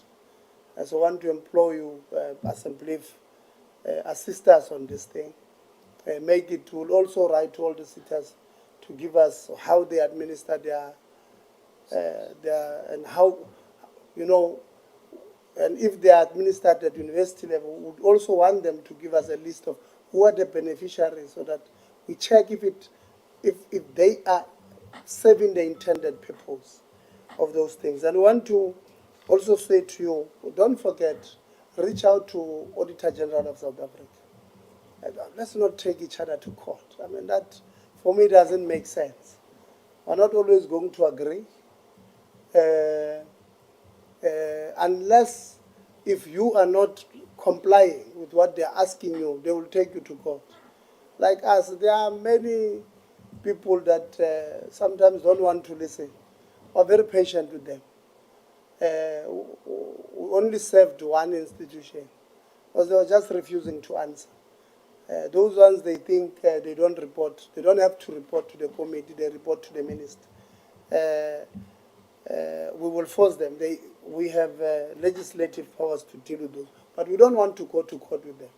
We want them to answer, because you know, there are certain things that we ought to do.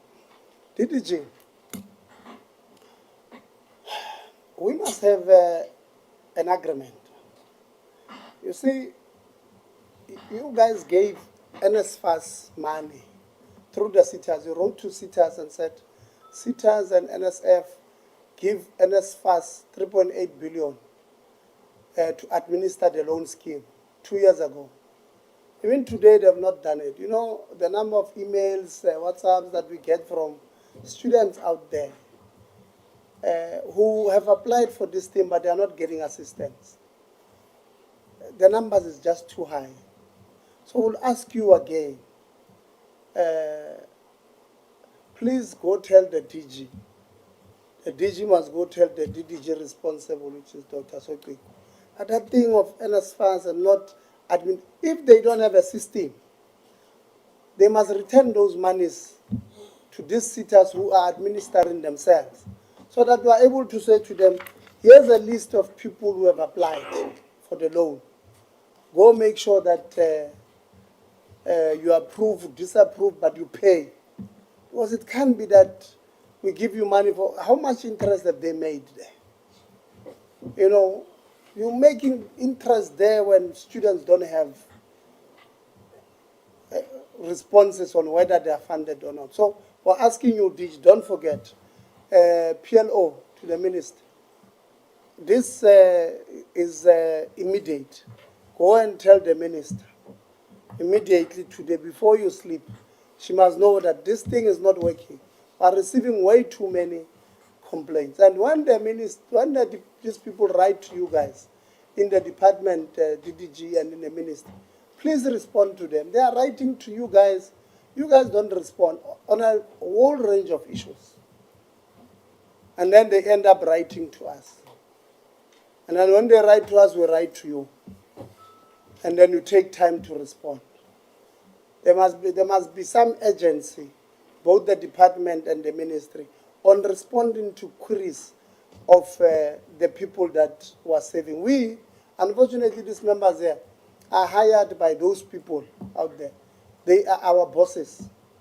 So if you don't respond to your boss, you know what happens. They'll kick us out. And because in Parliament, even our friends sometimes they turn against us. When we get to plenary there, my friends from MK, they say, yeah, it's ANC's fault. You see? And then people get angry at me. When it's you guys in the department and the minister who are not responding to our people, so please. And at least once when they say Gwaza, you know, they just go crazy, all of them, you know, and that thing becomes, it's as if you are feeling that thing yourself. So please respond to that part.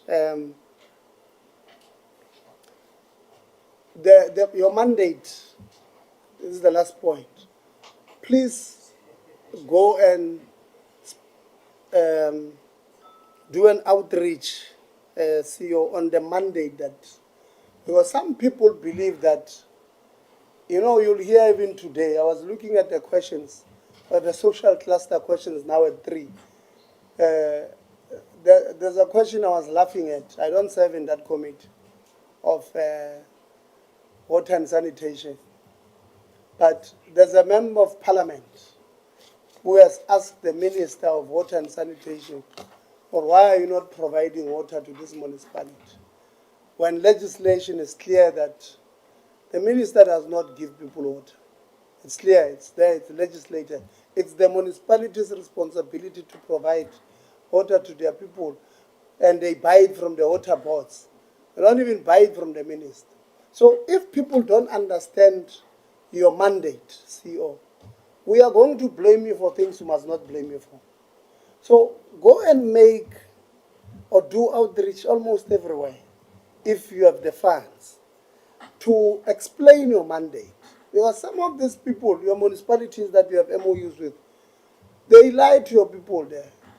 You said when they have imbizos, you are supposed to come. I can ask you, give us a list of how many imbizos you have attended. There will be few. Because they don't want you to come. Because if you come, you are going to clarify your mandate, and then they will be seen that, hey, these ones have lied. So force it. Let people know the mandate of LGSETA. And let's, I mean, you know, CEO, we had not cholera, was it cholera, the crisis in Hammanskraal? Yeah, 2 years ago, during COVID. I was, you know, it broke my heart that if I was a mayor at the time, it was the mayor of where we govern better. But if I was a mayor at the time, I would have said, LGSETA, help me, let's train. Because the problem there was the cleanliness of water. I would have written to you as a municipality and say, LGSETA, I don't have money currently, but let's, using this MOU, please train me 200 water articulation agents to clean water in Hammanskraal. You'll take those people in Hammanskraal, you train them, you give them stipend, and they go and fix their own problems. It would not have made them, people die there and be sick and all of that. So these municipalities, they must understand. But also go to them and say, municipality, we've got this problem here. You know, let's do this, because if we can't do that, we're going to have a serious problem. I think we've spoken it. I want to thank you for coming. We will interact with you again very soon. We wish you all the best. We wish that you can get a board, because I see how confident you speak. It means you have not done anything wrong there. But I know people who have done things wrong, you know, when they speak, you can't hear them. I hope. Huh? No, CFO is soft. Yeah, you can hear what he's saying, but he's just speaking low. And I'm saying, I hope this period does not turn you into something else. The period where you are now the accounting office and accounting authority. I wish it does not do anything to you. We're going to interact with the department. Friday, actually, we're meeting about the same issue of accounting authorities. It can't continue forever. We'll ask them to give us time frames, clear time. When we are done on Friday, we will leave there in Tatenguban clear that when it does not happen on this day, who's responsible, who must be held accountable, because the situation can't continue the way it is. Members, we've got minutes quickly. I saw 7. The minutes were sent to you, members. Yes, we've got 4/23 April. No, there's quorum, or 6 here. There's a serious quorum here. No, 4 and 23, who wants to? Yes. Chair, I propose that we adopt them in its all of them? totality, all of them. Okay, Yeah. so which ones do you have to correct from all 4 sets? All of them are correct. All of them are correct. Yeah. Can I get somebody to move for the adoption? Who's seconding Mama Seko on Honorable Kham? Chairperson, I stand to second the proposal. Okay. While we are, sorry? No, there's no 2022 yet. Chair, while we are, It's 2025. yeah, Chair, while we are on that, so this. The minutes we have emailed you what the 2021 was on when we met with the seat. Yeah. So while we are there, so this acting of the chairperson is a GNU thing. Yeah. That is not going to happen again. I agree with you. Okay, thank you. And then we have resolved that. Yeah. There's a report, colleagues. Third quarter reports. Can we finish? Third quarter report, 2024-25 from the department. Any corrections there? Who moves for the adoption? Honorable Khabo. Chairperson, I stand to move for the adoption of the quarterly report as it is. Thank you very much. Yeah. Who seconds? Chair, as a new self-appointed deputy chair, I second that move. Thank you very much. This report is that one where the department tried to lie to us about an APP target that was supposed to come to us on the 31st of December. And in their presentation, they tried to lie. And they said we are supposed to go to the minister. We're still waiting. We gave them time to go and charge whoever tried to lie to us. Oh, we're going to charge. The DDG was presenting. I reminded her this week that DDG, you have not given us a report. We're going to do, maybe we think we are joking. We're going to do it.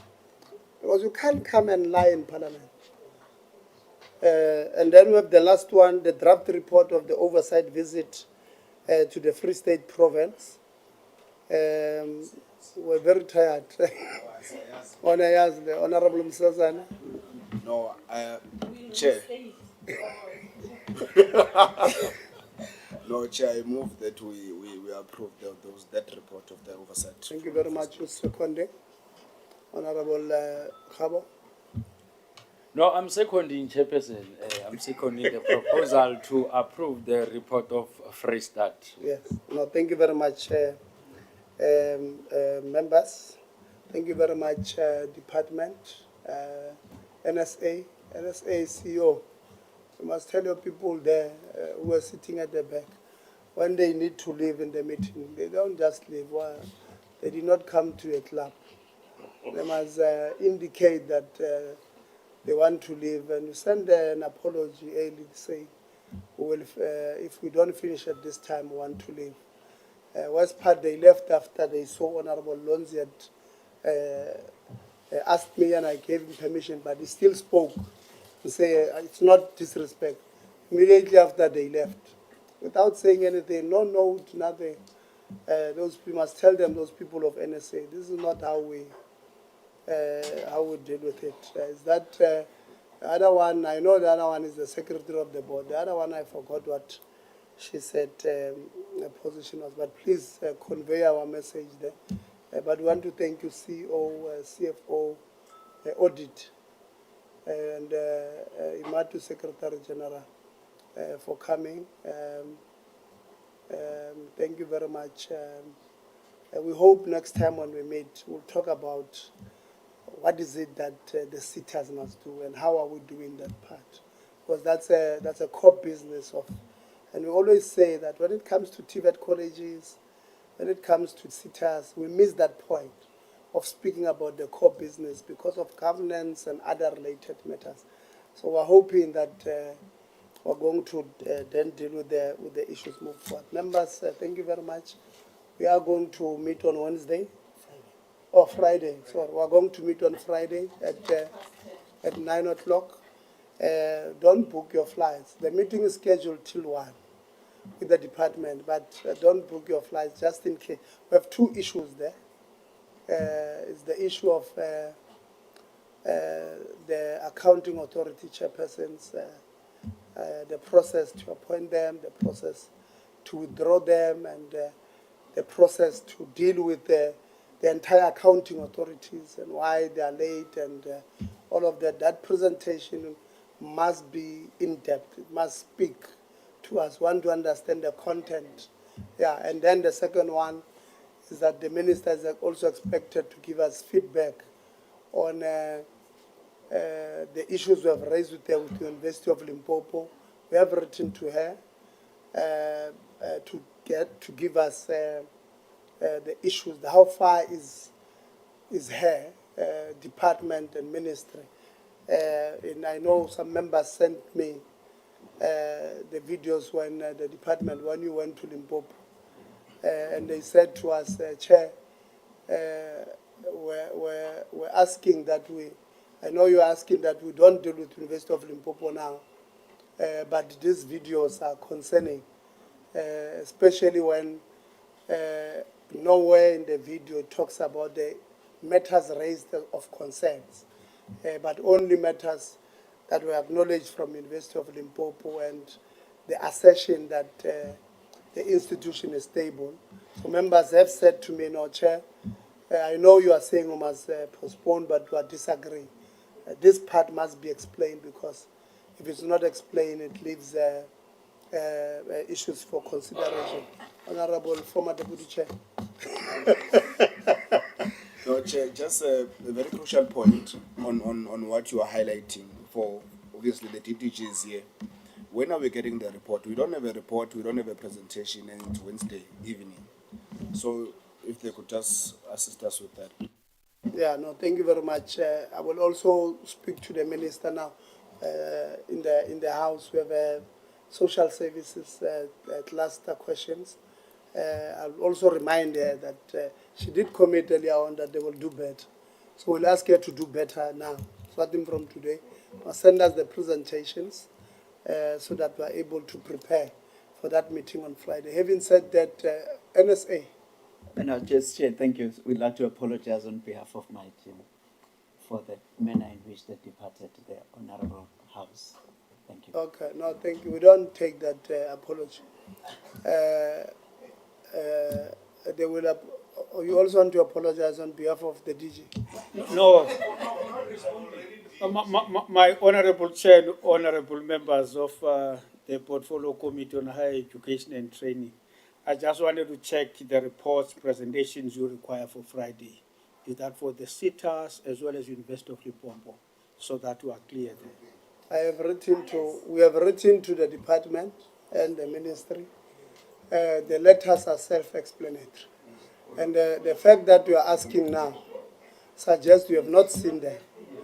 You know, it confirms this, you are the DDG of the Setas. If you have not seen the letter that speaks about the Setas, it's a cause for concern. Yeah. Yeah, it's point number 3. Yeah, we'll deal with it in that day. So members, thank you very much. We